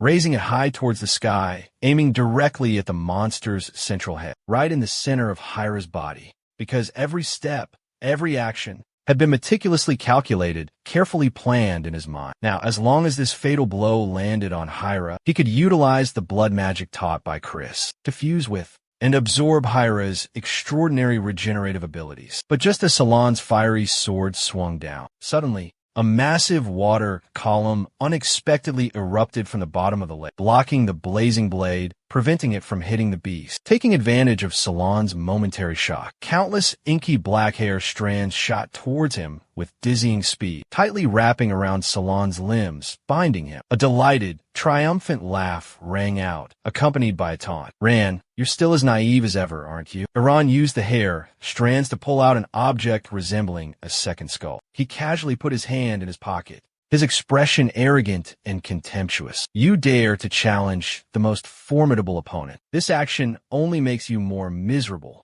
and even lose your chance to participate in the final qualifying round." Iran let out a maniacal laugh, arrogantly declaring, "Or how about you kneel and beg me? Maybe I'll grant you a spot in the next round." Despite being surrounded by inky black hair strands, Salon showed no signs of flinching or fear. He even smirked, a mocking smile playing on his lips. "Make me kneel and beg you? You're really shameless." Iran wasn't surprised by Salon's reaction. He even seemed amused, retorting, "If you don't care about the chance to participate in the next round, then the lives of your comrades. You don't care about them either? Your friends, William, Floria, and Angela. Floria and Angela thought they had safely escaped danger, but were suddenly caught and tightly bound by Lisa's black hair hidden beneath the water surface and lifted high into the air. Salon was terrified and panicked. He hastily slashed at the hair strands binding him, then indignantly roared Iran in fury. At that very moment,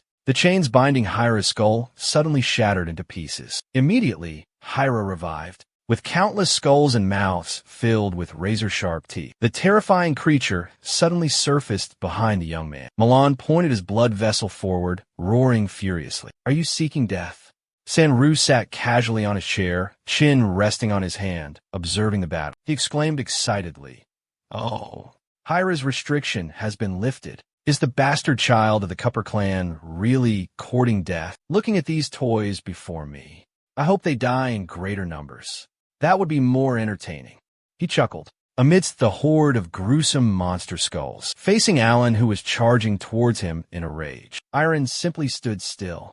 He calmly said, "Ran, today I will return tenfold all the humiliation. You will pay for the suffering you have caused me. I will use your own blood to wash away this grudge." He suddenly roared madly, "Lisa, appear!" Lisa, concealed beneath the deep water, with lightning speed, propelled her jet-black hair, like tendrils of the night, upwards from the surface. Alan, with a swift, graceful movement, severed the approaching strands. But Iran erupted in triumphant laughter, declaring, "What I bring here is a Sanaa clan's most ferocious hound. Lisa's thick, inky black hair, dense as a storm cloud, radiated a terrifying, suffocating aura of dark energy. Alan pondered silently. Lisa's using black magic to weaken her opponents, draining their strength and vitality. Fighting her directly will only deplete our energy needlessly. Due to Iran's interference, Hydra's head couldn't be severed in time.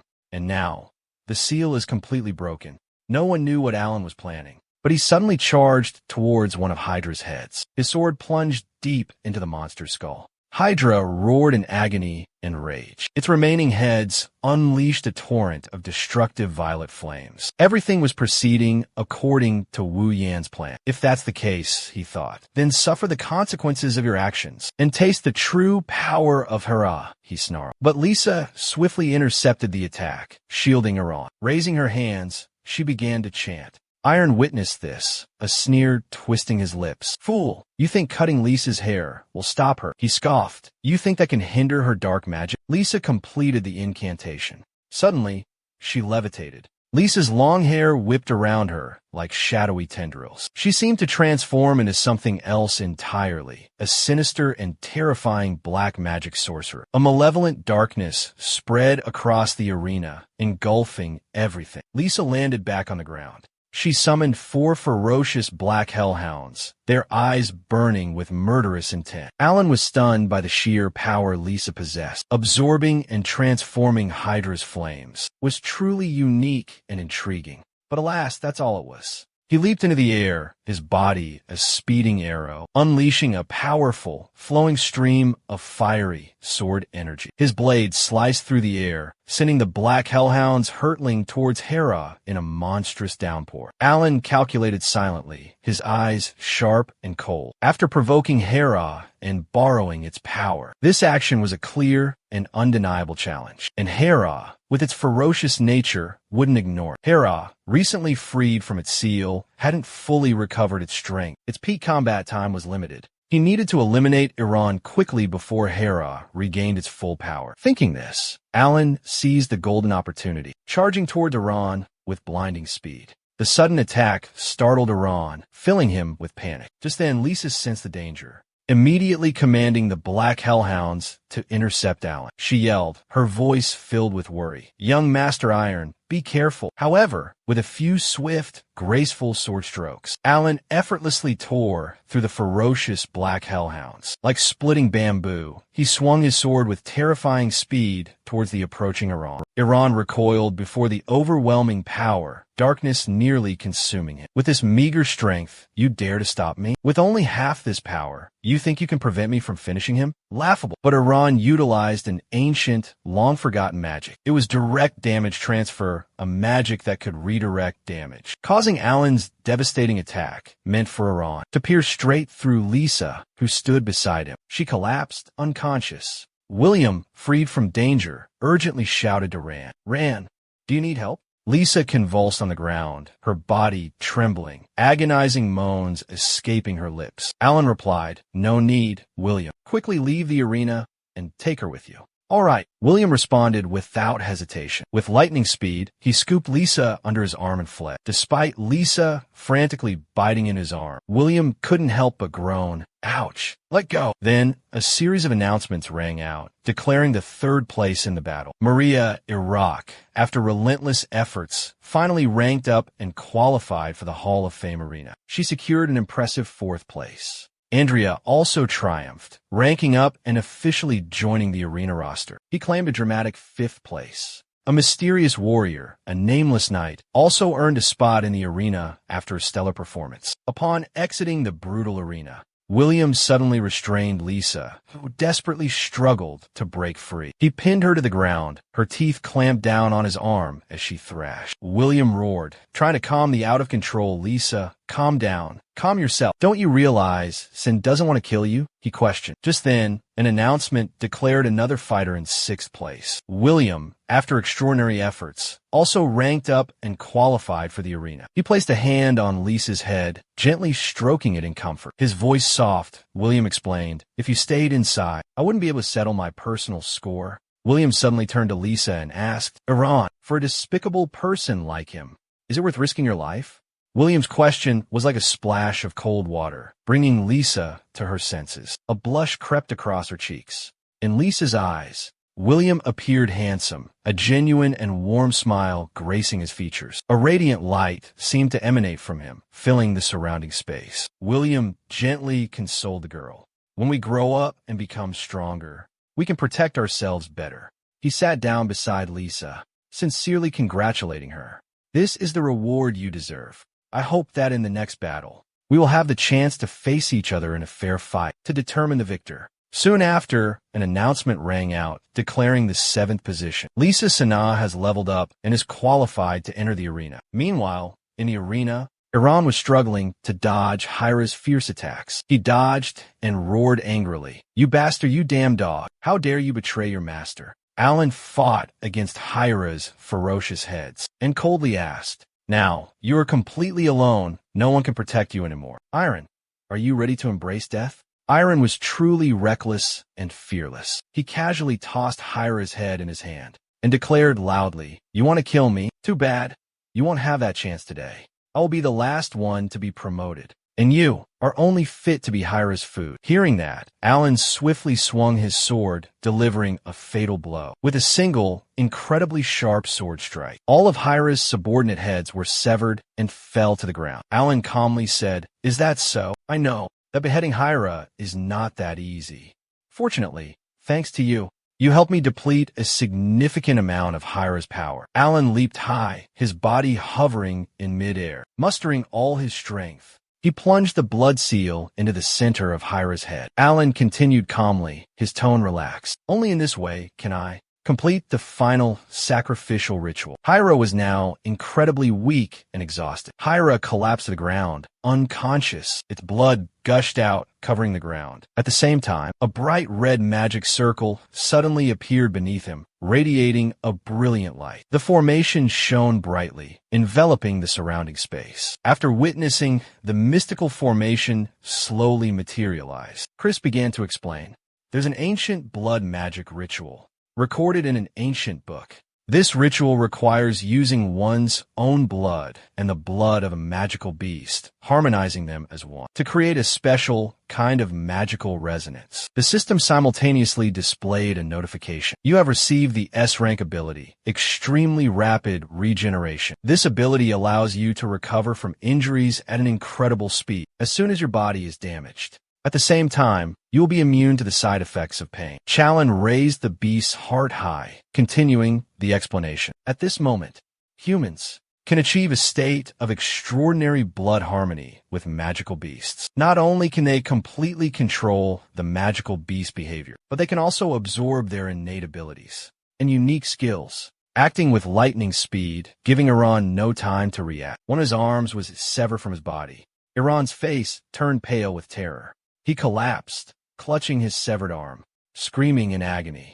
You dare cut off my arm again? How dare you?" The moment the arm touched the ground, it instantly transformed into a skeletal arm. Alan coldly replied, "Unfortunately, this time, you won't have any chance to regenerate that arm, because I now possess Hyra's A-rank erosion ability, an ability that can instantly devour the life force of any target." He pointed to the ground, coldly questioning, "As the master of the Shadow Oath, have you ever experienced the agony of becoming a shadow?" As soon as he finished speaking, Iran's face changed, turning as pale as a sheet of paper. Rage erupted, causing the veins on his forehead to bulge. Iran screamed in madness. "So that's it. I understand why you've been able to survive until now. You think that petty revenge can shake me?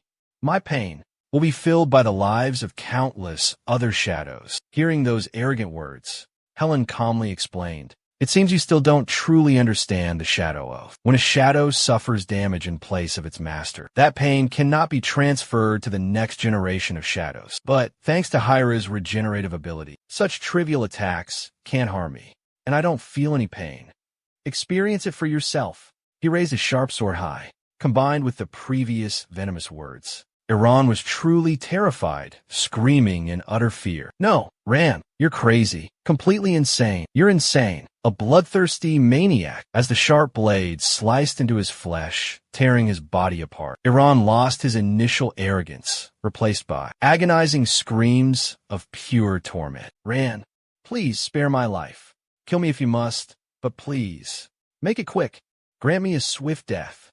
Ignoring Iran's desperate pleas, Ran coldly turned and walked away after lifting Hara's head high. He declared ruthlessly, "I won't let you die so easily. I'll make you live in this living hell, enduring endless pain and torment, living in terror, never knowing when doom will strike." Ran thought to himself, "Just like what I endured in my past life." Alenge raised Hara's bloody head high, a gruesome trophy. At that moment, a booming announcement echoed throughout the arena. "8th place. Sandcupper, the valiant warrior, has leveled up and officially qualified for the fierce battlefield." Thoradin stood tall in the towering stands, his sharp eyes fixed on Sandcupper. He exclaimed in astonishment, "What an incredible trophy! Such a massive skull! This is the head of the infamous monster Hyra, who has never been defeated and beheaded before. This man truly possesses extraordinary strength, superior combat abilities." He smirked with excitement and challenge,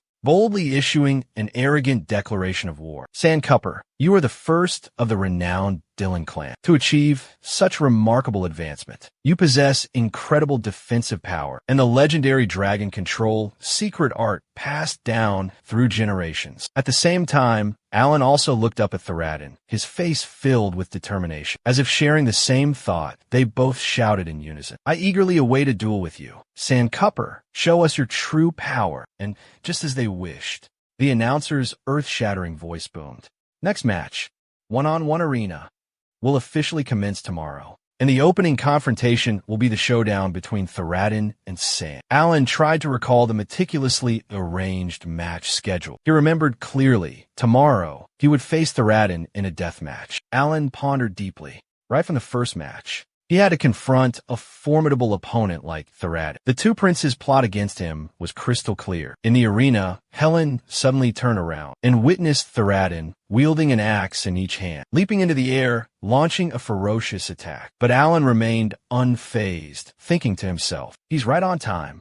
If I want to achieve ultimate victory, I'll have to face him sooner or later." Thoradin roared furiously, swinging his axe down. "Brat, try taking one of my axes." But Alan swiftly dodged to the side, causing the powerful axe to slam into the arena floor, creating a large crack. Alan seized the opportunity, quickly analyzing the situation. Incredible strength, lightning-fast speed. Direct confrontation is impossible. Without pause, Thoradin swung his axe down again, aiming straight at him. Relentless, non-stop attacks like a furious storm. But Salon was no pushover. He nimbly dodged every attack, moving as swiftly as the wind. Salon leaped into the air, creating distance between himself and Thoradin, causing him to roar in frustration. "You dare not face me directly? Just hopping around like a slippery loach?" And yet, Alan suddenly stomped on Thoradin's massive axe. His weight made Thoradin tremble, struggling but unable to lift the axe. Alan calmly removed a ring from his finger, a mystical purple magic emanating from it. Then he retorted, "Who says I don't dare fight head-on? The Frank clan has long been known as valiant ocean warriors and the symbol of true men. Don't you only know how to hide and use ranged weapons?" The provocation enraged Thoradin to the extreme. He clenched his fist, leaped into the air, and threw a punch straight at his opponent's face. At the same time, Thoradin roared furiously. "Say that again." Salon didn't dodge, but directly caught Thoradin's furious fist with his bare hand. The terrifying force of the impact caused the ground behind them to explode. But Alan remained calm, smiling serenely. A true man with extraordinary strength wouldn't use it to bully the weak. Thoradin grimaced, shaking his aching hand, and exclaimed, "You cunning bastard! Despicable tricks, trying to provoke me, and then seize the opportunity to attack. Dream on." Thoradin immediately threw his two axes into the air, spinning them at dizzying speed. As the axes returned to Thoradin's hands, his terrifying magic power erupted. It surged like a tsunami, powerful and fierce, forcing Salon to be cautious, carefully calculating each move. He hadn't expected Thoradin's defense to be so impenetrable. The continuous impacts of the spikes, like relentless erosion. Couldn't inflict a single wound. Thoradin, valiant and proud, once again launched himself into the air. With an arrogant, haughty attitude, he loudly declared, "Weren't your words just now a bit too arrogant? What? You'll pay dearly for your insolence." Salon calmly replied, "Is that so? Then let's see this through to the end." Just as Thoradin roared, "Die!" and swung his massive axe down toward Salon's face, Alan suddenly grinned and shouted, "Blood magic, temporal stasis, freeze!" In an instant, though merely a millimeter from its target, Thoradin's entire body, along with the axe in his hand, was frozen in midair. Thoradin cried out in panic, "Damn it! What have you done to me?" Just below Thoradin's sharp axe blade, Salon smiled triumphantly, then casually taunted him. "All's fair in war. Listen here, you arrogant brat. When fighting spirit surges and rage burns fiercely, one must maintain reason and not let anger cloud their judgment. Otherwise, a cunning and sly old hedgehog will seize every opportunity to establish a bloodline, connecting your life force to mine." Finishing his words, he swung his sharp sword, unleashing a brilliant magical slash, sending Thoradin's weapon flying. He shouted, his voice echoing, "Accept your fate." Along with his twin axes, their owner, Thoradin, was also sent flying pathetically, crashing face first into the ground, sending dust flying, his legs sticking up in the air, a comical sight. But in that critical moment, he hurriedly screamed, "Thor!" Streams of somber, grayish-white magic immediately materialized in the vast expanse of the air. A gigantic white dragon, majestic and imposing, swiftly emerged from the magic formation. It was Phi-Sat, an elite A-rank dragon, the terror of countless foes. It possessed the ability to control two different types of magical attributes, wielding unparalleled power. Wind and ice simultaneously descended. Challen quickly analyzed the situation in his mind. Phi-Sat, infamous for its terrifying speed and ability to freeze opponents, seemed somewhat incompatible with Thoradin, who possessed a completely opposite personality. Phi-Sat immediately unleashed a frigid ice blast. Thoradin seized the opportunity, quickly leaping onto Phi-Sat's back. He boasted, speaking with arrogance, "You actually forced me to summon Thor. But unfortunately, your luck ends here." Witnessing this, Chris frowned and spoke. "The Academy rules clearly state that summoned beasts are not permitted to participate in the arena. This is unfair to San." Moran, hearing this, quickly spoke up in defense. "Rules are rules." However, Thoradin, as a dragon knight, is exempt from that rule. If he's not convinced, San can also summon one, can't he? Sanru was visibly pleased, a smug smile playing on his lips, silently applauding this cunning and devious justification. Back in the arena, Thoradin, while controlling Phi-Sat to spew a frigid ice blast, haughtily declared, "Let's see how you can escape this encirclement." Massive ice pillars surrounded Alan, trapping him in the center. Alan's face showed clear worry. He tried to remain calm, searching for an escape plan. The situation would become extremely disadvantageous if he continued to be passive, allowing his opponent to drain his energy. He had to find an opportunity to approach his opponent at close range to counterattack. Now's the time. Thoradin, his eyes blazing with fighting spirit, raised his gleaming axe high. He proudly declared, "Today I will show you the ultimate power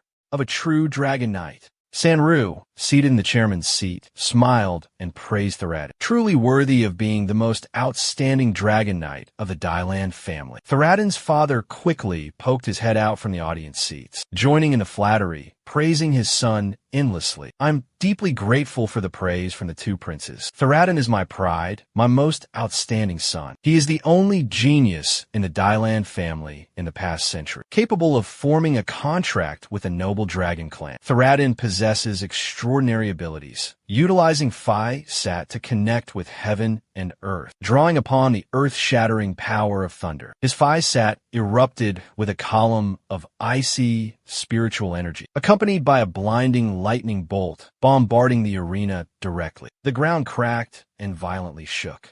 Thoradin's father, filled with pride, grandly declared that his son would lead the Dylan family and the Dragon Clan towards a brilliant and unprecedented future. Thoradin spoke arrogantly, believing that for his opponent to die under the might of that terrifying thunder was already a great honor. However, the unexpected happened. Alan was still alive, completely unharmed. Moreover, a jet-black demon dragon appeared, coiling around Alan, like a solid shield protecting him. It was the S-rank skill, Magic Immunity, a rare technique. Possessing a special ability, it could nullify and absorb all power from natural magic, such as ice, fire, and even ferocious lightning strikes. Alan coldly warned, "Don't get cocky. This isn't over yet." The stands erupted in a cacophony of excited chatter. What's happening? Where did another dragon come from? Could it be Santa's a dragon rider too?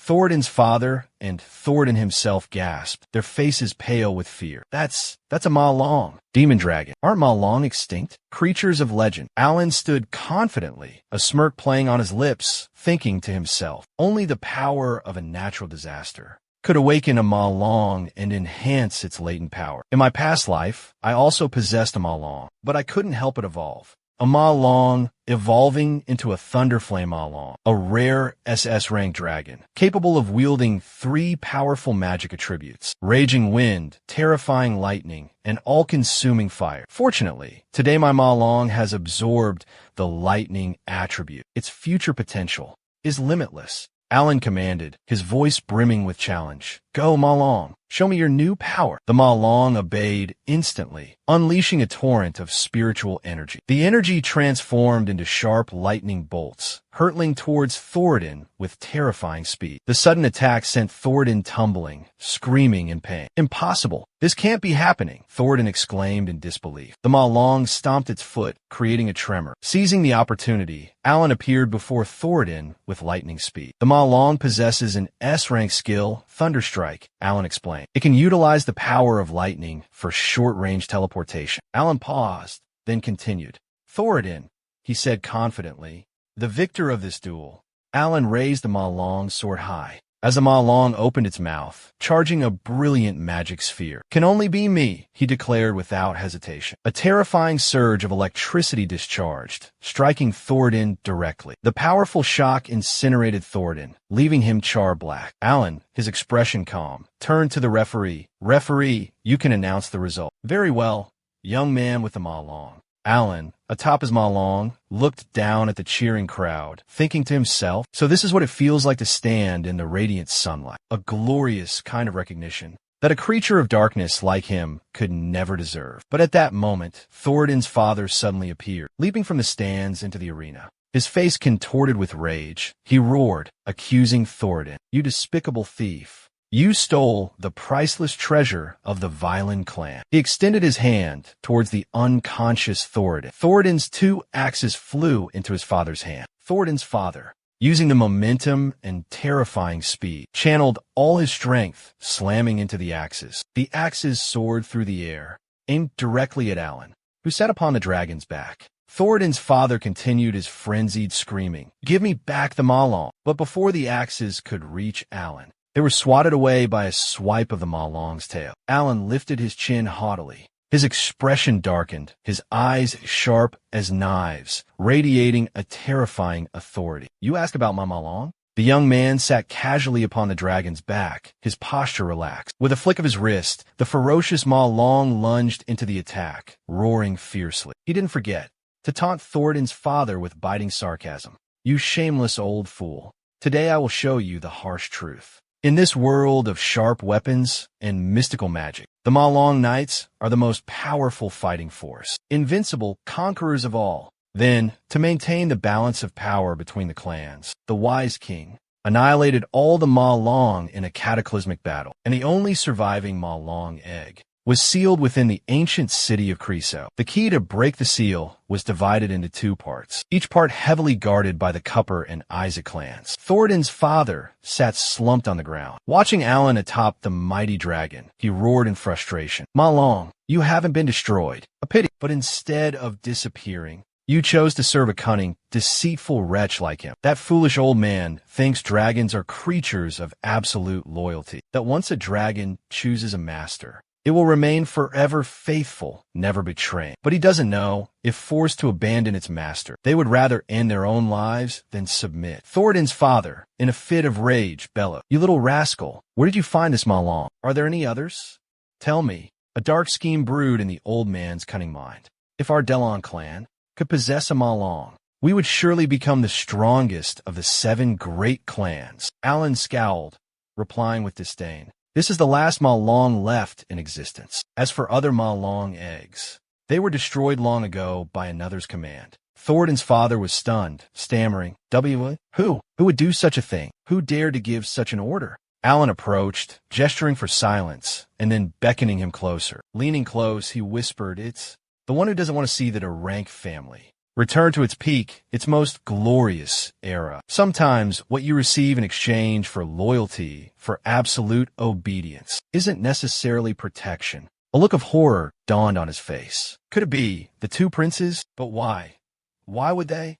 Alan calmly explained. Only a dragon with its wings completely broken, its fangs ripped out, is a dragon easily manipulated and controlled. Finishing his words, he landed beside William. He told William, Your opponent is from the Forex family of the Exam Lamb lineage. They are the inheritors of the Exam Lamb bloodline. Their specialty is setting traps in the surrounding environment and hunting their prey ruthlessly and efficiently. Therefore, you must quickly close the distance and unleash your strongest attacks. A swift victory is key. Seize the advantage immediately. Otherwise, you'll be forced into a passive position, suppressed by your opponent. Luna immediately answered the challenge, leaping down to face William. William raised his sword, his aura imposing, and charged. Imperial swordsmanship, assault. William unleashed a powerful attack. He roared, challenging Luna, Take this. Taste my power. Luna nimbly dodged, retaliating with sharp ice arrows. The swift counterattack surprised Alan. He watched intently, analyzing the situation. I didn't expect Luna to deploy her defenses so quickly. William's attacks are powerful and decisive, but Luna seems to easily predict his sword movements. In this situation, it's best if William uses the force of Luna's attacks to escape the vine's entanglement and takes advantage of the pause after Luna attacks to regain his balance. After she launches her attack, to quickly close in and deliver a fatal counterattack. William attacked again, this time with Imperial swordsmanship, Raging Storm. Salan was disappointed by William's performance. Nothing special. To his surprise, did he choose to directly confront this fierce attack? Although the energy exploded violently, capable of breaking the bonds of the steel like vines. But before he could think of what to do next, before he could regain his composure, Luna launched her next move, Imperial swordsmanship, Swallow reversal, a lightning-fast counter. William attacked relentlessly, giving his opponent no chance to breathe. Imperial swordsmanship, onslaught, Imperial swordsmanship, pierce. Powerful techniques were unleashed one after another. Carefully observing William's fighting style, Salan made an observation. This fighting style consumes too much stamina. It can't last. Luna, on the other hand, possessed the agility and flexibility of a leopard. She effortlessly dodged William's attacks, like a dancer twirling amidst a storm of swords. Not only dodging, she continuously fired sharp arrows. William was forced to use Imperial swordsmanship to defend, blocking the arrows flying towards him with terrifying speed. Salan suddenly realized something worrisome. If William couldn't quickly defeat his opponent with these powerful techniques, he would be in extreme danger later on. William swung his sword with a mighty slash, a sharp blade tearing through the air. A dazzling flash of light appeared, like a brilliant rainbow stretching across the sky. By now, he fully grasped the situation, clearly seeing the final outcome. William had lost. The final counterattack had ended. Where was the arrogant brat from before? Now only emptiness remained. Luna suddenly appeared behind William, her sharp blade pressed against his throat. He had tasted the power of the renowned Imperial swordsmanship, but it turned out to be nothing more than that. William stared at Luna in utter shock. Since when? Why can't I move? He thought in a panic. Something was wrong, different from usual. A bright pink flame suddenly engulfed William's entire body. Just as Luna was about to deliver the finishing blow, ending her opponent's life, Salan noticed something strange.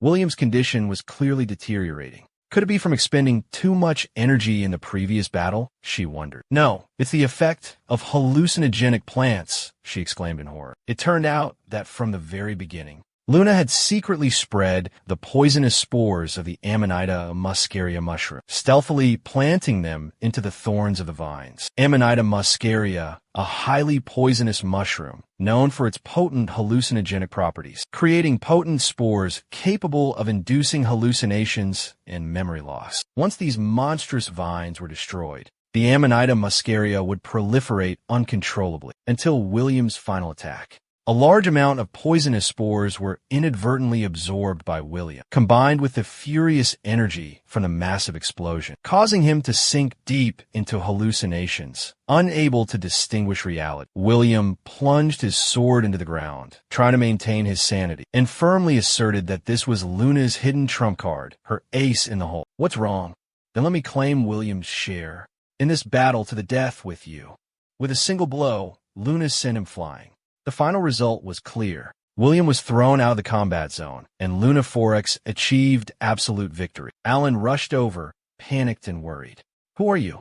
What do you want with William? William was lifted by his spectral companion, unconscious and delirious. He mumbled unconsciously, "William, say." Alan was utterly confused and bewildered. Since when had they become so close? Impossible. Did Lisa actually rescue William faster than him? That's strange. Where did he go after saving someone? Angela is diligently caring for and treating William. Feeling indignant, she scolded Luna for being too ruthless. Truly cruel. Inside William's body, there exists a strange energy creating a powerful illusion. I can't wake him from this energy.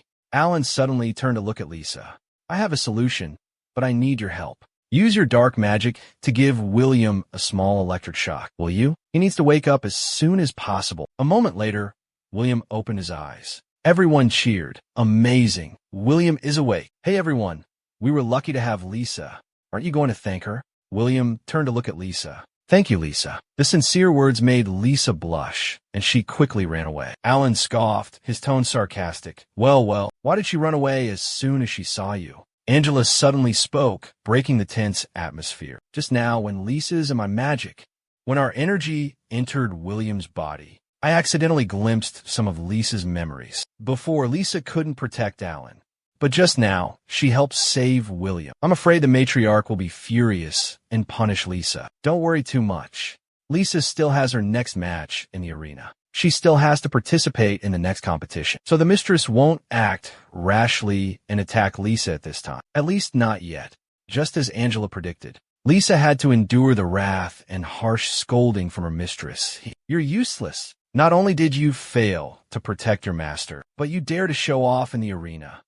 She continued to torment her. Beating you? Even a dog wouldn't be treated so cruelly. Little Lisa, with her innocent, wide eyes, looked up in astonishment. The Sanaa clan is notorious for using dark magic. Every year, they hunt down 10 homeless, destitute children from all over the country. They are dragged into the dark, gloomy temple of the Sanaa clan. A little girl, leading a golden dog beside her, silently followed he with the other children. Soon after, she witnessed a horrific scene. Her beloved dog was hanged from a tree. 10 cold, cruel crucifixion stakes were driven into the dog's small body. The dark magic of the Sanaa clan is nurtured by pain and the utter despair of humanity.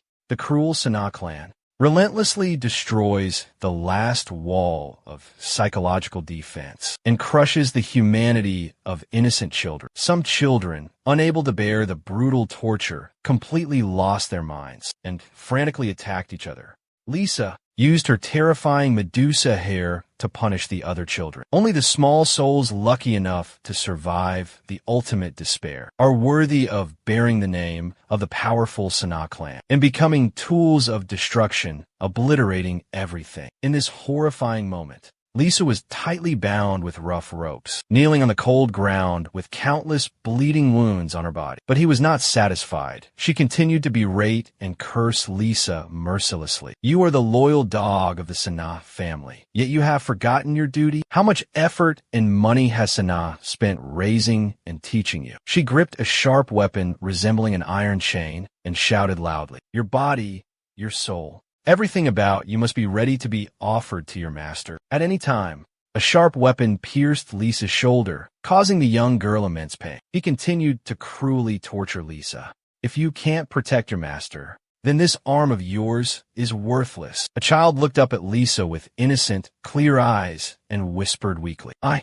was negligent in my duty and couldn't protect. Young Master Alan, Surprisingly, she suddenly knelt down and sincerely apologized. "Please, master, punish me," she pleaded. Suddenly, a sword blazing with brilliant red energy flew towards them, accompanied by a loud shout, "Stop!" The Posea's sword flashed past his hand with lightning speed, causing her to drop the weapon in her hand and embed itself into the wall behind her. Alan, in a fit of rage, stormed in, his teeth gritted. Witnessing the scene, Andrea, standing beside him, covered her mouth in horror and exclaimed, "Madam, this is the Imperial Academy. She's not someone you can bully." He raised her hand, revealing a terrifying skull ring, and said to Alan, "I've been looking for a chance to get my hands on you. I didn't expect you to be foolish enough to walk right into my trap." He clenched his hand, pointing the ring on his ring finger forward. Instantly, on Lisa's neck and chest appeared an emerald green mark suddenly materialized. He roared furiously, "You'll be just like this dog, bound by this lowly dark magic, living a life worse than death. You can only kneel before me, begging for mercy." On the other side, after a sarcastic chuckle, Alan spoke coldly. "It seems young Master Alan hasn't told you the truth yet." He paused for a moment.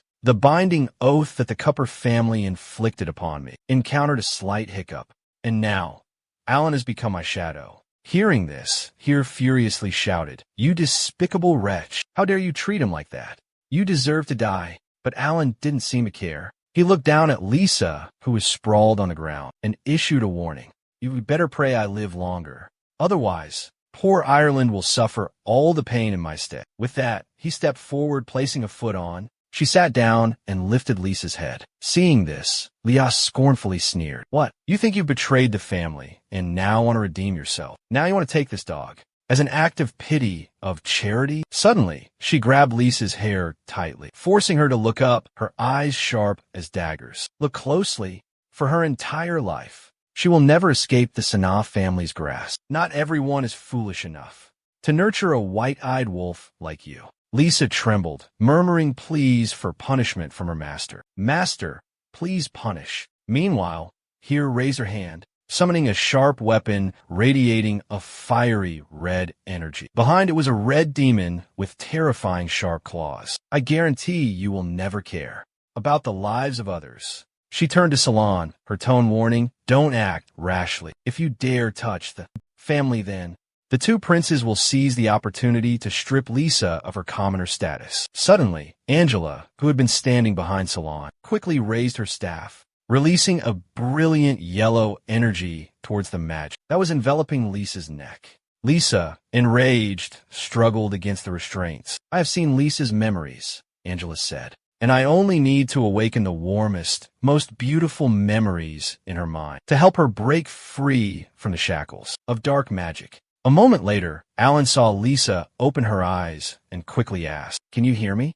and reminded her about the upcoming arena competition. "As long as you win this competition, you will be allowed to stay at the Imperial Academy." Suddenly, the image of William smiling appeared in Lisa's mind. She murmured, her voice still hazy, I will have the chance to face him fairly and decide the victor." Lisa's eyes slowly regained focus. She mumbled about the upcoming match. Then, she clutched the magic bracelet on her neck, her body trembling as she listened to the mysterious voice in her ear. The voice promised, if she escaped from this prison today, then from this moment on, she would be completely free, released from all constraints. But just then, beside Lisa, Here, enraged, used his terrifying skull ring, firing a powerful green energy beam. He roared madly towards the stars in the sky. "You, a mere commoner, how dare you dream of escaping my chains? I will make your soul endure ultimate agony, and you will never dare disobey me, not even a single word." However, at that very moment,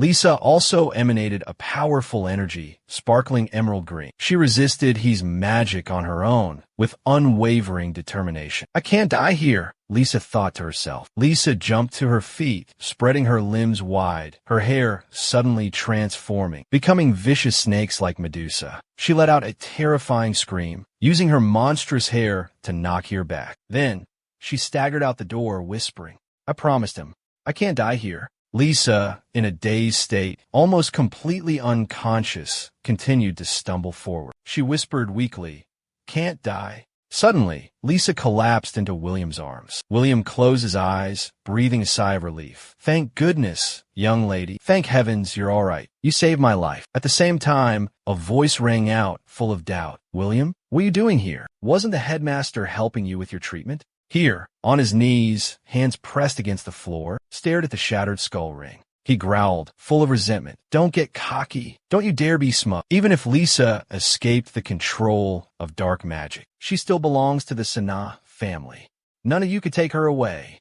Headmaster Tran appeared.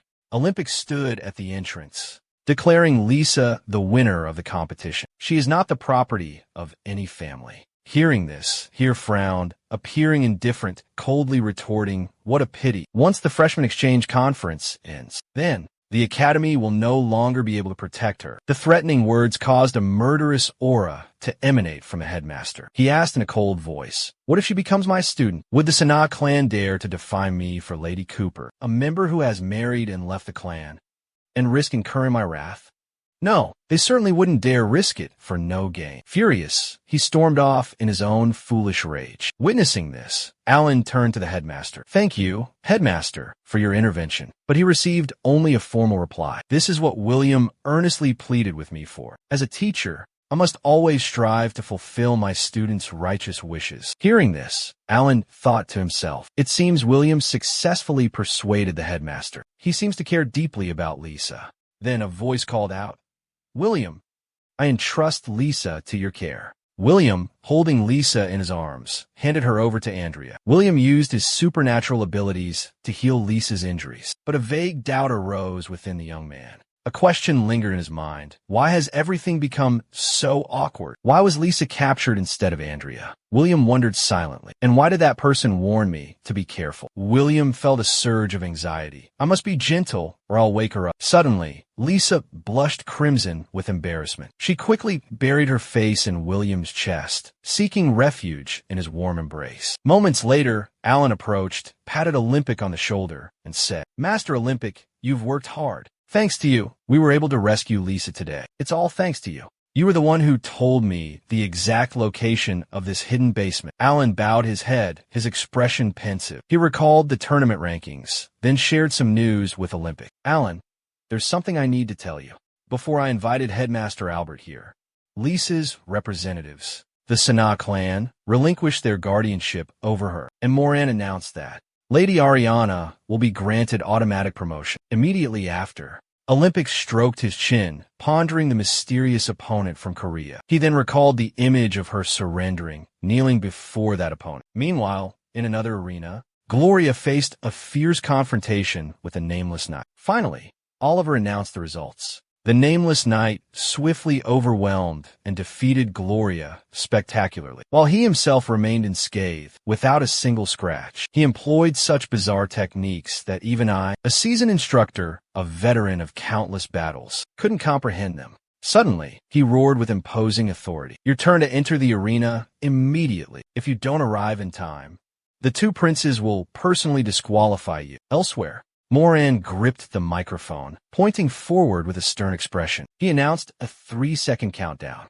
If Alenge didn't appear in the arena, he would be declared the loser. Moore began the countdown. 3, 2. Suddenly, a bolt of emerald lightning flashed, striking the microphone in Moore's hand. The unexpected strike sent shivers down his spine, his face etched with terror. On the other side of the battlefield, Alan stood proudly atop, a colossal thunder dragon, lightning crackling around its jaws. Alan crossed his arms, looking at Moore with a mocking gaze. "Are truly lacking in patience." Alan bowed respectfully. "Lady Luna, we may begin." Alan spread his arms wide, commanding the colossal thunder dragon to lower its head and soar into the sky. Luna raised her weapon high, shouting, "Then take this." She unleashed a magic arrow imbued with mystical blue energy. The thunder dragon opened its jaws wide, unleashing a earth-shattering thunder flame roar aimed directly at Luna. Simultaneously, Alan roared confidently, "I'll end this quickly, giving you no chance to use those old tricks again." Luna thought to herself, "It seems I have to use the 7 rights." Collapsing onto the floor, Luna was mortified, her cheeks as red as ripe tomatoes. She hastily covered her exposed skin, where her outfit had been scorched by the Thunder Dragon's flames. Luna stammered in embarrassment. Damn it. But that move was really cool. Meanwhile, Moran's voice boomed, declaring Luna's elimination from the arena after that spectacular victory. Elsewhere, the boy stroked the small dragon's head, listening intently to the announcement. Due to the overwhelming power of the Thunder Flame Dragon, the two princes and the Academy leadership had unanimously decided to ban the use of contracted magical beasts in the arena. The boy pondered. The Academy is always fair to me. Then, Moran glanced at the tournament bracket, announcing, the next match, Ariana versus the Nameless Knight. After that, take your time. He whistled cheerfully as he walked towards Andrea. Andrea was listening attentively to Shadin advising Angela. This opponent possesses incredibly abnormal defenses. I'm afraid Gloria has absolutely no way to harm him. Therefore, strike without mercy. Looking into the distance, Din, feeling incredibly annoyed, turned away and yelled, "You little rascal!" On Angela's behalf, Customan was forced to negotiate a truce, but Salan only encouraged Andrea, be careful. If you encounter any danger, just give up and leave the rest to me. After that, he glanced at the masked man leaning on his greatsword. Hearing her thank Salorn, he began to wonder, who is this guy? In my past life, I've never heard of anyone like him. Ariana simultaneously summoned blue lightning and blazing red flames. Shouting sea, glittering ice, roaring thunder, bombarding stone. Witnessing this, Caston broke out in a sweat, squinting in awe. I can't believe that now. Ariana can simultaneously use 3 high-level attack spells. Such a lovely name, but with terrifying power. Immediately, 3 terrifying energies surged towards the knight. Nameless stood motionless, the 3 forces passing through a thin, almost illusory barrier, and dissipating before reaching him. Leonard Richard frowned in confusion. He remarked, "Your attacks are useless against me." Sai whispered in utter disbelief. "How is that possible? How did the attack vanish without a trace? This is absurd. There has to be a reason. What if all this elemental magic energy was absorbed?" As soon as he finished speaking, he slammed his great sword into the ground, creating a violent tremor. A small explosion erupted from the point of impact. Leonard Richard coldly explained, "The balance of power will respond with an equal and opposite force." Suddenly, a shout warned Andrea to be careful. "Look out, he's about to unleash his ultimate move." Leonard Richard pointed his blade skyward, summoning a massive tornado that hurtled towards Ariana. Alan's cry echoed through the air. Retreat. Retreat now, for he not only possessed wind magic, but also wielded it masterfully. Not only could he absorb energy from his opponent's attacks, but he also cleverly used the power of the wind to launch counterattacks. An incredibly effective tactic. Alan gently caught Angela and landed safely. He intently watched his opponent, silently assessing him, showing both respect for his adversary and absolute confidence in his own victory. This person's strength was truly formidable, far surpassing the other participants. Meanwhile, Moran commented on Andrea being swiftly blown out of the arena. The Nameless Knight had achieved a decisive victory. Inside the arena, the raging tornado dissipated, restoring silence. Moran formally announced the upcoming final match. Alan would face the Nameless Knight in a climactic battle to determine the ultimate victor. The winner of this match would officially become the new head of the prestigious Imperial Academy. Whether a commoner or a noble, all students would be led by this person throughout their time at the Academy. Moran then emphatically declared, "The one who will lead us into the future is Alan, the loser, abandoned by his own family." George Brandon's followers began to murmur, "Him? Let a pathetic loser like him lead us. Does he even deserve it? That damn brat. Your luck ends here, Alan."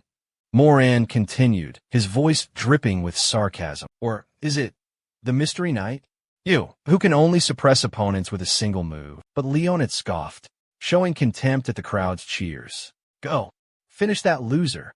Meanwhile, Alan stared straight ahead, betraying no emotion. Finally, Moran roared. The next match began. Alan and Leonard faced each other in the vast arena. 2 opposing energies, one blazing red, the other brilliant gold, emanated from them. Alan spoke calmly. "You're the strongest opponent I've ever faced, but today the victor can only be me.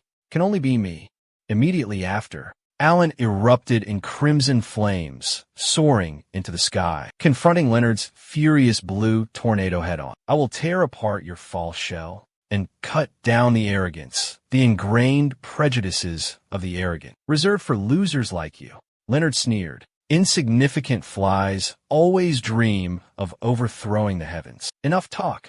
Come at me. Alan swung his sword, a fiery red blade carrying the power to crush space. This is what neutralized Angela's attack. It doesn't seem like an ordinary skill, but more like a special weapon. It seems to absorb magic, devouring energy to accumulate power. More accurately, Leonard calmly watched as Alan attacked his protective barrier. Leonard said, with a hint of admiration, "Not bad. You actually managed to make it reveal itself. Interesting." Suddenly, Leonard unleashed a strange, sinister yellow energy, reinforcing his defensive barrier, causing Alan's sharp sword strikes to leave only minor scratches on the sturdy defense. He scoffed, coldly declared, "Let's see if you truly have the power to break it." Leo Natzer lunged forward, focusing his power, appearing before Alan, his eyes blazing with crimson fire, his voice a growl. "Stop your futile struggles. You cannot penetrate my absolute defense." A ferocious whirlwind suddenly materialized, engulfing Alan. He sneered, his tone dripping with sarcasm. "I will punish you for your arrogance."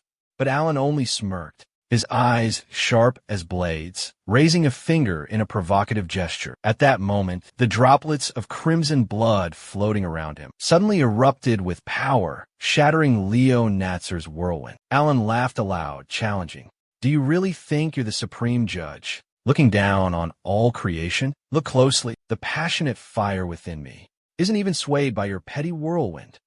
Absolute defense? That's just an illusion. Anything immobile has blind spots, weaknesses, or in other words, they always have a fatal flaw." Finishing his words, he stomped his foot on the ground. A crimson liquid surged and bubbled, rising violently. It was lava, tinged with fresh blood. The young man used his own blood to create a barrier. Blood lava, greatly amplifying the blood demon swordsman's strength and speed. Countless blood orbs, as if carrying life, floated in the air, all converging toward a single point. Alan began to explain. "Others couldn't break through your defenses because their attacks were too weak." Immediately after, the surging blood lunged straight towards Leo Nat's brilliant golden barrier. He continued, "Or they didn't attack relentlessly enough." With that, he swung his sword, its sharp tip lightly touching the golden barrier as a provocation. "Let's see how much of my blood demon art you can withstand. How much can you devour?" But in a fleeting moment, alarming cracks began to appear on the barrier. Witnessing this, Leonat burst into laughter, his voice filled with exhilaration. "What a frenzied warrior, a true battle maniac. You have the qualifications, the power to be my opponent." With that, he waved his hand, summoning a brilliant stream of blue and gold magic. It surged like a violent storm on the eastern sea, carrying destructive power. "Come. If you desire, we shall have a fair fight." Salon's eyes flashed with a cold, red glint, and he let out a mocking sneer. "A fair fight? How laughable. I've told you before, don't expect any mercy from me. You nobles, always so self-righteous, believing yourselves above everyone else. Never dare to underestimate the blood demon swordsmen who live in the shadows, those who live under your tyrannical rule." As Leonat pulled his sword from the ground, the surrounding blood tendrils shattered, spraying outwards. They flew straight towards Leonat, clinging to his blade. Leonat stood tall within his golden protective sphere, astonishment etched on his face.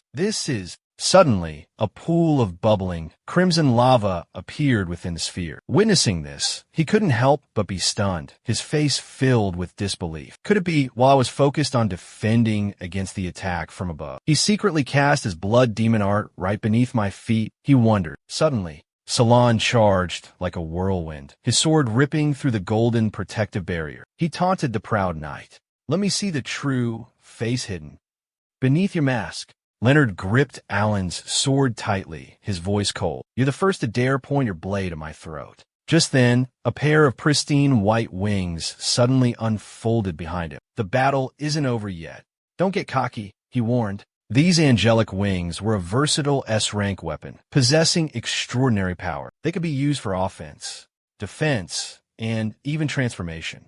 This was the treasured artifact of the fighting empire, its value comparable to a magnificent city. The wings shifted their shape, forming a solid shield around their owner. With an incredible surge of energy and wind, they created an impenetrable spatial defense. Alan immediately retreated, raising his sword, ready to block Leonard's fierce attack. The angel wings. Alan thought to himself, this guy is no joke. On the other side, Leonard soared into the air with his pure white angel wings. The perfect wings embraced his body as if they were made for him. They not only granted incredible strength and speed, but also the ability to absorb and accumulate sword energy from the surrounding winds. When enough energy was gathered, they would unleash terrifying power. Witnessing this, Alan exclaimed, "Is this your true power, Leonard? It's a shame." Immediately after, Alan summoned his own blood-red wings. He charged towards Leonard, determined to attack. A provocative smile played on Alan's lips. "I won't give you a chance to breathe." But Leonard simply swung his sword, easily blocking Alan's attack. He looked at Alan with disdain. "You arrogant brat. It's time you learned a few rules of this game." He then knocked Alan's sword away, roaring defiantly, "Come on." On the other side, Alan responded with a confident grin. "Fine, if that's what you want." In an instant, the two, each with magnificent wings, radiated opposing energies, one blazing red like fire, the other golden like the sun, clashed in a fierce battle. Leonard observed the fight with an excited expression, exclaiming, "Magnificent!" In a hidden corner, Chris silently watched the confrontation. He frowned, suspicion evident on his face, thinking to himself, "Those weapons and techniques, aren't they what I taught Alan years ago? But why is he here? What's his purpose? This is puzzling." Back to the intense battle raging in the arena. Alan soared into the air, swinging his sword directly at Leonard. The terrifying force of the impact cracked the ground beneath them, sending debris flying. Not far away, two Moran princes approached each other, whispering. One of them smirked, a knowing glint in his eyes. "To think that Brat would dare to come all the way here. Moran, it seems the group we've been secretly training all this time can finally be unleashed. Today, fate has decreed this nameless knight's demise." Meanwhile, elsewhere, Leonard, gripping his sword tightly, its point aimed forward, praised. "Your swordsmanship is truly exceptional, not inferior to mine in the least. It even grows stronger with each clash. This is unbelievable. Why is that?" Hovering in the air, Alan observed the fight from above and explained, "Do you think that blood magic is merely a trap set to control you?" At that very moment, his wings suddenly transformed into terrifying crimson tentacles. These tentacles plunged into the ground. That's high-speed regeneration, lava blood. Alan's blood will create a special spatial domain, allowing a stable connection with him at any time. This blood can sense every movement in the arena and simultaneously provide him with an endless source of energy. Hearing this, Leonard immediately deployed his wings. Countless sharp blades gradually materialized from the brilliant golden energy. Leonard exclaimed in astonishment, "So that's how it is? Is that so?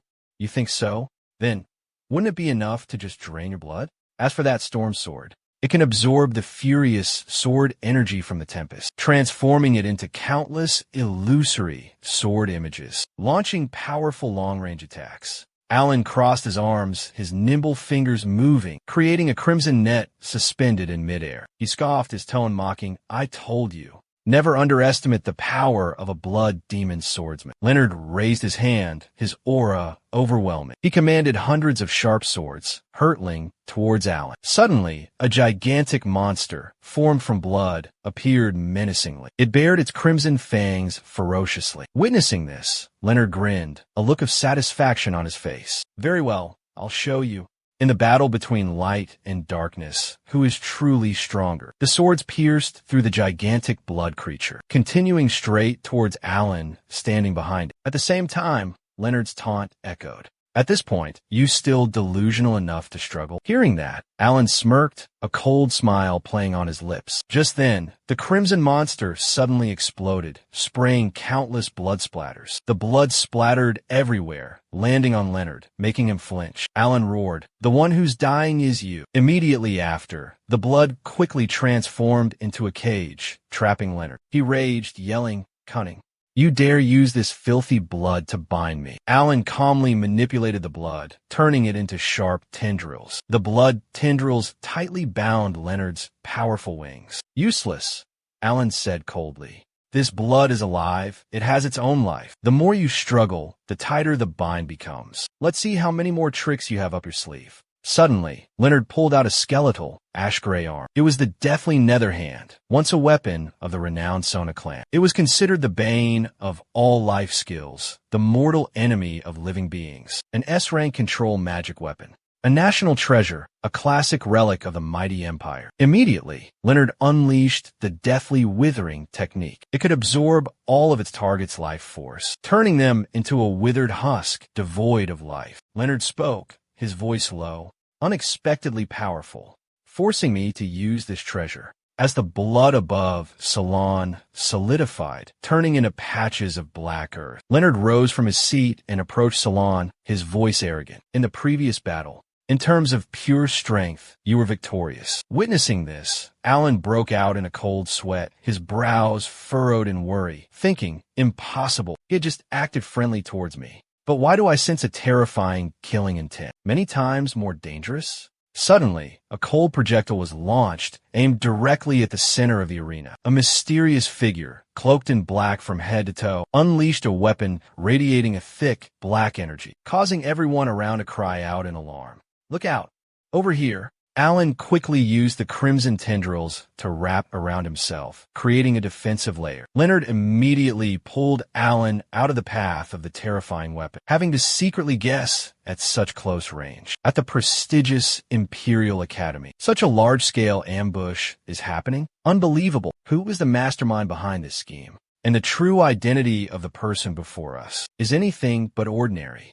Suddenly, the mask concealing Leo Nat's face falls. Everyone is stunned to realize that Leo Nat Richard is the crown prince, the first prince of the royal family. After a moment of stunned silence, a gasp of astonishment.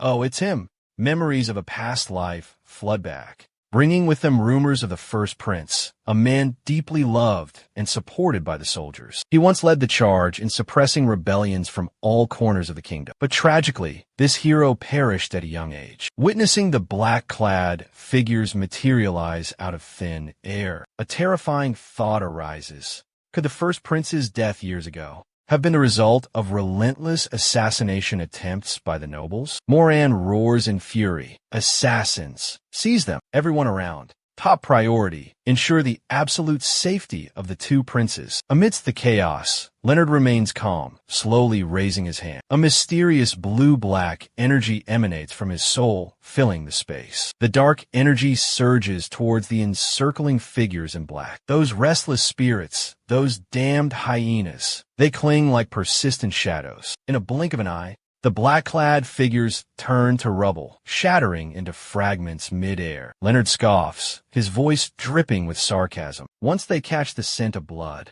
they latch on like starving leeches, never letting go. He then unfurls his magnificent angel wings, wings shaped like a vault, directly connected to the Empire's vast treasury, allowing Leonard to instantly summon any weapon he desires, all based on his reputation and authority, and returnable to the treasury at any time. Immediately, dozens of sharp weapons materialize, hovering above Leonard's head. They all point forward, poised to strike at his command. Leonard roars with fury. Traitors, you dare plot against the royal family. Every member of the royal family shall face death. On the other side, Salan simultaneously summons a colossal dragon. The monstrous creature opens its jaws, unleashing terrifying bolts of lightning upon the crowd below. Smoke and dust billow, obscuring the sky. Alan thinks to himself, if he can stop this assassination attempt, perhaps he'll have a chance to befriend the first prince. And from this moment on, he won't have to worry about the second prince abusing his power to bully others. Alan raises his hand, using magic to transform the black-clad figures into a white mist. He thinks to himself, after being reborn, he hasn't had a chance to truly unleash his power. Today I will show you all how terrifying the death god of my past life truly was. Immediately after, half of Alan's body erupts in fiery red energy. The other half crackles with terrifying blue lightning. Eyes blazing like burning coals, Tula roars in fury. Tula appears, blood staining the battlefield, turning it into a river of crimson. Then Sarah glares, screaming in rage. Kill them all. On the other side, Leo Nat is no less frenzied, yelling, Annihilate. Annihilate them all. Alan and Leonard stand back to back, ready to fight. Black-clad assassins surround them from all sides, leaving no openings. Leonard soars into the air, hovering above the battlefield. His hand grips a staff with an orb emitting an ethereal purple light. He looks down at the assassins writhing on the cold ground. The faint glow of fireflies dare to compare themselves to the radiant moon? Leonard sneers. He wields the Eternal Star Staff, a treasured family heirloom. A staff once held by countless family patriarchs, imbued with earth-shattering power, capable of unleashing devastating magic, powerful enough to destroy even the stars in the sky. Meanwhile,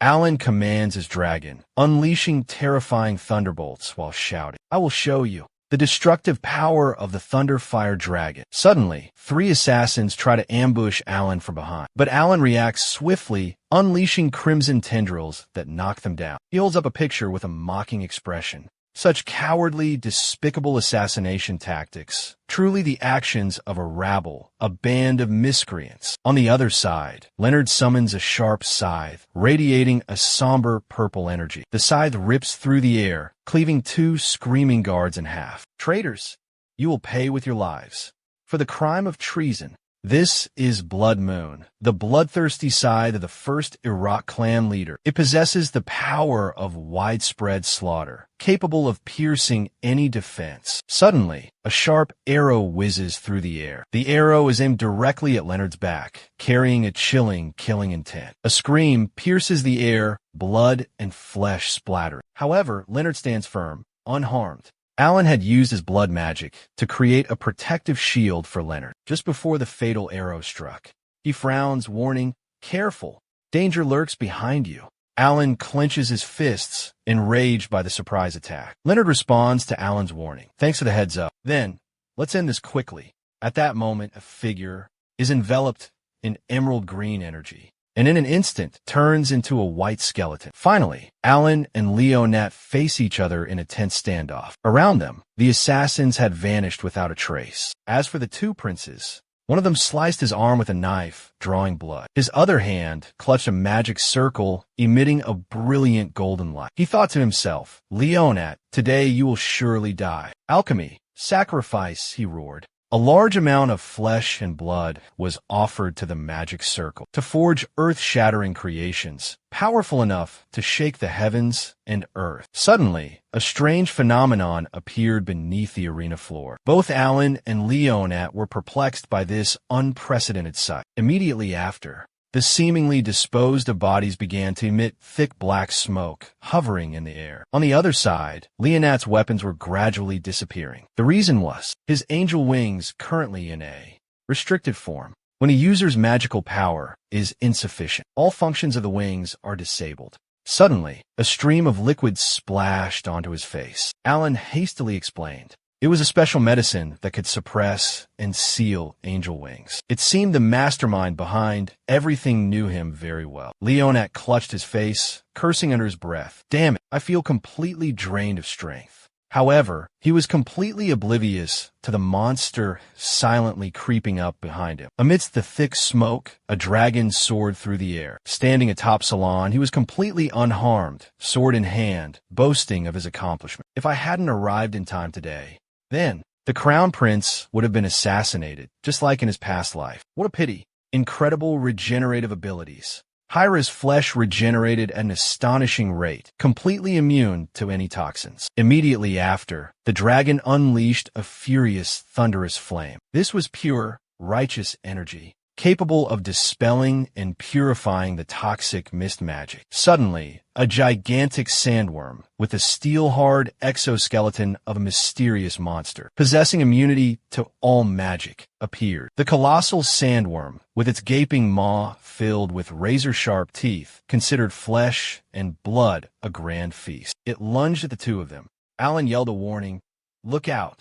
In an instant, he shoved Leonat out of the ferocious sandworm's path. Alan realized the sandworm's tough exterior seemed resistant to all magical attacks. Furthermore, Crown Prince Leonat was severely weakened by the poison and couldn't be allowed near the monster. We can't let it touch us, Alan thought. Alan roared with authority. Dragon, thunder, flame. He commanded the dragon to descend from the sky. Instantly, the dragon swiped with its sharp claws, attacking the vicious sandworm. The dragon's stomp attack, utilizing the dragon's immense weight, generated a powerful physical force aimed at crushing its opponent. Alan quickly analyzed the situation, confirming once again this sandworm's armor is completely immune to all conventional magic attacks. Therefore, we need to find a magical attack method that can directly impact its internal organs. Without further hesitation, the dragon opened its jaws wide, unleashing a torrent of lightning directly into the sandworm's head. The dragon's breath condensed into a terrifying sphere of lightning energy, temporarily releasing magic, unlocking hidden magical energy reserves, creating a devastating magical attack, the most powerful ever witnessed. Witnessing this spectacle, Salon exclaimed in admiration, "Magnificent, truly breathtaking," simultaneously with a decisive wave of his hand. The dragon flapped its powerful wings, creating a whirlwind that swept away the dust and debris. Seeing Soket fall before her,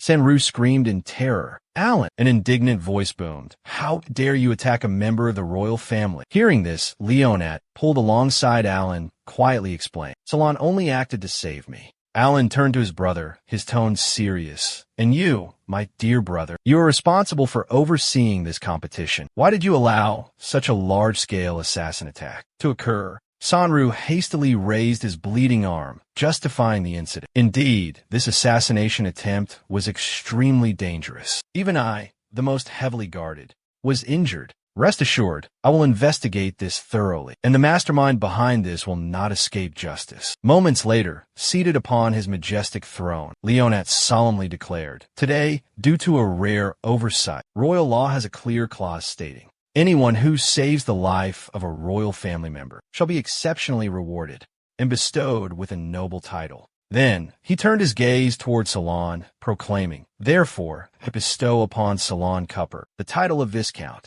and his duty shall be to assist the two princes in investigating and uncovering the mastermind behind this assassination attempt." The sudden declaration left Salon Cupper astonished. Meanwhile, Sunro received the news with a calm smile. Suddenly, Salon Cupper recalled the moment he stepped on the motionless monster and pondered the mysterious connection between the sandworm and Sunro. The wielder of alchemy truly held many secrets. Immediately after, he bowed respectfully before Leonat, expressing his sincere gratitude. "Thank you, Your Highness, for your grace. It is a well-deserved reward for your service. Furthermore, as the victor of the freshman exchange tournament, you two princes, it's time to fulfill your promise." His gaze turned sharp, revealing his displeasure. He asked, "Within the limits of my power, what is your desire?" "Damn it," he cursed inwardly. Initially, he planned to use this as bait to recruit the victor under his command. But unexpectedly, Leonat interfered and bribed him, ruining his plan. What grave mistake. On the other side, Alan calmly spoke his request. "I want the Silverbone Swamp of the Cupper family. Make it the Viscount's fief." Hearing this, Cupper Leon furrowed his brows in anger and roared, "Alan, you are a greedy and shameless hyena. The size of the fiefdom symbolizes power and status, is the most important thing for a family." However, Leonat spoke up in Alan's defense. "I believe Alan is very deserving. Second Prince, do you intend to go back on your word? Are you going to break your promise? Granting land is no small matter. I implore you to consider it carefully." He glanced at Alan, standing beside him. If entrusting the Silverbone Swamp to Alan encounters obstacles, making it his personal territory proves unfeasible, then I shall consider granting Salon the vast Mosaic mountain range, located on the outskirts of the flourishing capital. Hearing this, Sanchu couldn't help but think of the sparkling amethyst crystals, murmuring to himself, "Everyone knows very well, hidden deep within the Mosaic mountains are precious mineral veins, the legendary black gold. I myself had to put in so much effort and dedication to receive the promise of reward from His Majesty. To hold control of that black gold mine is equivalent to possessing half of the magical resource supply, the foundation of the entire empire's power. This precious treasure absolutely cannot fall into the hands of others. Deep within the mine, Miners tirelessly extracted the glittering amethyst crystals. Black gold, a material possessing incredibly potent magical energy, is an irreplaceable, essential component in crafting magical artifacts, high-level magical items. Therefore, it is extremely rare and valuable. And that black gold, in reality, is graphite. A man frowned, his face filled with distress as he looked at the fragmented black gold on the table. Items crafted from black gold are inherently fragile and easily broken. Moreover, once damaged, they are beyond repair. They are incredibly extravagant consumables, reserved only for the elite. Nevertheless, they remain highly sought after by the nobility, gradually becoming the ultimate symbol of status and power. At this moment, the captain was still enveloped in the faint smoke of gunpowder, exuding an aura of authority. Leonard observed Sanchu trembling with rage, then spoke. "My dear brother, have you thought this through? Either hand over the silver bone swamp to Alan, or the mystic mine will be seized." Sanchu had no other choice but to grit his teeth and answer on behalf of the Cupper family. "I will hand over the silver bone swamp to Alan." Hearing this, Leon's eyes widened in fury, his killing intent surging as he roared. "You dare trade the Cupper family's livelihood for peace?" Leon's terrifying pressure forced Alan to compose himself, thinking, "Calm down, Alan. Think this through. Is the strongest shadow from my past life. Back then, the Cupper family generously granted me ownership of the Silverbone Swamp." Then, he recalled the dull gray crystal that had revealed a shocking secret. It hinted at the existence of a rare mithril, or recently discovered within the Silverbone Swamp itself. This was an invaluable resource, even more precious than black gold. Therefore, the Cupper family once again sought to seize control of the Silverbone Swamp. Leon erupted with emerald energy, completely suppressing Salon's emanating amber energy. Every inch of the Cupper family's land was bought with blood and lives, Leon declared proudly. "Unless you can withstand my power for 15 minutes without falling, the Cupper family will never tolerate handing over the Silverbone Swamp to a traitor." He agreed immediately, without hesitation. "This time, I will reclaim the Silverbone Swamp," he vowed. "It rightfully belongs to me." Suddenly, a colossal, mystical azure illusion abruptly materialized. It was the Wrathful Colossus, a world-shaking technique. The might of an entire mountain was infused into the sword, making each swing carry tremendous weight. Its weight when swung was akin to a towering mountain range. Leon swung his sword, a roaring sword aura tearing through space. But before he could utter words of self-satisfaction, he needed a clear understanding of his own strength. Salon calmly raised his sword to block, shouting, "I swear on my soul, my words are true." And Salon unleashed his ultimate technique, Blood Flame Will. The flames of willpower blazed fiercely, incinerating his entire bloodstream, shattering all physical limitations, creating an impenetrable, unyielding defense. Salon's eyes burned with determination as he declared resolutely, "I will definitely succeed." Salon's courageous words startled Leon. He recalled his own youthful image, once boldly proclaiming, "I will lead the family back to its glory days." Leon smirked, asking sarcastically, "Do you truly believe that with such meager magic draining my life force can possibly stop me?" Leon and the Wrathful Colossus were in a heated debate, arguing that if it weren't for the treasure of the first Blood Demon Sword Saint supporting, no Blood Demon swordsman could survive for more than 15 minutes. Leonard remained casually seated, watching the argument with amusement. He leisurely pulled out a crimson scabbard and spoke. "The Blood Demon's treasure, the first sword saint that the Cupper family mentioned, must be this, right? The demon binding scabbard. It can suppress the backlash from the Blood Demon sword spirit." He then stepped in front of Salon and declared, 15 minutes have passed. Should begin handing over the Silverbone Swamp to Alan. The sooner, the better. The reward for the hero. And this scabbard, I present to you. Thank you for saving my life and allowing me to witness. A truly spectacular and memorable duel has come to an end. Alan gently received the demon-binding scabbard from the Crown Prince. He closed his eyes, expressing his sincere gratitude to the noble Crown Prince. Then Alan opened his eyes wide and declared resolutely with a heroic tone, "Within the next month, I will plant my flag on the perilous Silverbone Swamp." After a while, while strolling along the academy hallway, Oliver suddenly spoke. "Alan, currently the top floor of the academy, is investigating the assassin's accomplices. And it's also under lockdown. No one is allowed in or out. If you're looking for an ideal training spot, then I'm afraid there's no other choice but to go there. Hearing that, Alan wondered, so how do I register for an advanced training room there? I heard that area is always overcrowded. Suddenly, 2 male students appeared ahead, pulling a girl's hair. The girl angrily shouted, "Hey, stop. You look a lot like the assassin's accomplice. Take off your clothes so we can check." As Oliver was explaining the situation, in the advanced training room, the space meant for training was occupied by a group of students from the Noble Alliance. These individuals, relying on their noble status and high birth, were acting arrogantly and causing trouble throughout the academy. Suddenly, from the next room, someone was thrown out, their body crashing heavily to the ground. The unexpected scene startled the 2 thugs who were harassing a girl, causing them to let go. After regaining their composure, they quickly turned to look back. They hurriedly helped the person who had just been thrown out to their feet and scurried away. The leader aggressively threatened, "Just you wait, I'll get someone to deal with you." From that room, swordsman Chip and Gon emerged, casually waving. "Get lost," Chip ordered, then turned to Oliver, who was standing beside him, and respectfully said, "Teacher, this is Salon." Gon explained to those who had just run away, and, "We need to borrow your advanced training room for a bit," he continued. Chip bowed and asked Oliver, "Can we begin?" He looked at Oliver expectantly, then turned to Gon and asked, "Are you Alan, the winner of the freshman exchange competition? Very brave of you to confront both of those princes. You did very well. Therefore, this advanced training room will be given to you for your exclusive use." Alan replied gratefully, "Thank you both."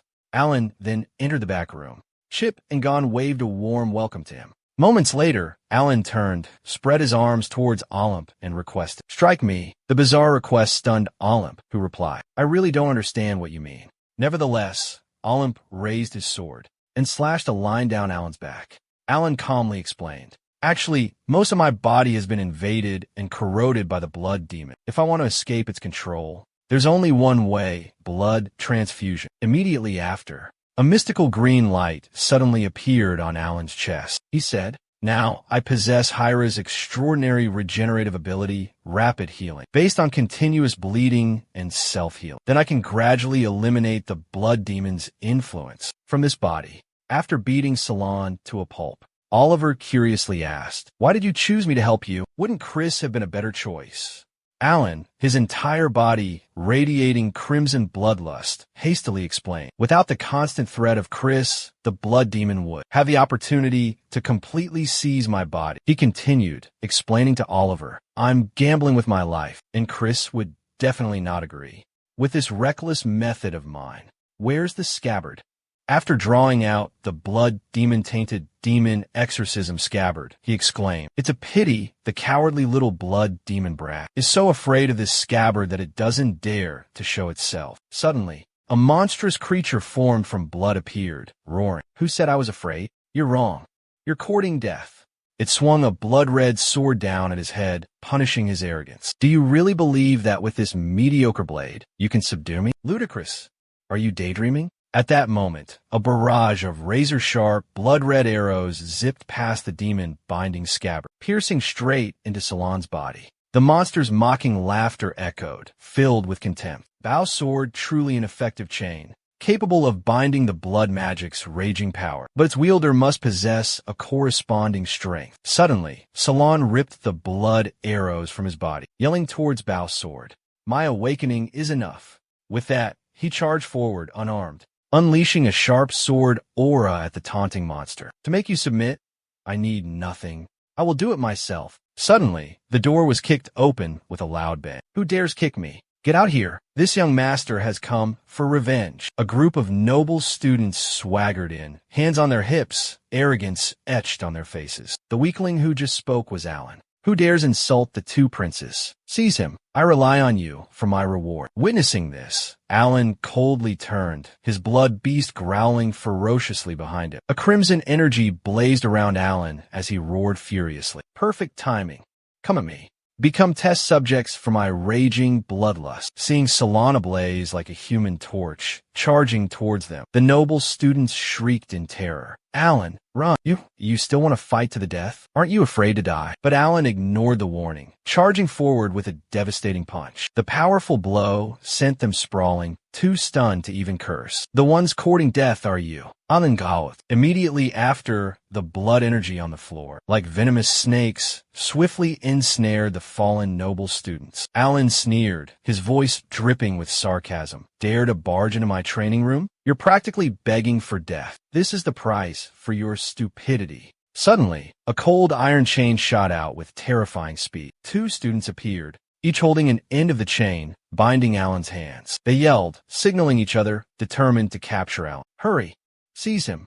Don't let him escape. But he used the immovable as a mountain technique, combined with his extraordinary strength, to hold his ground unwavering. This allowed him to withstand the immense force. The leader of the nobles, with a smug expression, exuded a chilling aura, saying to Oliver, "Lucky for you, it's thanks to me, that we captured Alan. I'm sure the 2 princes will pardon you soon."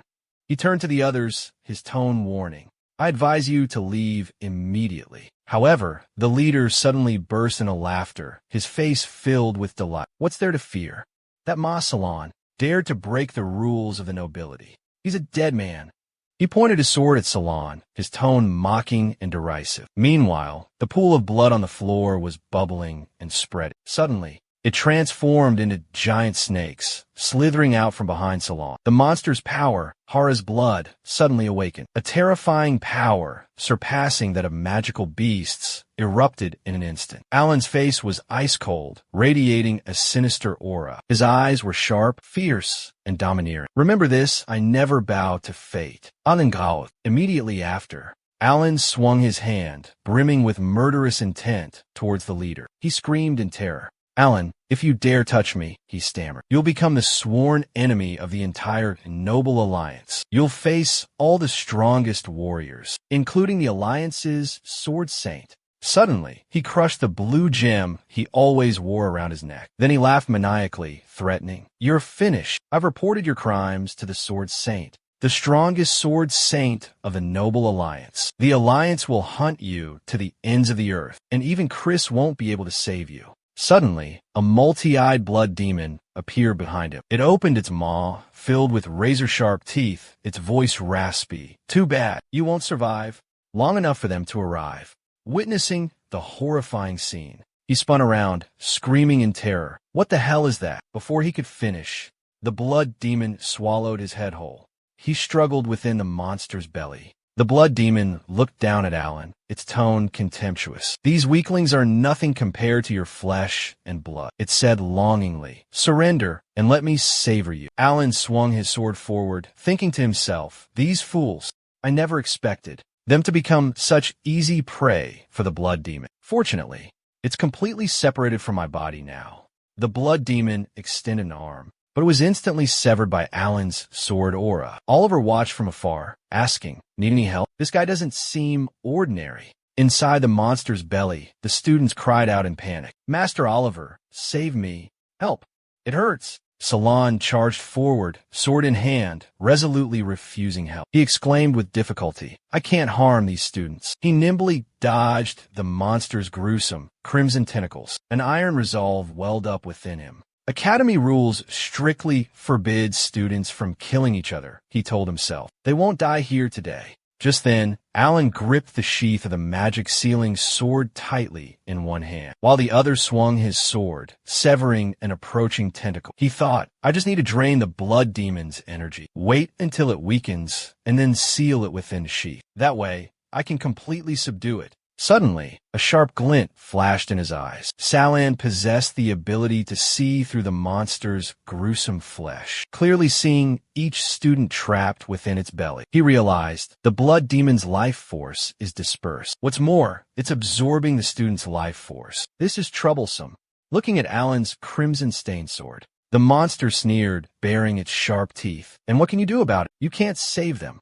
Suddenly, one of the monster's eyes was sliced in half. However, it immediately absorbed energy from the other eyes on its body, compensating for the lost energy. The monster boasted smugly, Futile. Your efforts are pointless. You can't hurt me. Witnessing this strange sight, Wu Yin suddenly understood. So that's how it is. The blood demon relies on this special eye to regenerate its life force and restore its vitality. If we can destroy this eye, everything will be resolved. Immediately, he created countless clones from his own blood. Using Hera's super regeneration bloodline skill, Wu Yin could quickly recover the blood lost in battle. Combined with the blood shadow / skill, he realized that the threat from the blood demon within his body was gone. Coupled with Hera's rapid blood regeneration, Wu Yin could now freely use blood magic, a type of magic that consumed enormous energy without worrying about exhaustion. Instantly, all the blood shadows simultaneously brandished their swords and charged at the monster, enraging it.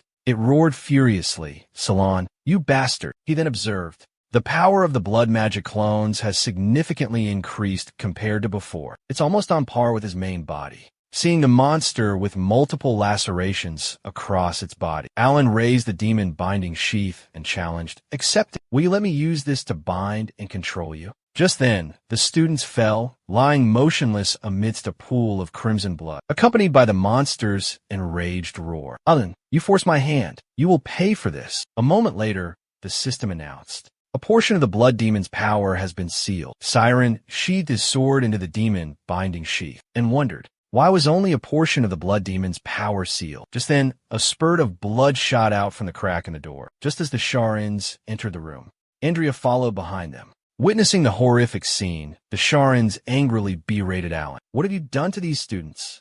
Olympic demanded furiously. "You should be asking those who belong to your noble alliance.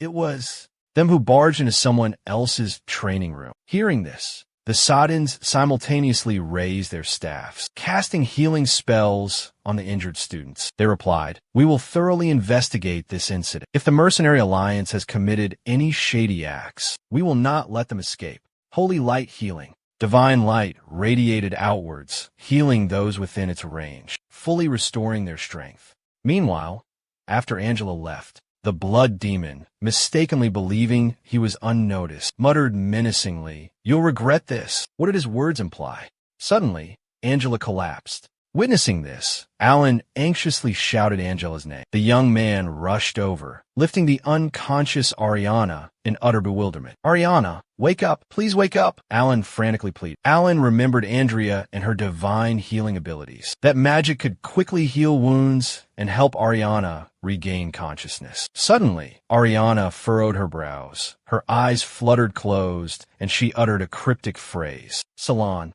do you regret what you've done?" Hearing that voice, Alan exclaimed in horror, "Blood demon, is it you again? What are you doing to Ariana?" At the same time, a radiant sun-shaped mark appeared on Ariana's forehead, accompanied by a strange voice. "Fortunately, I made preparations early on. From the very beginning, I planted the seed of the blood demon within this girl." Immediately afterwards, a third eye opened from the mark on Ariana's forehead, horrifying Alan even further. The blood demon sneered, baring its sharp teeth. "A mistake? This body, I'll take it. It will be the perfect vessel for me." The image of Alan kneeling on the ground, desperately calling out William's name, flashed through his mind. He recalled the painful past when he was manipulated and controlled by the blood demon. Alan tormented himself. Why?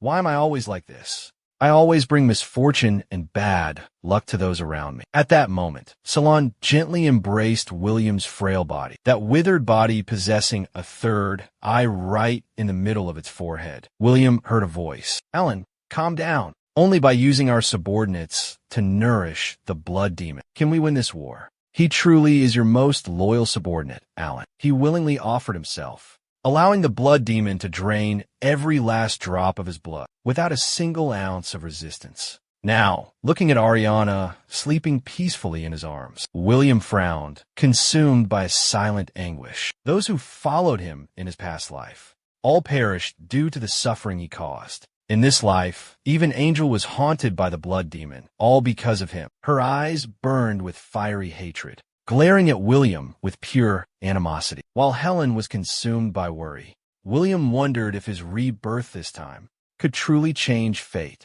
Suddenly, Ariana's soft hand reached around, resting on the back of his neck. Transforming his hand into sharp claws, he prepared to finish off Andrea. Suddenly, a horrified scream echoed. "What are you doing?" "Alan, find a way to save Andrea." Hurry! A brilliant light, like a shimmering galaxy, suddenly appeared, narrowly saving Alan from a fatal attack. The blood demon Lord roared in fury, unleashing a sharp claw swipe towards Alan. Sadin roared indignantly. "Stop right there, you despicable fiend. Don't you dare use her body for evil. I won't let you succeed." Customin quickly created sharp ice shards, encasing himself, and said, "I can only temporarily restrain that demon's actions. You, Alan, must quickly find a way to exorcise it from Andrea's body. The faster, the better. Master Oliver, please evacuate the other students from here first." She unleashed Frozen Storm, a terrifying technique. Harnessing the powerful icy air currents, she created an area of extreme cold,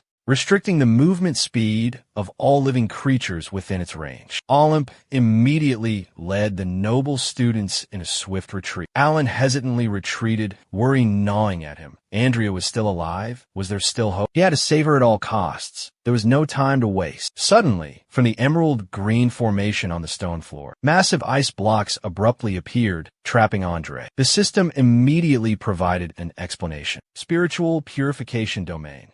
A skill that summons pure stellar energy from heaven and earth, creating a powerful cleansing space. Using fresh blood as a conduit, it purges the demonic energy of the blood demon. Meanwhile, Customin anxiously asked, "Have you found a way yet? We can't delay any longer. Andrea is in grave danger with each passing moment." At that moment, brilliant rays of light emanated from each ice block, intersecting and intertwining. Attacked by these divine rays of light, the blood demon screamed in agony. "Fool, you're only going to kill her."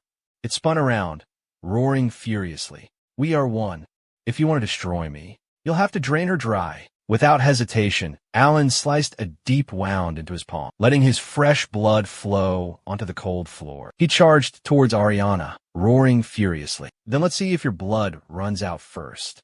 Or if I replace Customin, I will use my own blood in place of Ariana's as the necessary conduit for this purification ritual. Please use all your power to maintain the formation." Witnessing this, the blood demon transformed its arm into a sharp weapon, lunging to attack. "You madman, you think you could destroy me with this?" But before it could take a few steps, it was restrained by the massive ice blocks. Within the monster, a terrifying killing intent raged. "Once I break free from this formation, I will devour every single one of you." Seeing this, Sadin anxiously warned, "It's dangerous. It truly has the power to destroy this formation." Song Xe then threw the demon binding sword sheath forward, reassuring everyone, "This is just the thrashing of a trapped beast. Don't delude yourself." The sheath, along with the sealed sword within, plunged into the ground, causing the surrounding earth to erupt violently, sending debris flying into the air. Right there,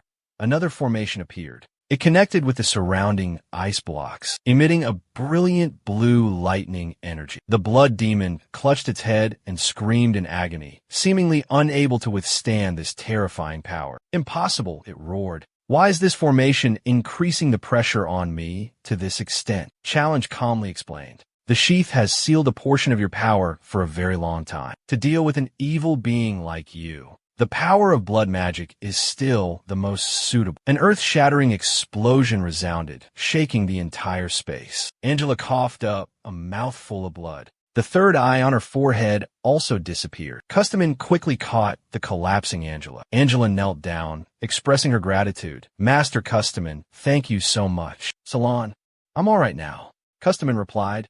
"You're welcome, Angela. I'm glad you're okay." On the other side, Challenge was deep in thought, his hand still tightly gripping the sword, emitting a terrifying killing intent. Suddenly, he froze, his face filled with horror. Challenge spun around, yelling in despair, "We're in trouble. That cursed blood demon hasn't been completely destroyed. Master Casterden, be careful." Hearing the warning shout, Casterden asked in confusion, "What is it? What's happened?" Meanwhile, Angelico had been subdued by the blood demon, transformed into a puppet under his control. She swung her sharp claws, creating a fatal gash, causing the mystical purple crystal, atop Casterton's magic staff to shatter into pieces. The blood demon laughed triumphantly. You fell for it, huh? He continued to control Angelico, using her sharp claws to attack Casterton. But Salon appeared just in time, shielding Casterton and blocking the fatal blow. He shouted, "We've been tricked." The blood demon bared its fangs, laughing maniacally, his voice dripping with sarcasm. You figured it out, have you?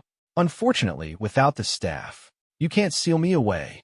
However, Alan remained calm, his hand gripping the hilt of his sword tightly as he spoke. There's no need to imprison you anymore. He threw the scabbard binding the blood demon into the air and sliced it in half with a sharp sword stroke. A furious scream echoed. I will scatter your soul to the winds. Simultaneously, a massive vortex suddenly appeared in the sky, swirling violently. The blood demon exclaimed in horror, You madman! You dare destroy the Cupper family's ultimate treasure? Suddenly, blood poured from the blood demon's eyes, being sucked into the screaming magical vortex above. It roared in agony. That's right, it's the first head of the Cupper family, Lord Black. In the next moment, the soul of Black Cupper, the blood demon, the first sword saint, the creator of blood demon art, appeared. He grasped the blood demon firmly, his voice calm and authoritative. A decisive strike, without hesitation, worthy of my descendant. The blood demon shrieked. How did you know I was slumbering in this scabbard? Alan pointed forward,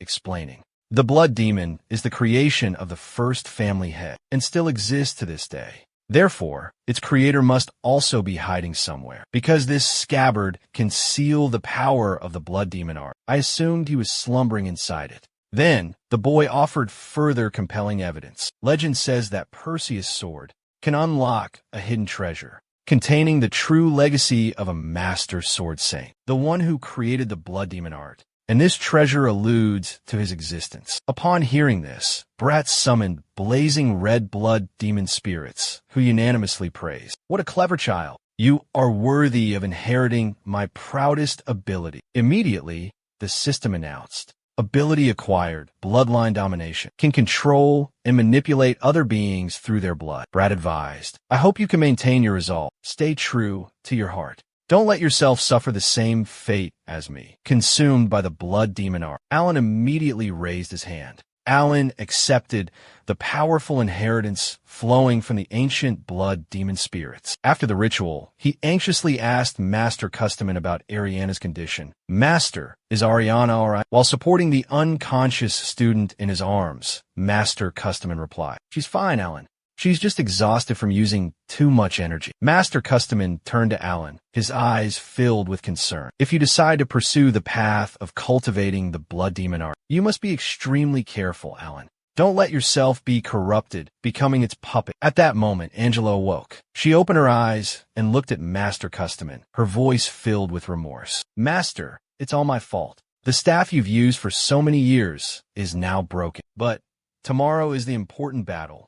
Headmaster Customan smiled comfortingly at his student. It's all right, Angela. It's good that everyone is safe. I'll go to the Noble Alliance auction house and find another staff to use temporarily. Suddenly, Ma Long emerged from the darkness, placing a sparkling crystal beside them. Alan quickly said, Master, on behalf of Angela, thank you for always caring for her. As for the staff, leave it to me. Then, Ma Long opened its mouth, revealing a glittering crystal. Alan confidently stepped onto the crystal, declaring, I will forge you a weapon far more powerful, exponentially stronger, so you can shine brightly in the upcoming competition. Inside the luxurious auction hall, a magnificent cloak was displayed. The leader of the noble students boasted to his friend, If I had this black gold magic cloak that day, that Salon would have been on his knees before me. Salon, sitting nearby, turned around with a knowing smile. So, you're the one who wanted to teach me a lesson? The noble student fell back in fear, trembling as he asked, Hey Chow, how are you here? Salon thought to himself, This noble alliance is truly full of fools. They only rely on their family's power, possessing no real skill. On the other side, the auctioneer gestured towards Luna, a announcing loudly, 25,000 times 2, then 25,000 times 3. Sold. Congratulations to Luna from the prestigious Forster family. She is now the official owner of the renowned black gold magic cloak. Witnessing this, he muttered in disbelief, impossible. It's her again. Luna confidently propped a foot on a chair, pointing at the person beside her with a mocking smile. Thoradin, if you have the guts and the strength, keep competing. Then, resting her chin on her hand, she taunted. 25,000 gold coins. Just a bid on a mediocre magic cloak. The Forster family are truly a bunch of fools, rich but utterly wasteful. Next, the auctioneer presented a staff adorned with exquisite roses. He solemnly announced, ladies and gentlemen, I present to you the next rare treasure, the final item in today's auction. This is the legendary black gold rose staff, the ultimate choice for high-level mages. The starting bid for this treasure is 10,000 gold coins. Immediately, George Brandon raised his hand, interrupting the Sharon's gasps of astonishment. 10,000, 10,000 again, and he boomed 50,000. I bid 50,000. Seeing this, Customan furiously jumped up, turning around to yell, Master George, may I ask, what use does a valiant warrior have for this staff?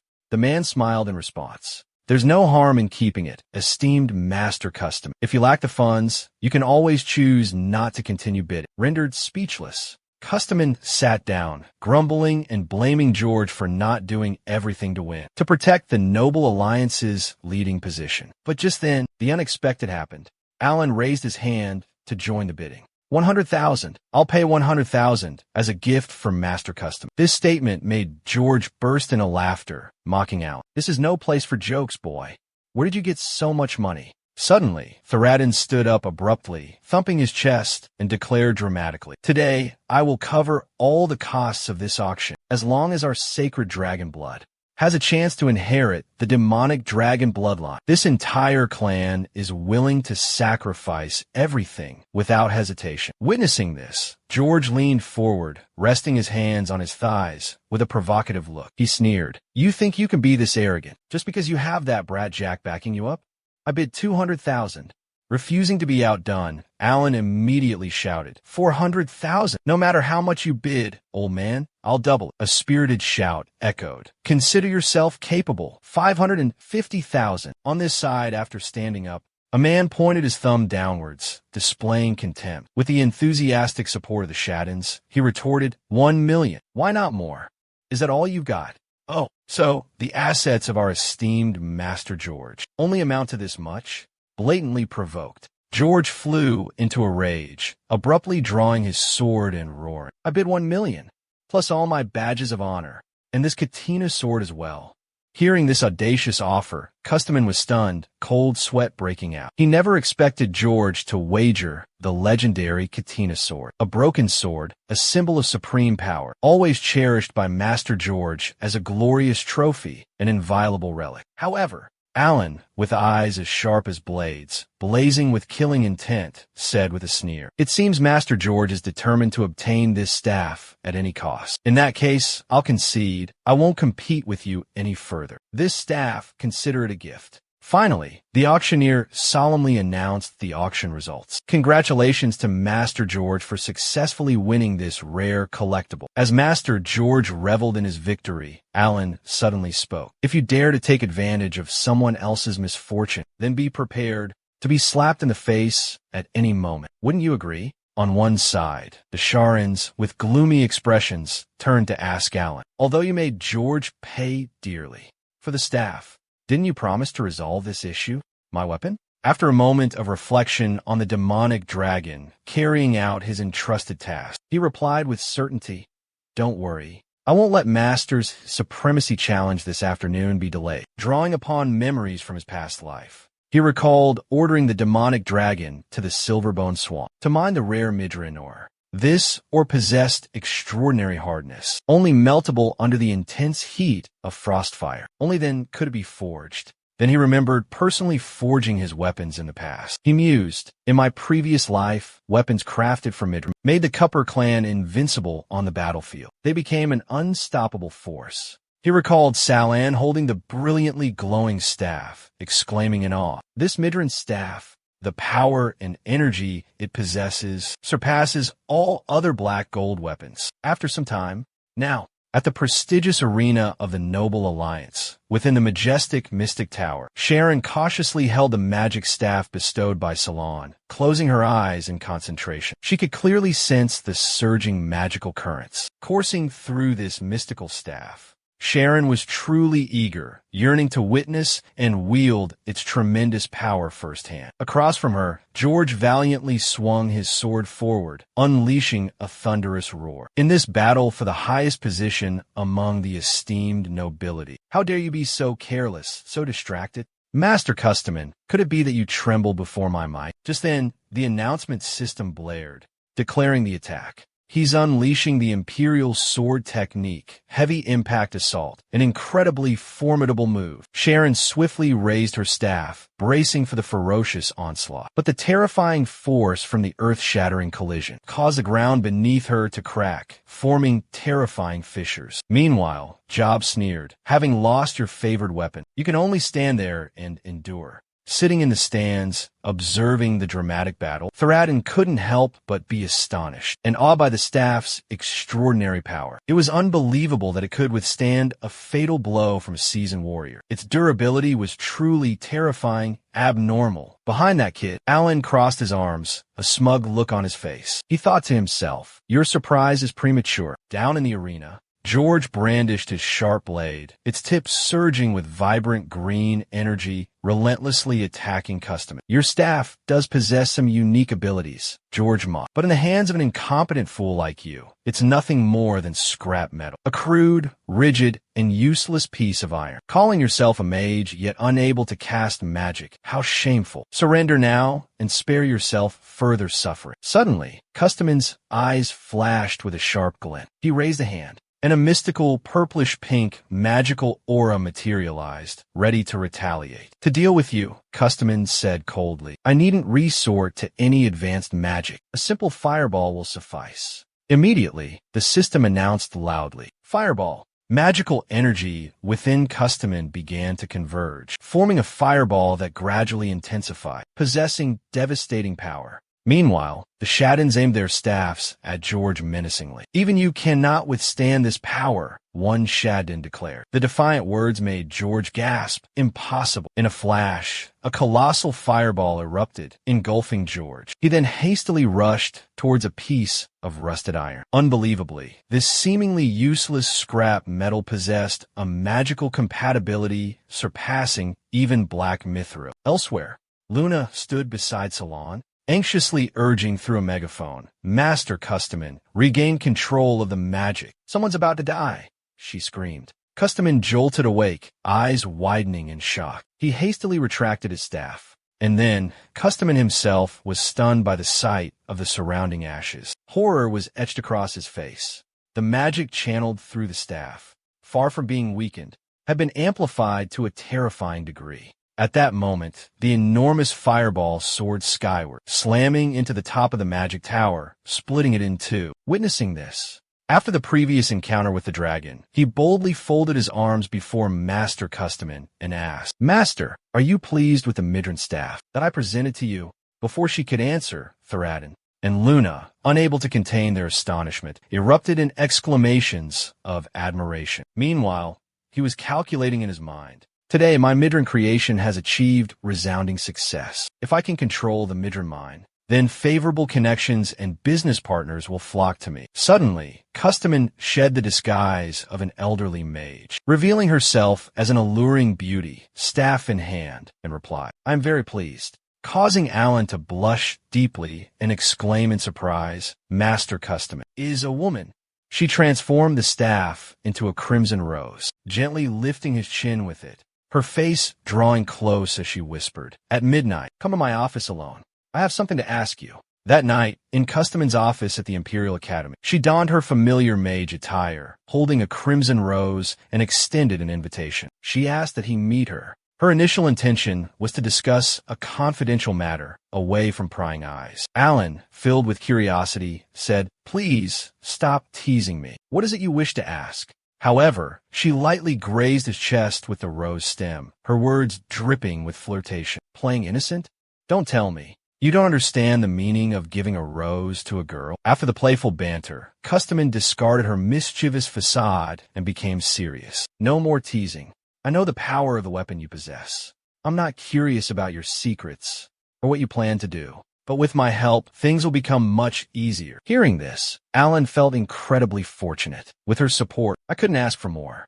He then produced another staff and introduced it. This is Midrin, an exceedingly rare weapon in the current world. Besides yours, this is the only one. And raised a toast to their successful collaboration. I bring you this treasure to include in the auction. I hope it will fetch a worthy price. Today, all the nobles participating in the competition have witnessed its terrifying power firsthand. Therefore, I believe there's nothing more to be said, because those who crave power will undoubtedly go mad for it. Then, she turned to leave, adding, "But I have only one request, one that absolutely must not be broken. That is to never allow the Cupper family the chance to bid on this item." Hearing this, Customin replied, "No problem. This little wolf truly harbors a deep-seated hatred." Immediately after, Alan paid no mind to the eavesdropping birds and rats. With eyes as crimson as blood, he coldly continued, "Whether it's the Cupper clan who oppressed me in my past life, or those who abandoned and cast me out in this one, prepare yourselves for my vengeance.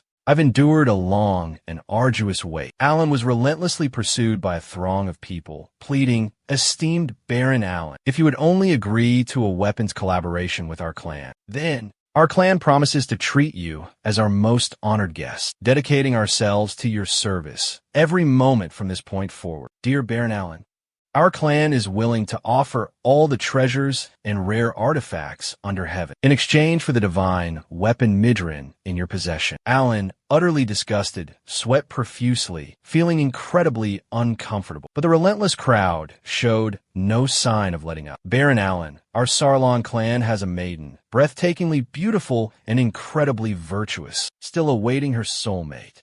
We implore you to consider." Alan thought to himself, "These nobles are unbelievably shameless, clinging to me like leeches day after day. How utterly annoying. This is infuriating." Suddenly, the crowd slammed into an invisible glass wall. It was the protective barrier of the training tower, erected to ensure the safety of the trainees within. Only those who have reached the Golden Sword realm can pass through, are qualified to enter. Salon League observed silently, filled with suspicion. Could these greedy nobles, driven solely by self-interest, truly be loyal to the Alliance and the Cupper clan? Or would they readily betray and backstab each other to satisfy their insatiable greed? Only time would tell. He stood there, his gaze following Chip and Ron as they fiercely battled. They were bravely confronting ferocious monsters at the bottom floor of the training tower. Their objective was to slay 100 shadow wolves, to gain access to the middle floor of the training tower, a place brimming with opportunities. Alan thought to himself,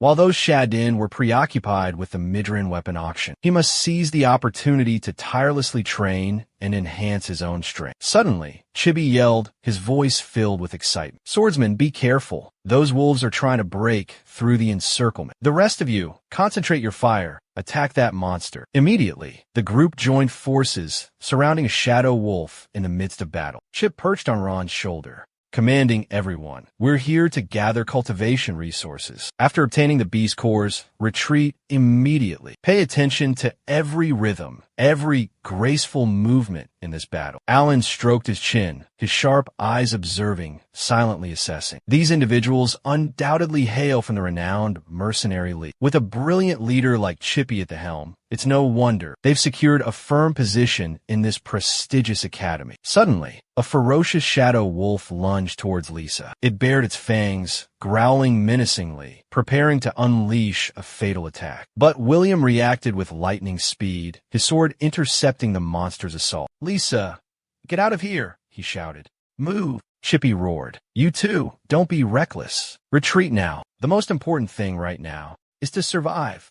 However, William continued to fight the shadow wolf valiantly, turning his head to say, "Don't worry about us. You guys go first." Witnessing this, Chippy immediately ordered Ron, "Quickly, go save those two reckless fools." Simultaneously, he shouldered another approaching shadow wolf, sending it flying. Ron immediately rushed to assist. Both of them provided cover for William and Lisa from behind. William breathed a sigh of relief. "Sorry, Captain. I was confident I could withstand that wolf surprise attack." But Lisa hastily interjected, claiming it wasn't my fault. "I was the one who blocked that wolf's attack, Songkran." I interrupted her. "Wolves are pack animals, highly social creatures, and their specialty is coordinated group attacks, an extremely effective tactic. Next time you encounter them, remember this lesson, and you'll gain valuable experience." Hearing this, Lisa replied, "All right," and immediately summoned her grotesque tendrils of hair. Medusa utilized her ultimate technique, Thousand Tentacle Slaughter, an incredibly potent special skill. Her hideous hair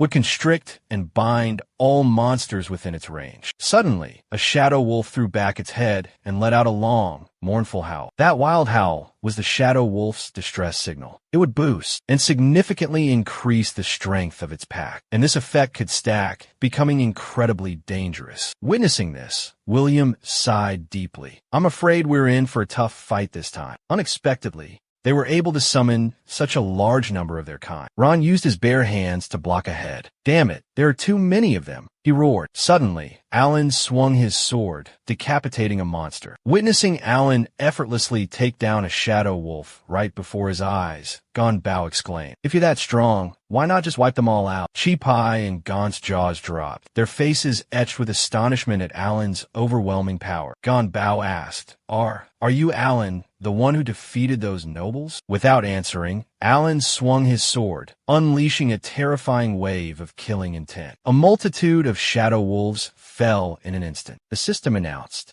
"Shadow wolves in the beast realm eliminated. 25/100. Alan sheathed his sword. His body became like a black hole, absorbing all the blood essence from the dead shadow wolves. Alan glanced at everyone and calmly replied, "Thank you for lending me this training ground. It was quite helpful." He then tossed Chibi 2 small vials. "Thank you for saving my comrades. Everyone, tend to your wounds. Leave the rest to me." A ferocious whirlwind suddenly appeared, engulfing Alan. The whirlwind sucked all the blood essence from the unfortunate wolves into Alan's body. Witnessing this, the surviving wolves howled in fury. Alan stared at them coldly, his blood-red eyes flashing with chilling, killing intent. Wu Yin donned a blood-red cloak and solemnly knelt on one knee. The system immediately announced the special blood essence suppression ability. Individuals with powerful blood essence can utilize blood demon magic to suppress and intimidate those with weaker blood essence, causing them to tremble in fear before overwhelming power. The wild wolves, facing this terrifying pressure, began to tremble and lower their heads in submission. Chibi's eyes widened, his jaw dropped in astonishment, his face filled with disbelief. "Unbelievable! You can actually terrify the shadow wolves like this. Such ingenious methods. Truly magnificent." On the other side, Alan raised his sword, ordering the extermination of the trembling wolves. But Wu Yin chose to use bloodline domination, using his own bloodline to control other creatures. Instantly, the ferocious wolves turned on each other, a bloody melee ensuing. Ron witnessed the horrific scene, his face pale. Incredible! He can manipulate the shadow wolves to slaughter each other. Blood demon magic, such terrifying power, beyond imagination. Simultaneously, the system updated. Beast Realm Shadow Wolves eliminated. 67/100. Moments later, the brutal battle between the wolves continued. The system continued its report. Beast Realm Shadow Wolves have been slaughtered. 78% eliminated. Witnessing this, Alan looked at his hands with a joyful, ecstatic expression. "Good dogs. All for me," he declared arrogantly. "Offer your hearts to me, and your souls shall live on in my bloodline, eternally with me." He was conducting a ritual. Heart-blood absorption of forbidden magic. All creatures under the control of this bloodline would be absolutely controlled by its master. In Alan's hands, a bright red heart beat faintly, emitting a dense demonic aura. It guided the blood essence, spreading to the wolves kneeling before him. Alan looked at the beating heart, a cruel smile spreading across his face. "I will revive blood demon magic, restore its former glory," he declared ambitiously. "I will create a new empire, a land belonging only to us." The system suddenly announced, "Shadow wolves in the beast realm have been completely eliminated. 100% eliminated." Simultaneously, a giant magic circle appeared in the sky above the beast realm. A brilliant beam of light from the magic circle shone down onto the ground. The system continued, its cold voice echoing. Congratulations! All cadets have cleared the ground floor of the beast training tower and opened the path to the middle floor. Alan stood before the teleportation gate, turning back to ask, I will continue to conquer the challenges. Will you all join me? Immediately, Chibi spoke for Ron. William and Lisa, we will fight alongside you. Mercenaries always uphold the spirit of chivalry. Having received Alan's favor, there was no reason to refuse when danger was imminent. As a group stepped through the gate, Chip warned, I must remind you again, the middle floor is not inhabited by ordinary flesh and blood monsters. We must be careful. The teleportation gate brought them to a completely different space, amidst a desolate and ruined landscape. Someone, looking at the souls floating around, exclaimed in astonishment, Aren't these the souls of heroes from ancient battles? Even Chip couldn't help but feel suspicious. The place was filled with remnants of war and the remains of fallen warriors. Suddenly, the system issued an unexpected announcement. Living beings detected.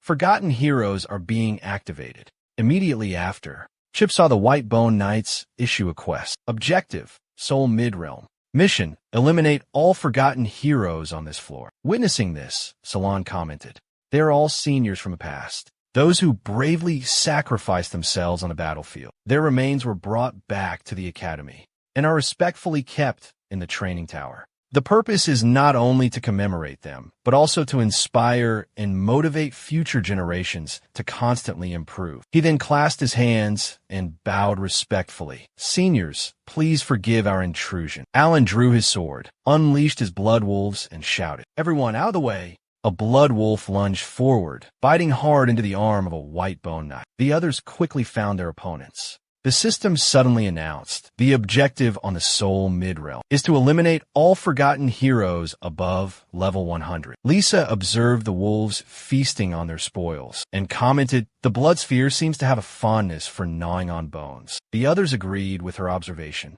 adding, but it also seems like the bones are absorbing the blood sphere. Suddenly, the system issued a new announcement. The objective in the shared soul realm had changed. Eliminate all forgotten heroes, regardless of level. This new information filled Salon with confusion and doubt. Forgotten heroes. Aren't they already dead? Could they possibly regenerate by absorbing blood energy? Suddenly, a forgotten hero, staff in hand, unleashed a blinding green light, attacking Salon directly. Salon quickly dodged, leaping into the air, twisting his body. He analyzed blood energy merely provides them with sustenance. So blood magic can't be used carelessly. A loud shout warned of approaching danger. Suddenly, a warrior with a gleaming sword appeared behind Alan. Alan, watch out, a voice shouted. With lightning speed, Alan blocked the surprise attack with his own sword. He then swiftly jumped back, creating a safe distance. Alan thought to himself, as expected of warriors, forged in the fires of brutal battlefields, they still possess excellent combat instincts and tactical coordination. Suddenly, countless sparkling green meteors rained down from the night sky. They attacked relentlessly, tracking Salon's every move. Alan quickly glanced at the situation.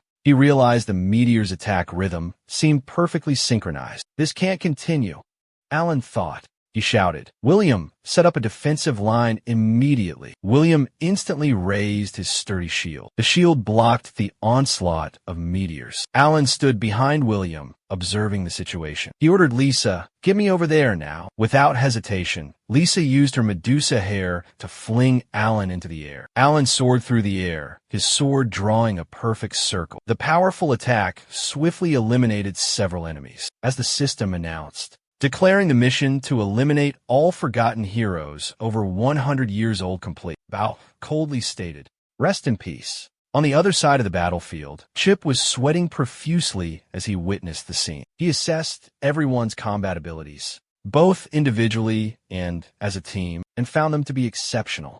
However, he worriedly said, the situation in this shared space realm isn't as simple as you think. Moments later, the seemingly defeated heroes suddenly revived. The casualty count was confirmed by the system to be 0. Alan wondered, can these heroes regenerate infinitely? At the same time, Lisa used her long hair like binding ropes, ensnaring 5 enemies. She completely immobilized them, but sweat beaded on her forehead, and she gritted her teeth as she heard a voice. In my experience, the voice said gravely, these forgotten heroes will continuously regenerate, as long as we haven't eliminated them all at once. Elsewhere, William valiantly blocked the sharp blades of 2 opponents with his shield. The mysterious voice continued its warning that they will drain our life force, exhaust our energy, until we are completely depleted and defeated. Chibi interjected, his tone calmer. Just hold on for a moment. We know our way around here. We can lead you all to safety. Alinj recalled the terrifying moment when he was surrounded with no escape. I can't believe, he exclaimed in astonishment, that in this life,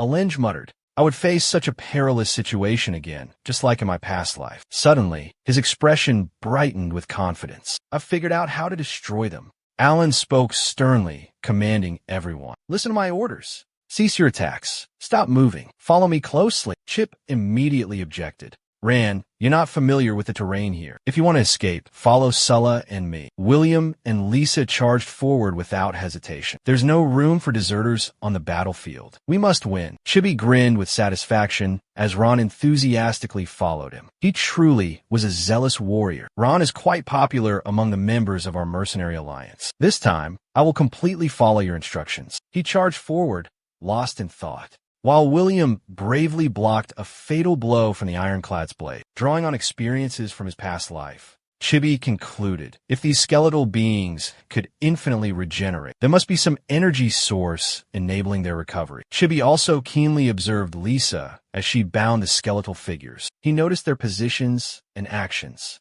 All shared a primary objective, protecting that mysterious energy source. He quickly visualized a series of key points at each location. If we move randomly, without any discernible pattern, all across the battlefield, we can decipher the skeletal being's behavioral patterns. Alan charged, slicing a skeletal being in 2 with a single stroke. Precisely this point, held the key to breaking the current stalemate. Chibi's eyes, sharp and filled with killing intent, scanned the battlefield. Finally, he found his target. Found you. Right before him stood a colossal, abnormally large skeletal being. A brilliant green light suddenly erupted from the monster's abdomen. A roar like a death knell resounded. Instantly, a massive blue circle appeared, engulfing the entire surrounding area. It was the Bone Formation 01, an incredibly fortified defensive formation. It was created from the dry bone, in energy spreading everywhere. Both offensive and defensive, truly impenetrable. The surrounding skeletons also stopped, silently observing this strange spectacle. Suddenly, a silent figure approached from behind the truck. William warned, Sam, be careful. Immediately after, another one lunged at him with lightning speed. Lisa, enraged, manipulated her sharp hair strands to counterattack. Get away, she yelled, but a skeleton quickly grabbed her hair. She was thrown back, managing only a scream. Suddenly, a hand appeared in front of the falling Lisa. Alan caught her, helped her steady herself, and reminded her, be careful, Lisa. He turned to William, instructing, don't worry about me. You need to protect yourself too. His mission was simply to protect Lisa, nothing more, nothing less. Chippy, fighting beside Ron, sensed the unfavorable situation. She spoke, suggesting a plan to Ran. Damn it, their power is overwhelming. Their fighting strength is truly overpowering. Just then, a massive boulder suddenly fell. The rock blocked the path, sealing off their retreat. He gritted his teeth, exclaiming in despair, damn it, no. All escape routes are completely blocked. Without hesitation, he drew his sword and leaped into the air. Then, there's only one way, and that's to fight to the death.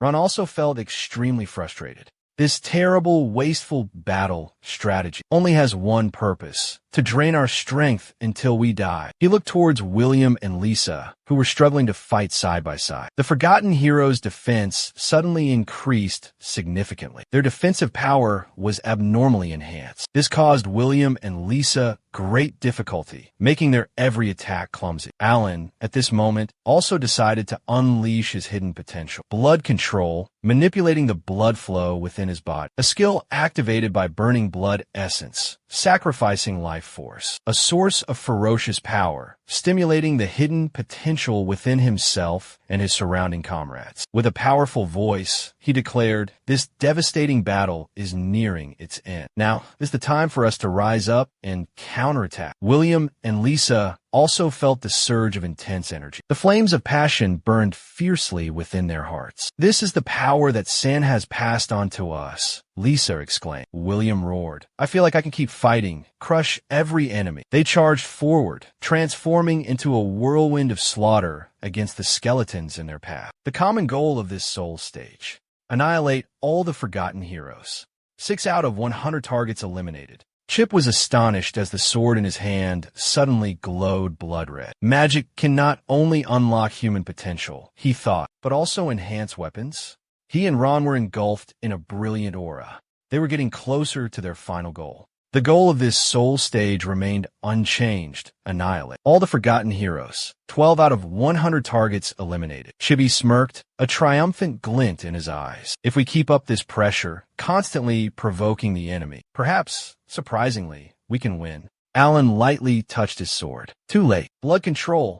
King's sword. This technique allows me to condense the power of blood control into the weapon, creating a devastating force beyond imagination." Alan's eyes gleamed with killing intent, staring coldly ahead. "Overusing blood magic will cause serious damage to everyone's bodies." He raised his blazing sword high into the sky. "You will regret what you have done. Then let me end it all here." The space around Alan suddenly erupted in flames, causing smoke and dust to spread everywhere. Chibi raised a hand to shield his face, squinting at Alan. "Condensing blood essence into a sword? Incredible, Alan. Just how many secret techniques are you hiding?" A giant pillar of fire descended from the sky, with terrifying, unavoidable speed. Alan stood tall, plunging his sword into the ground. The young man uttered his last words, filled with sorrow and respect. "Rest in peace, honored predecessors." The pillar of fire erupted violently, causing an earth-shattering explosion that resonated throughout the space. The dry bones gradually turned to ash, fading into nothingness. They had fulfilled their noble mission.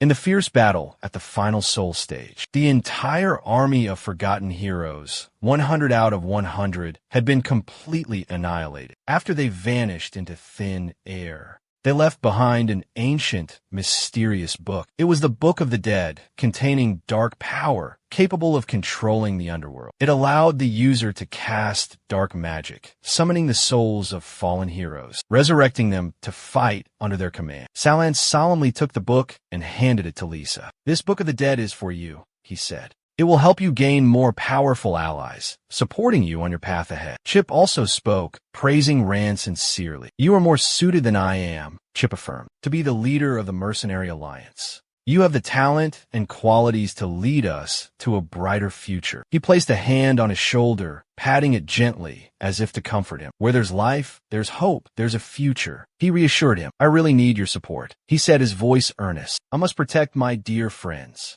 Just then, a sudden voice broke the tense silence. "How touching, a display of deep camaraderie. The system announces, congratulations to all cadets for successfully completing the current training floor. Your realms have been elevated to new heights, and the path to the upper sacred realm is now open." The authoritative voice suddenly turned cold, laced with a hint of annoyance. "It's a pity that you dared to offend someone you should never have crossed. Your actions are an eyesore to this old man." A terrifying silence descended upon the surroundings. Dos slowly pulled out a necklace from inside his shirt. Behind him, a large figure suddenly materialized. "It seems you haven't realized who you've angered," the figure said with disdain. Alan suddenly remembered one of the illegitimate children of the Cupper family. So this troublemaker is from the Noble Alliance. Alan thought to himself. The old man bowed his head while the other man swaggered forward, a sharp sword in hand. "Although my grandson is somewhat incompetent and clumsy," the old man said slowly, "it's not your place, you youngsters, to lecture him." Chip, hearing this, indignantly spoke up. "Clearly, he's the one who wrongfully seized our high-level cultivation room. And yet, before he could finish, he and Ron were blasted away by an invisible force. It was Dosa's ultimate technique, known as mystical dust compression. In an instant, he could compress the dust in the air, creating a terrifying shockwave. "I am the Holy Sword Master, Dust Sword Dos," he bellowed. "You dare to criticize me? It seems Chris has been negligent in disciplining his disciples. Dose sneered, allowing you brats to look down on me. To be treated like this by a holy sword master. Alan confirmed, that's right. He is Dust Sword Dose, the one who once rivaled Hidden Sword Chris, a super expert capable of single-handedly turning the tide of battle. In a critical moment, the young man lunged forward with a lightning-fast attack, forcing him to raise his sword in defense, blocking the powerful strike. The tremendous impact sent him reeling backward. His summoning ability is terrifying, Kwong exclaimed in astonishment. He truly lives up to the title Pseudo-Sword Saint. He's a monster. Suddenly, the sword in his hand glowed with a brilliant red light. At the same time, a mighty fire dragon appeared, circling him menacingly. Standing still and accepting death isn't my style, he declared boldly. Senior, pardon my offense, he challenged. William charged forward, shouting, Ran, I'm coming to help you. Lisa didn't hesitate either, immediately using the magic book she had just acquired. Instantly, a massive army of skeletons appeared, surrounding their opponent. Dose scoffed, quite a frightening sight, isn't it? A mysterious smoke wafted past, freezing the skeletons in place. That's dust breath, someone exclaimed.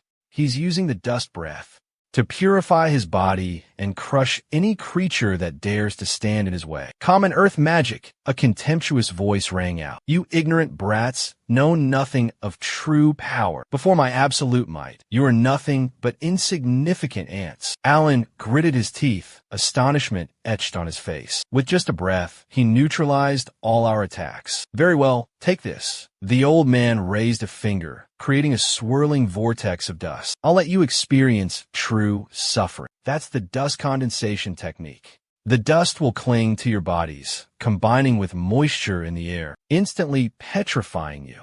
William and Lisa trembled, their bodies stiffening. Alan immediately activated his own ability, Bloodline Domination. His blood surged, activating his latent blood chi, breaking free from all restraints. He clenched his fist and pointed it at the old man. Old man, you dare touch my friends? If you want to fight, come at me. I dare you to face me. Thanks to Alan's courageous act, William and Lisa were freed from danger. Dose's power activated once again, sending dust flying everywhere. Amidst the dust cloud, a small flying sword formed from dust appeared. It moved nimbly according to the Sword Saint's will, and harbored terrifying destructive power. Countless tiny, razor-sharp swords gathered around the old man. Very well, if you want to die, I shall grant your wish. Without hesitation, the young man charged forward. As long as Dose's target remained him, William and the others would be safe. He utilized his bloodline domination, activating his hidden power source. Through his special blood chi, he unleashed his own strength, erupting with unprecedented power. But a vague worry lingered in his heart. His wounds could heal at any time, that wasn't the issue. But if these cursed dust creatures even just grazed him, they would instantly be contaminated with his blood. So he immediately used his super regeneration, a special ability allowing for instant recovery from any physical damage and complete removal of any negative effects. Alan charged, slashing at the old man's broom with his sword. But a powerful repulsive force suddenly appeared, knocking him back. The moment the dust creatures touched his blood, they would be instantly affected by his magic. Thinking this, he continued to charge. Rumor has it that in a past life, Disney suffered from terminal illness. As long as he kept fighting, kept striving, then he would definitely have a chance to survive, to seize his own destiny. His eyes shone with unwavering determination and resolve. However, his sword was stopped with a single hand, before it could even touch his opponent. He saw the blade freeze in front of him. Brat, he thought, you dare to lay a hand on me? Suddenly, D simply smiled brightly. Congratulations on passing the test. Alan was dumbfounded, completely clueless about what was happening. Senior, what is this? He replied. How could I? Because of an incompetent, useless grandson, destroy a shining future star of the Academy? With that, he gently waved his hand. In the blink of an eye, they were in a different place. He looked around in astonishment. Were we personally escorted out by Senior Dose? He instructed, from this day forward, they could freely enter and exit the Academy without any restrictions, coming and going as they pleased. At this moment, the Shaddin, carrying small vials, approached Ran, the one holding the scepter. Midrin had been auctioned off by a mysterious figure for a record-breaking price, unprecedented in history. Even buying an entire city wouldn't be a concern for that person. Her words made him unconsciously think of Hera. At the execution grounds, I absolutely will not allow my Midrin to fall into the hands of the Cupper family because of that useless, good-for-nothing Alan. The Cupper family's matriarch will definitely try every means to obtain it, at any cost. At this point, she looked suspicious. So, this was what you predicted? Challen placed a hand on her shoulder, reassuring her. Exactly. I don't just want them to spend a fortune. I want them to dig their own graves. His face became serious. Castan spread this news throughout the Noble Alliance, that a mithril mine lies deep within the Silver Mist Swamp, under the control of the renowned Cupper family. She looked puzzled, her eyes full of doubt. Isn't this publicly revealing the secret of the mithril mine to everyone? He reassured her, his voice gentle. Don't worry. Only I possess the secret to crafting mithril. Others, even if they see it with their own eyes, won't be able to recognize this rare ore. The Shaddin were still concerned about the potential dangers, but the old monsters leading the great families will definitely bathe the Silver Mist Swamp in blood for the mithril mine. Alan had anticipated this. Even the powerful Cupper patriarch would certainly try every way to sever all ties with the mithril. If a mithril scepter suddenly appeared in the Cupper mansion, right now, they would find it hard to deny. With that, he took the vial from the Shaddin and called out to everyone. My comrades, my brothers in the Mercenary Alliance, I will equip you with the most advanced weapons, the strongest armor. Join me as we advance into the perilous Silver Mist Swamp.